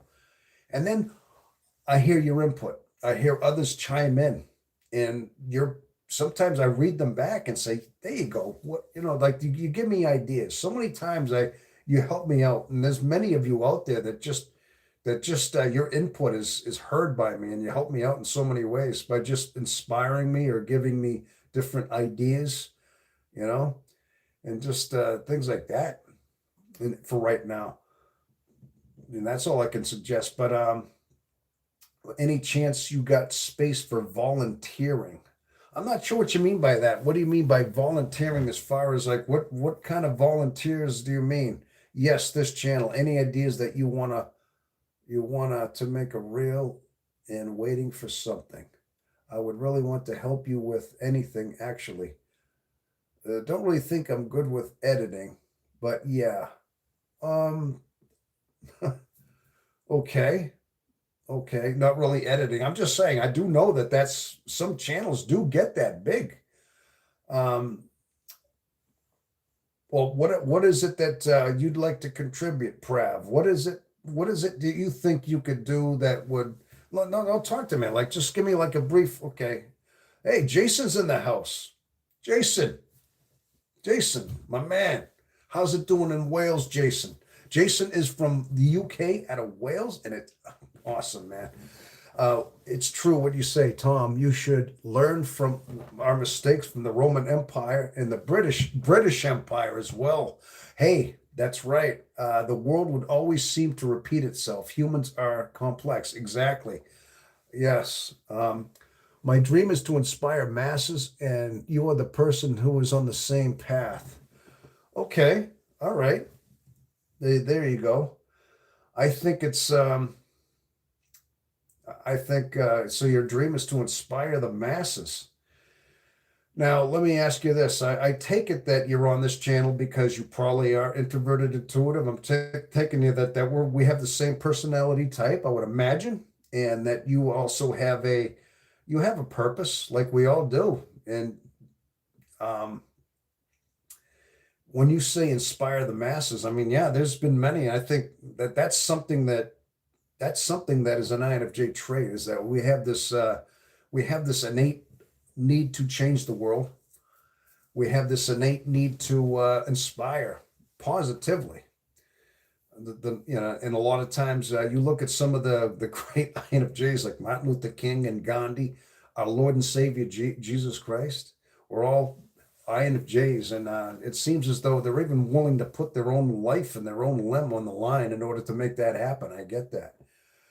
Um, well, right now at this point here, I'm still, like I said, the channel is still in its infancy. As far as I'm concerned, it's less than a year old, and we're right on the verge of 1,000 subscribers.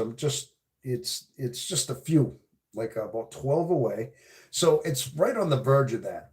Now, I'd like to, of course, I'd like this channel eventually to take off. I mean, I think these lives are what really are helping out a lot, because I think it's something I enjoy doing, and I like to just speak off the cuff. Obviously, I have 14 watching, get to 15. It'd be nice if there was a larger audience, but I think it's going to happen. Eventually, this happens.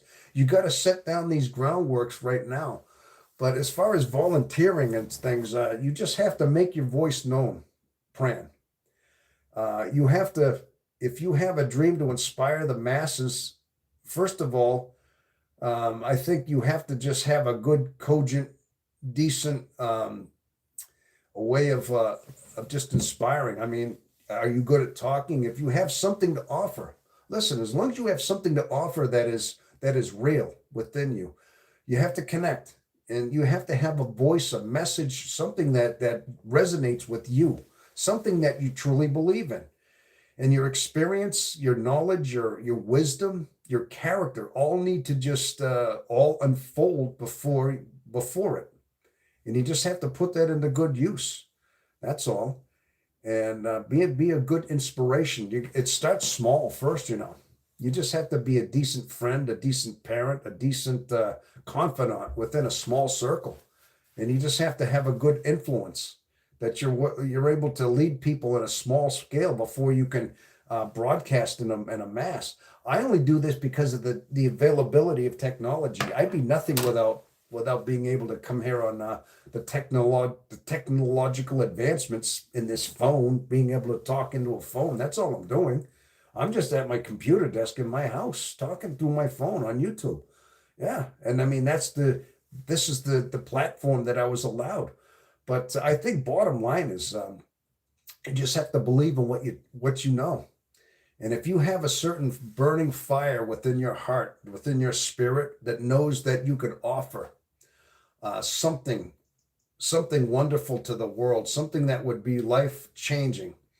I mean, it has to start from yourself first, and it also has to just resonate from your desire to see the bigger picture, I guess. Yeah, that's all. And you just have to know that you're authentic too. You want to see the change and the betterment, and always, above all, one thing, always make sure that you don't get caught up with your own ego, right?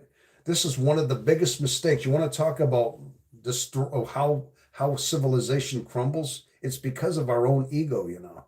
This is the one thing that collapses, and this is one part of this is our failed flaw that's within us.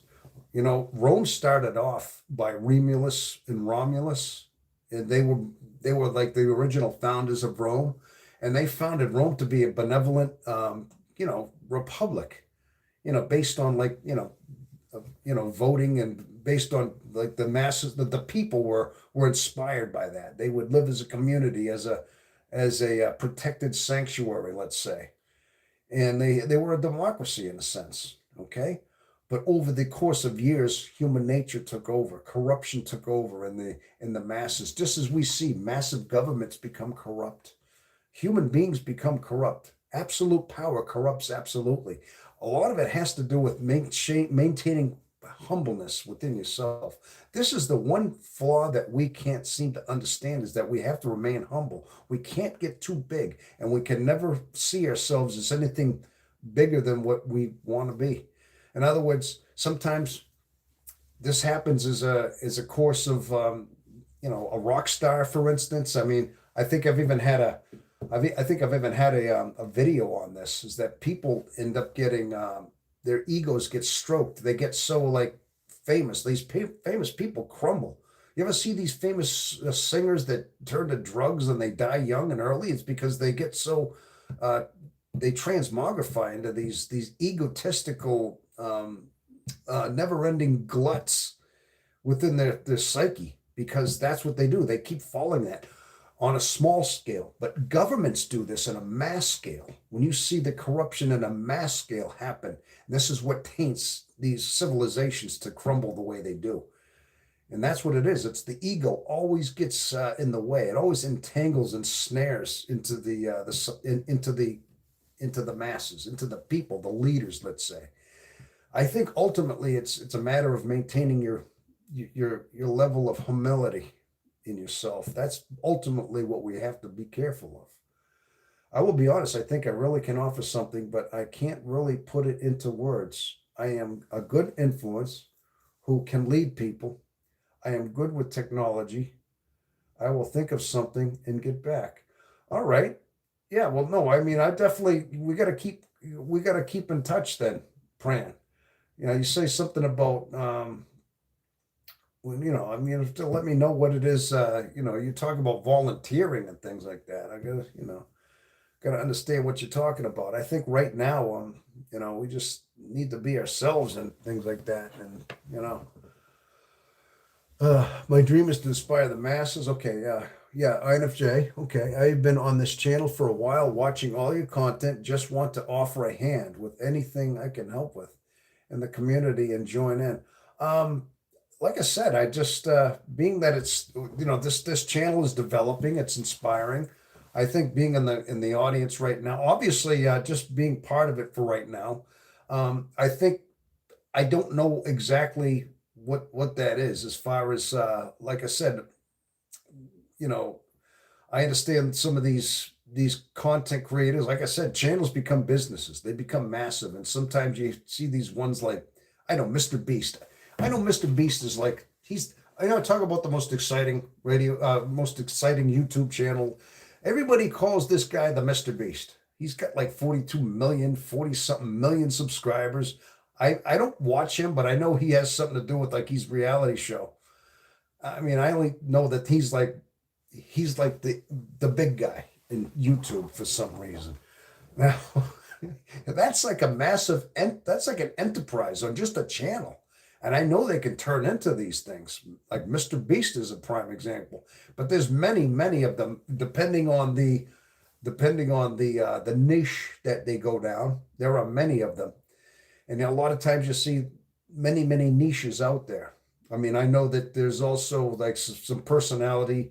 Look at, you got Frank James. I'm going to throw that out there. Frank James is an INFJ, and if I mean, I'm actually inspired by him because he he he developed a way of just putting out videos, and I still talk about him because he's inspiring. But he's got a masterful way of taking his personality types and the 16 personalities. He comes up with these videos, but he makes these he dresses up, he puts wigs on and mustaches and different clothes, and he pretends to be certain personality types, and he says what they would say, but he puts them into these situations, and he's massive now. But if you look at some of his early videos, early on, about 7 years ago, some of his early stuff, and he did a lot of INFJ videos like I do, just talking about just talking his mind. But he was very authentic, but he branched off into these, but he became like his own entity in itself as well. But I listen, I don't know if that's ever going to happen. All I can do is just offer what I got to do. Obviously, when I get the right audience, I talk, and I just know how to hold I just, that's all I can do. Whether it's a gift or not, I don't know, but I just know I just like to talk, and I like to talk my mind.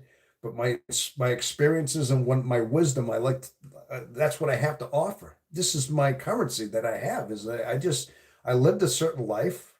I lived that I've had a very volatile life and I think that my experiences are just starting to take root here. And that's all I can do is just let you know what my experiences are, my understanding of the way the world works, and let that come out. You know, but as far as like what I mean, there's nothing I can do other than the fact that you're out there talking right now, Pran. As far as like what you can do, as far as to lead people, is offer some insight right now. I'm still trying to develop the channel. When the channel gets to be, when I get to a certain point when I can get into the partners program, and then that's a personal one. That would be where I can actually, let's say, offer courses. I mean, I'd like to think that someday I'd like to offer courses where I could put up a set of videos and offer them. People would pay for like a course for like, certain things, but certain levels of development with the INFJs. I think I'd like to think that there's a certain course that I could offer, like address like our younger part of an INFJ when we're developing. And I think being a young INFJ is the most volatile part of our life, because my own experience tells me that.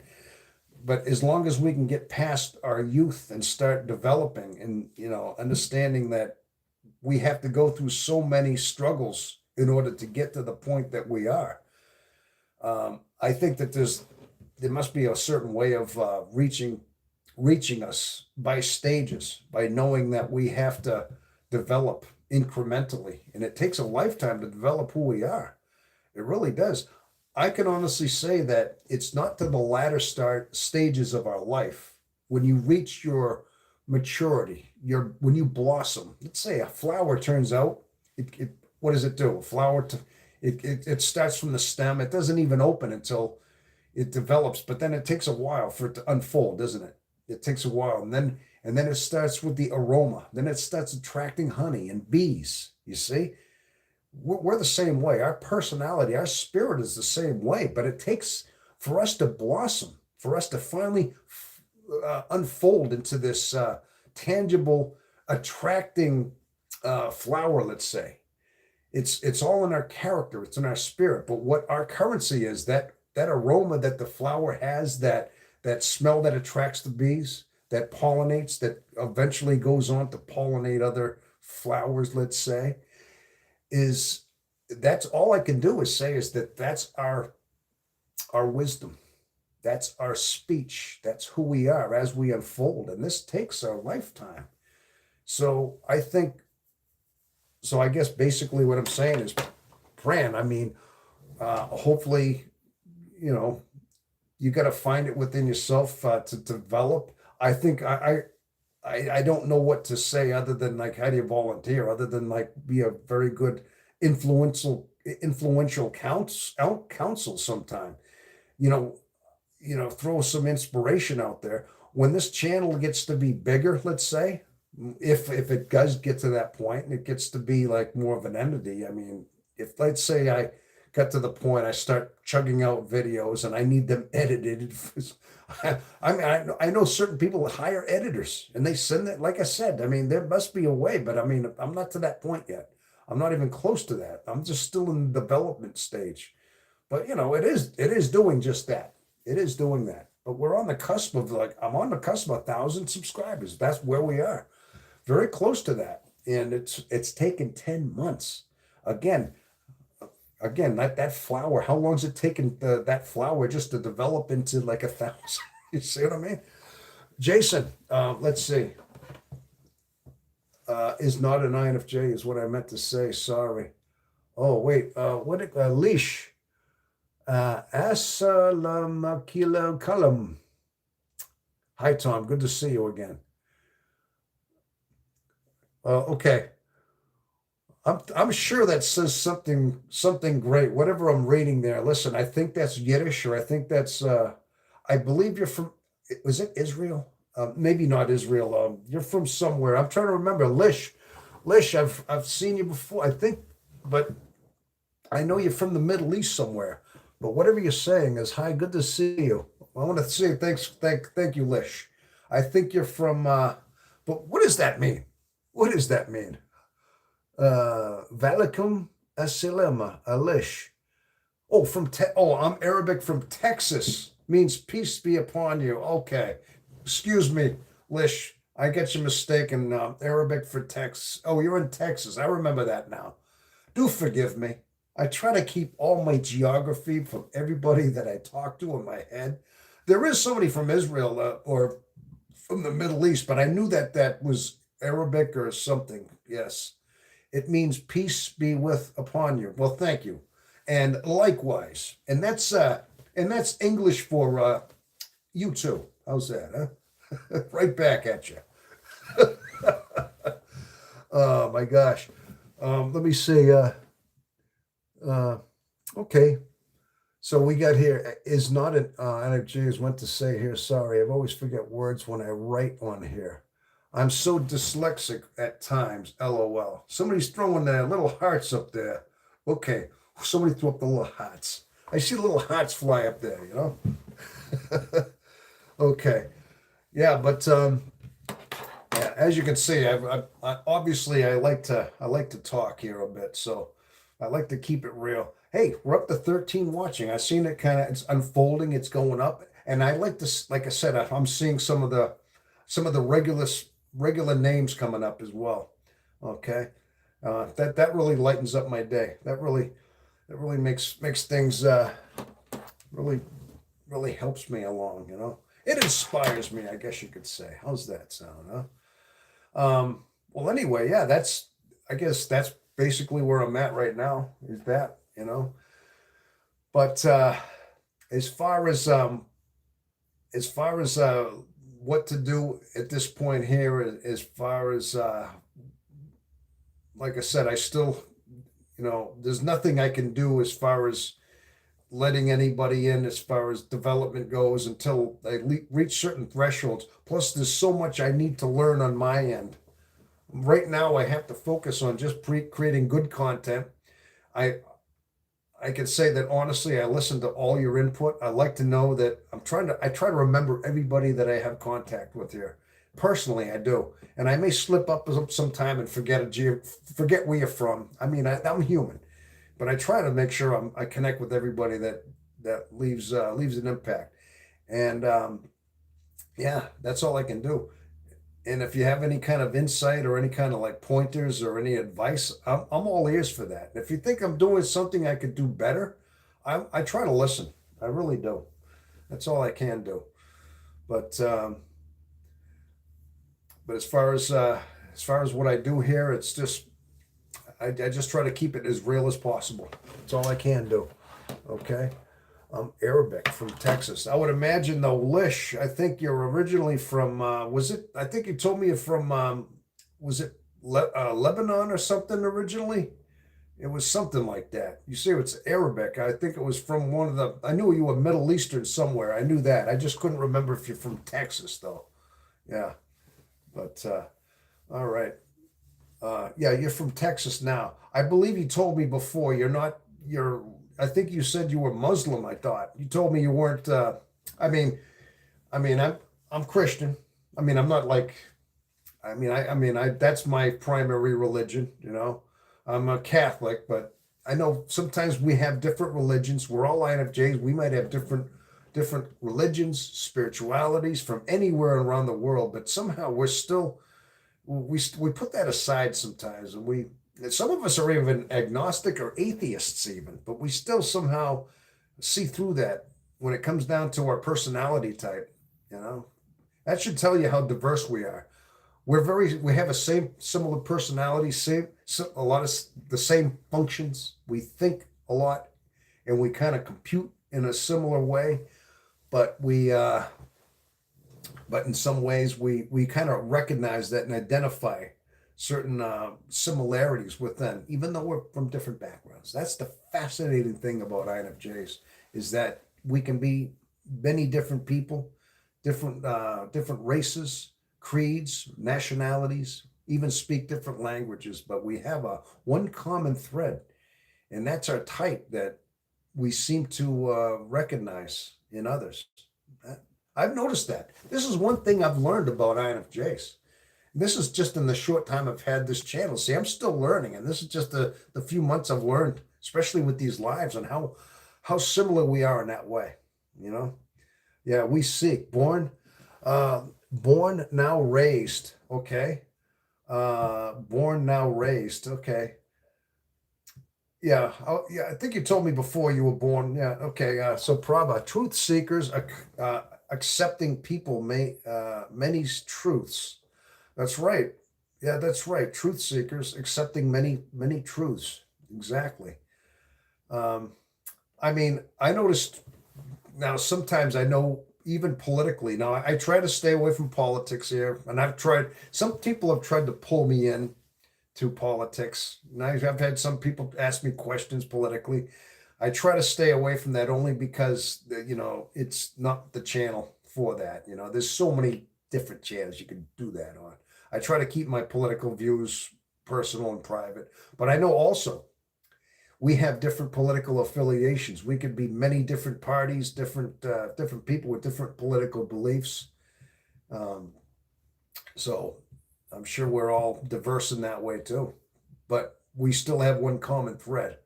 But hopefully, I know sometimes in this current day and age, especially in the United States, I know sometimes politics used to be a disagreement.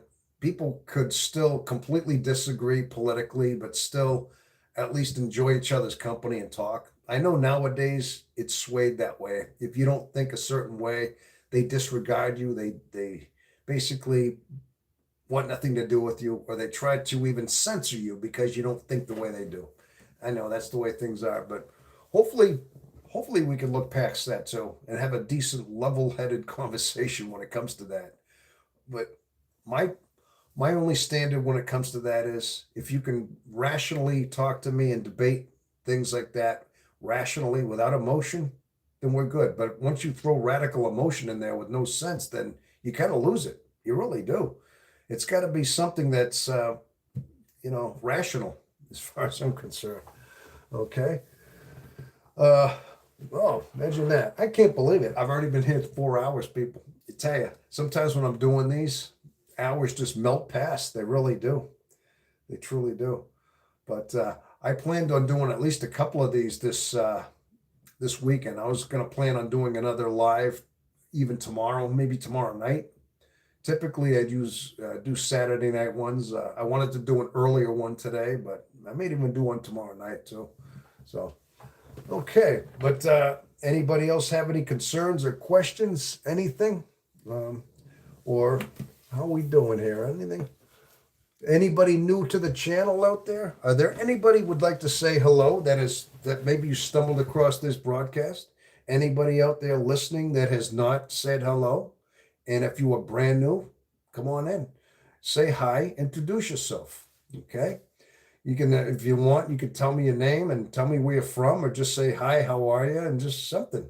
Break the ice. Okay? I'm all for that. Okay? I like to think that I'm encompassing all brand new people as well. Victoria Talvez. Hello again. Hello, Victoria. I do remember that name.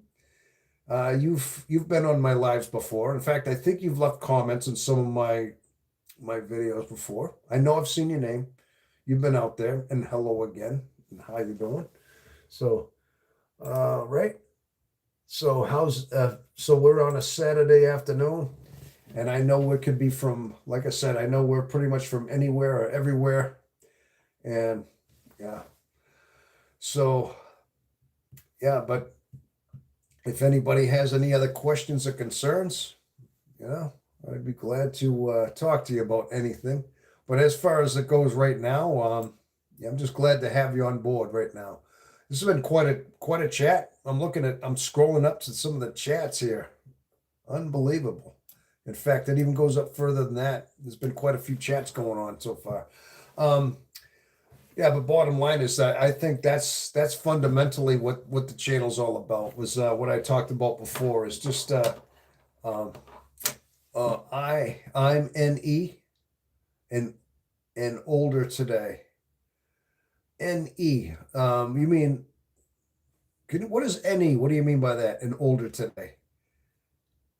Okay, because I'm older than I was yesterday, so I'm older today too. Because yesterday I wasn't.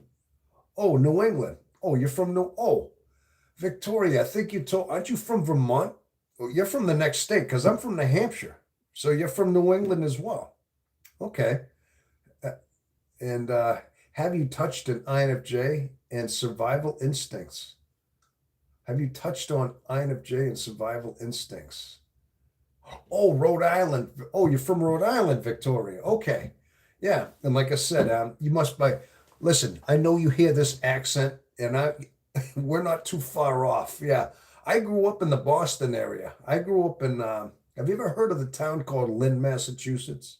You must have heard of Lynn. Coming from yeah, the Lynn, the city of sin. Yeah. Well, I grew up there. I've been through Rhode Island before. I used to do work down there. I've been to it. I don't live there, but I've been through Rhode Island. So I know it's the world's. It's the smallest U.S. state. Yeah, a lot of ocean down there. Very small state, but yeah. Have you touched on INFJ and survival instincts? Yes, all the time actually. Lish. I think a lot of times as I've developed, as I've become wiser, I make sure that my empathy and my intuition is on guard. And sometimes I just use it to make sure. I try to make sure I use my intuition, my inner empathy, my inner abilities instinctively through the course of my life. I think they've always been there, always have been, whether I knew it or not. But I definitely think that I do. I do. I try to make sure I feel certain things. If I walk into a room, I try to feel what the vibe of the room's doing, or where I'm going. If it feels like, try to get reads on people's faces. I mean, I can read people very well now. I can actually in a small conversation with certain people, just knowing them, I can kind of figure out instinctively what they're all about. I don't have to say a word. I keep it to myself, but I kind of know. Um, I love Rhode Island, NH also. I would imagine, Victoria, if you've been in Rhode Island, yeah, I'm sure you've traveled up to New Hampshire because when you're in New England, you kind of seen the region. Yeah, definitely have. Okay. Technically, my mother, however, many moons ago this day, I know that of the Boston area. Okay, yeah. So yeah, Victoria Telvis from Rhode Island. Yeah, hello, Lish. Yeah, hello. Oh, hey, there's Jethro. Okay, he's talking to Lish. There you go. Um, I think I think it's the law to visit other New England state. I don't think it's the law, but it just seems like it's always in the same region, and there could be just job and work. I had jobs where I've actually had to go to all the different New England states because I've had jobs to go do there. I mean, I've been down to like Danville, Connecticut, had to do jobs down there. I've had to go down to Rhode Island to do jobs. Not so much the job I do now, but in the past, I've had jobs where it's taken me to all the different other states around New England. So, yes. But I've been down to like in Rhode Island, of course, down to like the Pawtucket. There's Providence and Pawtucket are the big two, but there's so many like there's so much like there was a lot of scrap metal areas. There's so many ports and docks and so much. That's mainly what they got. There's so much. They call it the Ocean State for a reason, but there's so many ports and ports of entry. Um, there was so many times like even just shipping off like scrap metal refineries. They take all the scrap metal, they load them up on ships and send them to other countries to get recycled into other things. Yeah, so there's tons of things. Lots of oil refineries, lots of ports coming in for like fuels, oils, things like that. Tons of it. Yes, Jethro here. Hello, Jethro. I think it's the law to visit other New England states. Yeah. But like I said, I've been up in New Hampshire. I've lived up here for 31 years. I moved up here from Massachusetts back 31 years ago, and I settled up here. So it is what it is. I know I have that really thick New England accent too, that Boston mixed with a New England, New Hampshire accent. I'm sure it's very prominent to anybody outside the country, outside the United States, but it's my version of English. That's my the way I am, yeah. But yeah, that's awesome. That's good to hear that you're out there, Victoria. Yeah, but like I said, if there's anybody brand new out there, I see a lot of familiar faces. In fact, I see quite a few. I see a lot of familiar names and faces, and that always it always brightens my day to see some reoccurring faces out there, by no doubt. So, but bottom line is, yeah, I'm glad to see what we have a good group here. We have a very tight knit community of INFJs that seem to have camaraderie in here. Jason W, is that where Jaws was? New England? Yes, it was. Absolutely. In fact, the movie Jaws was filmed on Nantucket Island. If you ever seen the movie Jaws, if you remember right, they called it Amity. Amity. It was like they changed the name to a fictitious island. And if you remember, Sheriff Brody, he took a job from like New York City, and he took a job to be the sheriff or like chief of police, yeah, on Amity Island. And he was the chief of police. If you remember, he didn't like water. He was on an island, but he didn't like the water. He couldn't stand it. You know what I mean? But he even made a comment. It's only an island when you look at it from the water. In other words, as long as he was on the land, he was good with it. So if you remember, that was the way Jaws was. It was Nantucket, which is there's two main islands that are off the coast of Massachusetts, and they're actually off the coast of Rhode Island as well. There's Nantucket and there's Martha's Vineyard. Yeah, Martha's Vineyard was, of course, that was famous. That was where the John F. Kennedy, the Kennedy's compound was on Martha's Vineyard, and that's a very let's say an upper class. Both of the islands are actually very upper class, but that was it. That was where Jaws was from. That was based right on there. In fact, Peter Benchley, the original author of Jaws, I believe he based it on right there as well. I think it was on. I think they changed the name from Nantucket to in the movie. I know it was Amity. I can't remember if the novel it was that too. It might have been in the novel, the same thing, but it was on an island that was based in Massachusetts, exactly. But you're absolutely right, Jason. Good question. No way. Yes. I know. How do I know that stuff? I just know things, don't I? How does he know this stuff? Peter Benchley was the author of Jaws. That's right. We need a bigger boat. Exactly. That was the quote. Hey, you know what? I heard Roy Schneider, who did he did the in the movie. I heard that that wasn't even in the script. They were out on they had they had that mechanical shark out there, right? And they were filming it. And of course, that shark had that massive mouth, and it was all mechanical. So, and for, I guess for the first 2 or 3 days, they were trying to make that mechanical shark work, and they were having all these problems with it malfunctioning. So if you notice, you really don't see the shark much early on. You know, it's toward the end. And so they're out in the boat, and a lot of their dialogue came with, just them being on the boat and Quint saying, "Hey, Chief, hey, don't you put your gloves on, Chief? Yeah, want to see something permanent, Chief? Huh?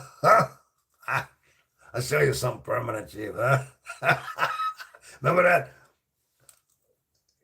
Yeah, he pulled his old tooth out there. Remember that? Okay, I know. That's disgusting, right? Well, anyway, that was mostly what it was. It was so.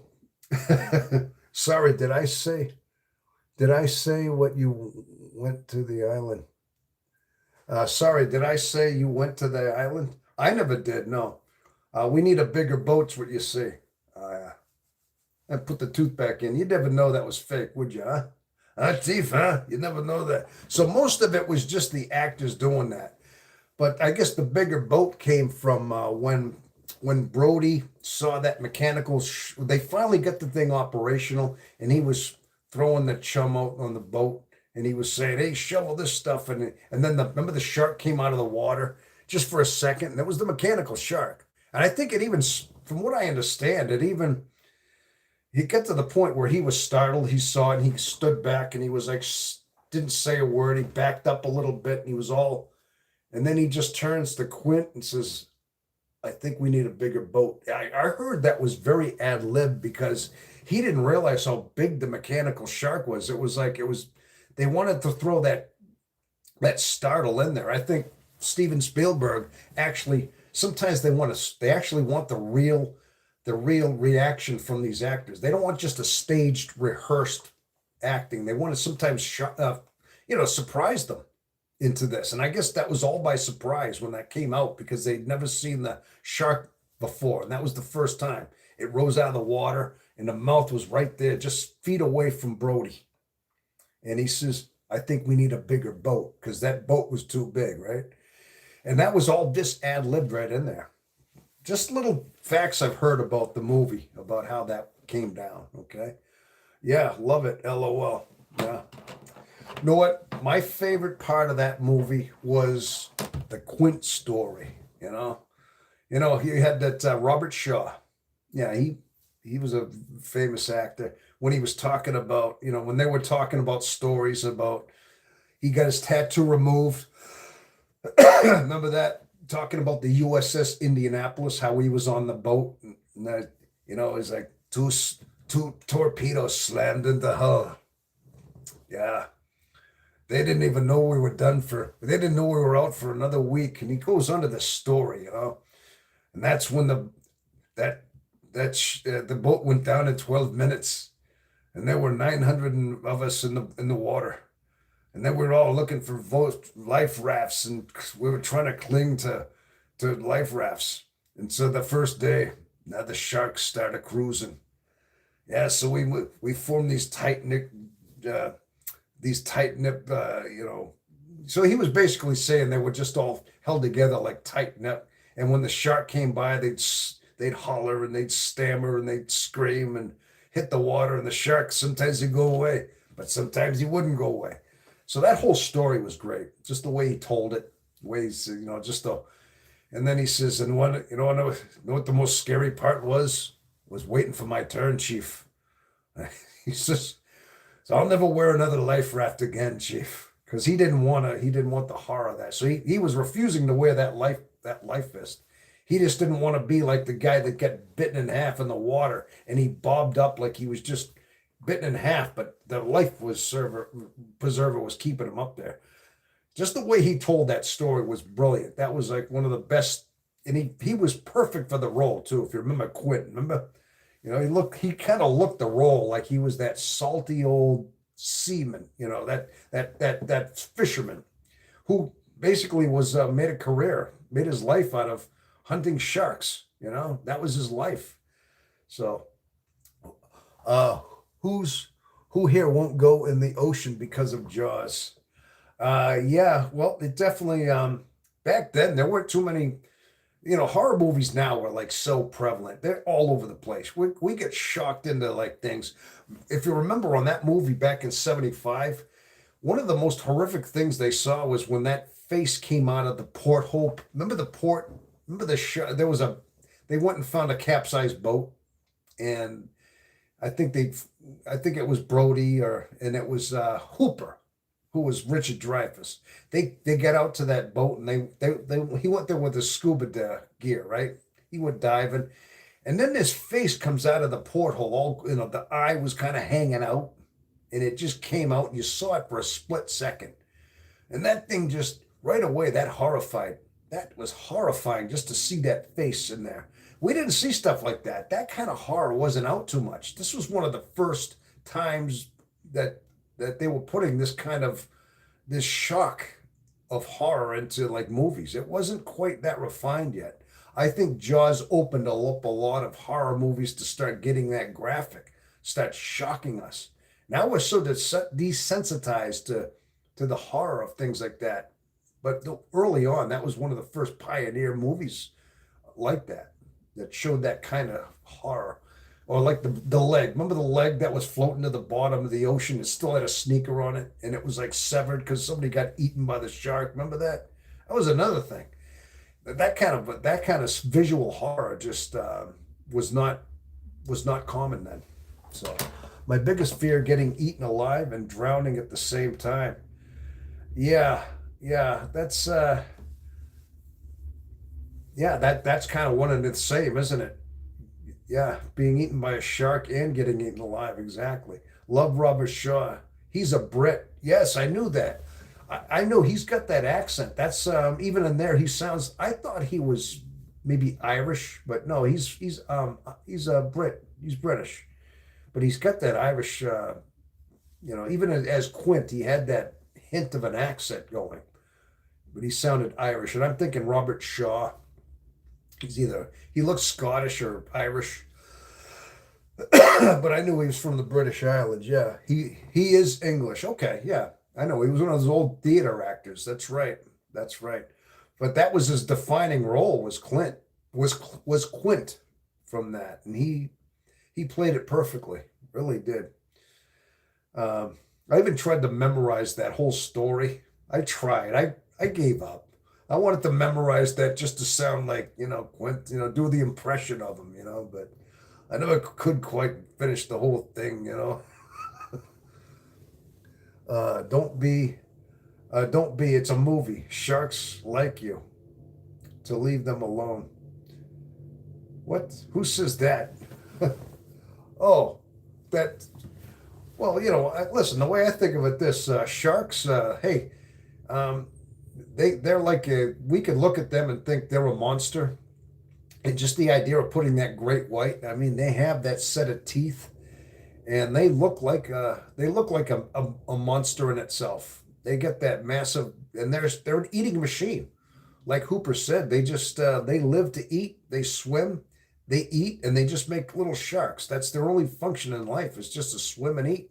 He's trying to describe that's their only function. That's all they do. They don't have much of a life other than that. But so that's like the perfect monster almost in a sense. And somebody decided to take that whole idea, Peter Benchley, and make a whole, just um, a whole series on that, a whole novel based on the perfect monster, and that happens to be the apex predator of a great white shark that just happened to be bigger than any other shark. Like what is it, 30 feet long, massive shark. So I don't want to hurt them, but there's no reason. Yeah, nobody. Listen, I don't think anything should be hunted down. That'd be like saying, okay, grizzly bears are the same thing. We go up to Alaska, up to the Kodiaks, and and then all of a sudden you see these grizzly bears. I mean, nobody wants to hurt the grizzly bear, or a polar bear for that matter. We know their viciousness. They're apex predators. Nobody wants to, kill them just for that. But we just have to know that we enter their territory. If you want to go swimming in the water, guess what? You know what? That's kind of shark territory. That's in. You're opening yourself up to things like that happening to you. You have to take that into effect. Hey, if I walk into a big city, let's say I walk into Boston. Oh, that's a big city that I'm familiar with, and I decide to go down to a rough part of town. I kind of know in the back of my mind that I'm in a rough part of town, don't I? I'm taking a risk. If I have no business to go there, what's the point of going? You see? But if I do have business there, then I have to prepare myself. I have to make sure that I'm prepared or I'm protected in my own way.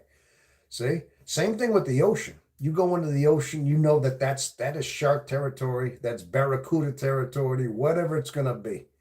And if you're going up into the mountains, if you're going to go to Alaska, you know that's polar bear territory. Same thing. You're entering their domain now at this point, and so it is what it is. If I go to the island of Komodo, and all of a sudden I see these Komodo dragons out there, and they start cornering me. And you ever seen a Komodo dragon? You ever seen those? You ever see some videos online here? Very, very disturbing what they do to goats. Yeah, very, very graphic what Komodo dragons do. But again, that's their nature. Nobody wants to harm them. But hey, their territory is these small islands out in Indonesia, right? So, all right. Okay, people are going, okay. LOL. Great. I'm a great swimmer, but I've got no channel. LOL.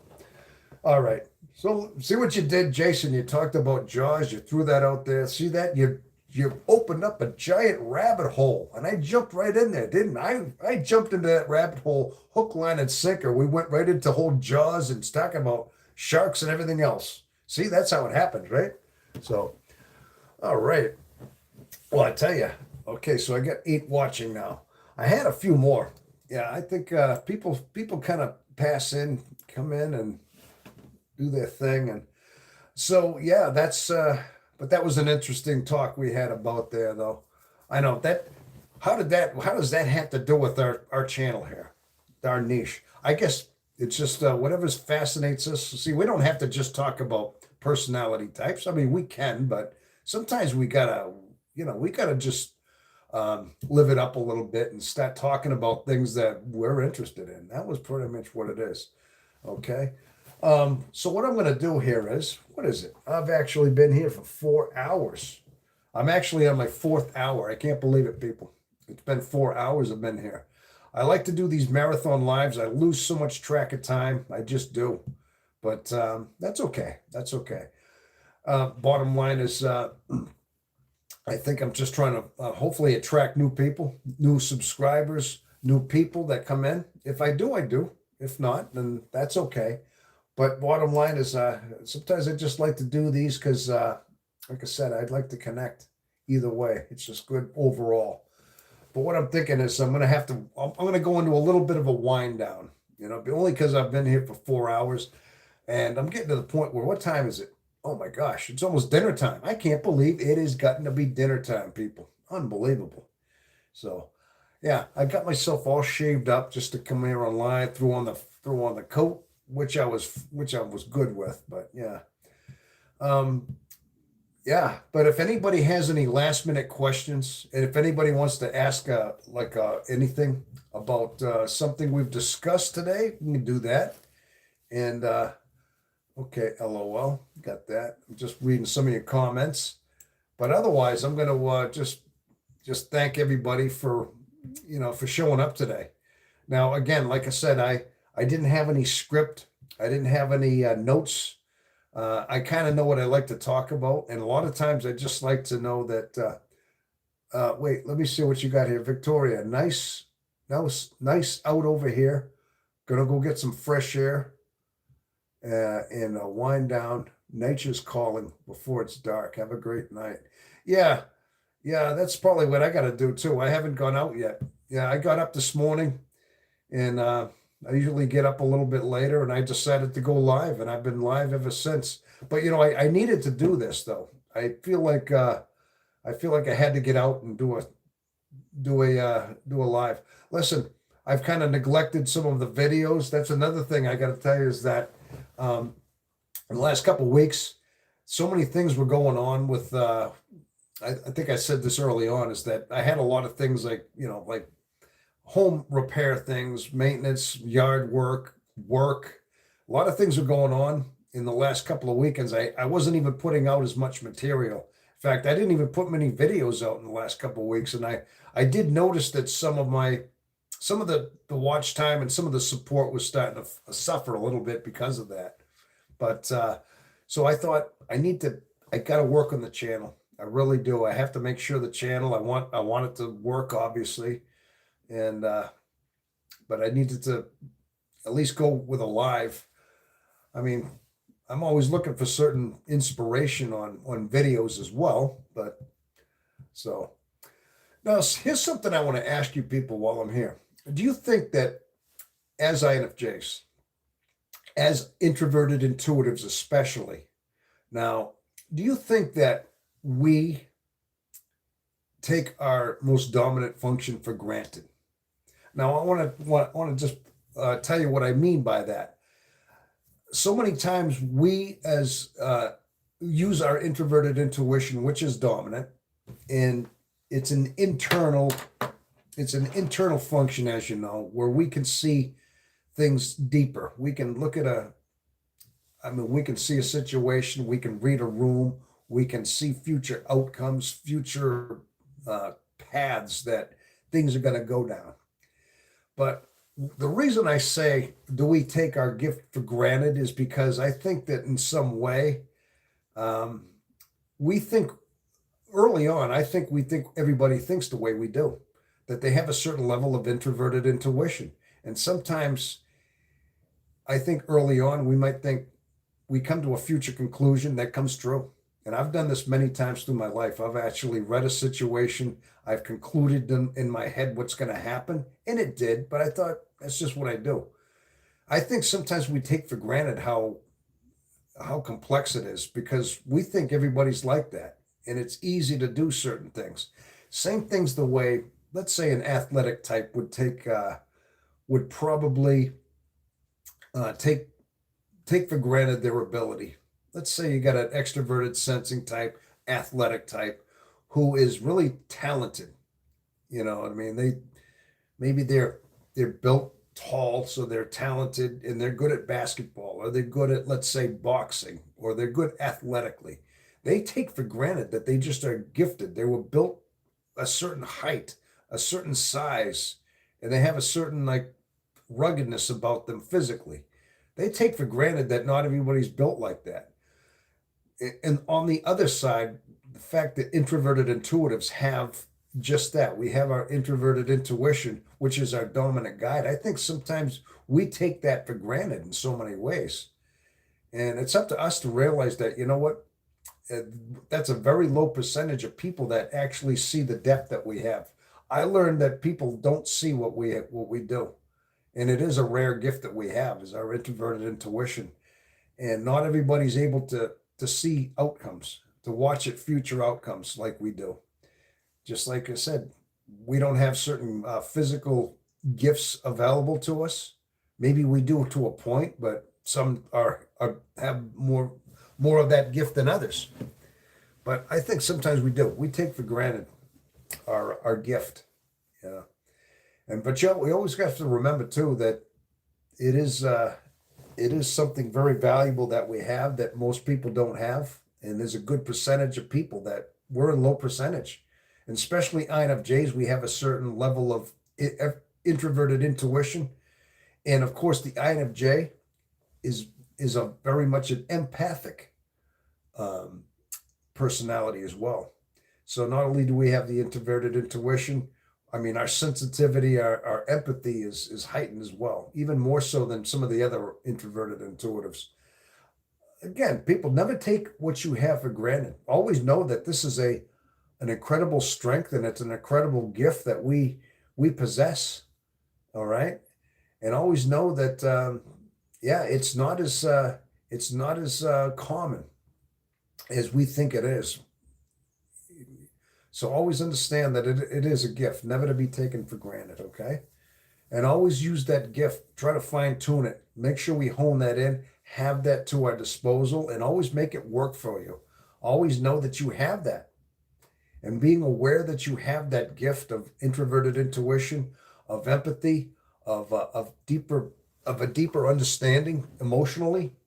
Always know that that's something not to just think is anything of useless. Don't think that it isn't, because more times than not, this is going to shape your decisions, and it's going to shape and affect the way you see the world and other people, and get a better read on situations. Yeah, and always know that yeah, it's a magnificent, rare gift that you have that very few people actually possess. Okay, so yeah, we don't take those for granted by any chance.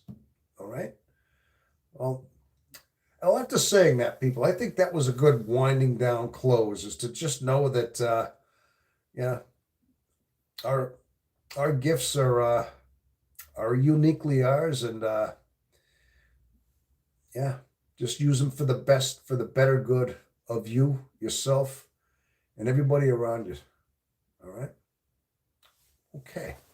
I don't know where that came from, people. It just happened. It just comes out. All right. Well, people, thank you so much. I've actually been here 5 hours now. I just turned into the 5th hour. So this was a marathon, a live broadcast that I had today. And I want to thank you all for showing up today. And somebody's sending a bunch of love little 100% out there. Whoever did that, thank you. Thank you for all the little hearts you just sent out there. So, okay, so people, thank you so much. I'm going to, what I'm going to do is I'm going to clean this one up a little bit. I'm going to put a label on it, put a thumbnail, and I will rebroadcast this at another future date. Okay? Well, thank you so much. Everybody who has attended today, who stuck around with me through thick and thin through this live broadcast, thank you so much for being here. And I hope to see you again. Oh, the hearts were from you. Okay, the crown. Bartender, you must have came in late here. How you doing? 114 bartender. Hi. I've seen your name before. See you, Tom. Thank you so much, everybody. You make my day. Do you plan on doing more than one live a week? Listen, Jethro, I want to do one tomorrow. I did this one a little early because, like I said, I needed to make sure the channel is gonna. I needed to throw something out there, and I needed to go live. I've been neglecting some of the content lately, and I don't want to. I don't want this to end. So I want you to know I'm still out here. I just got caught up with other things that were busy in my life. I had to get done, but I don't want the channel to suffer. You know what I mean? So that's all. Yeah, no, I plan on going live tomorrow night. How's that, Jason? Tomorrow night. How about later on? Maybe later on, like 8 or 9 at night, my time, Eastern Standard Time. I got a couple things I got to do as far as like household chores, and when I'm done with my chores, I'd like to go live. Go live again tomorrow night. Maybe I'll do a marathon right before. So that's what I want to do. Okay, let's plan on that. Anybody wants to come back off tomorrow night, we'll see you then. Okay. All right. That's it. I was here the whole time. Oh, bartender, you were here the whole time? Okay. All right. So you heard the whole thing. I just didn't see you make any comments until later on. Well, I'm glad to hear you're out there, bartender.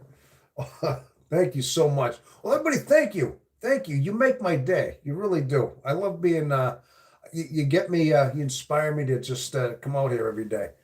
All right. So now I got to go get something to eat. I'm getting hungry here, you know. All right, people. Thank you so much. All right. And yeah, thank you. Yes, thank you too. All right. Well, people, until the next time. Until the next time, everybody, have yourself a wonderful rest of your day. Okay?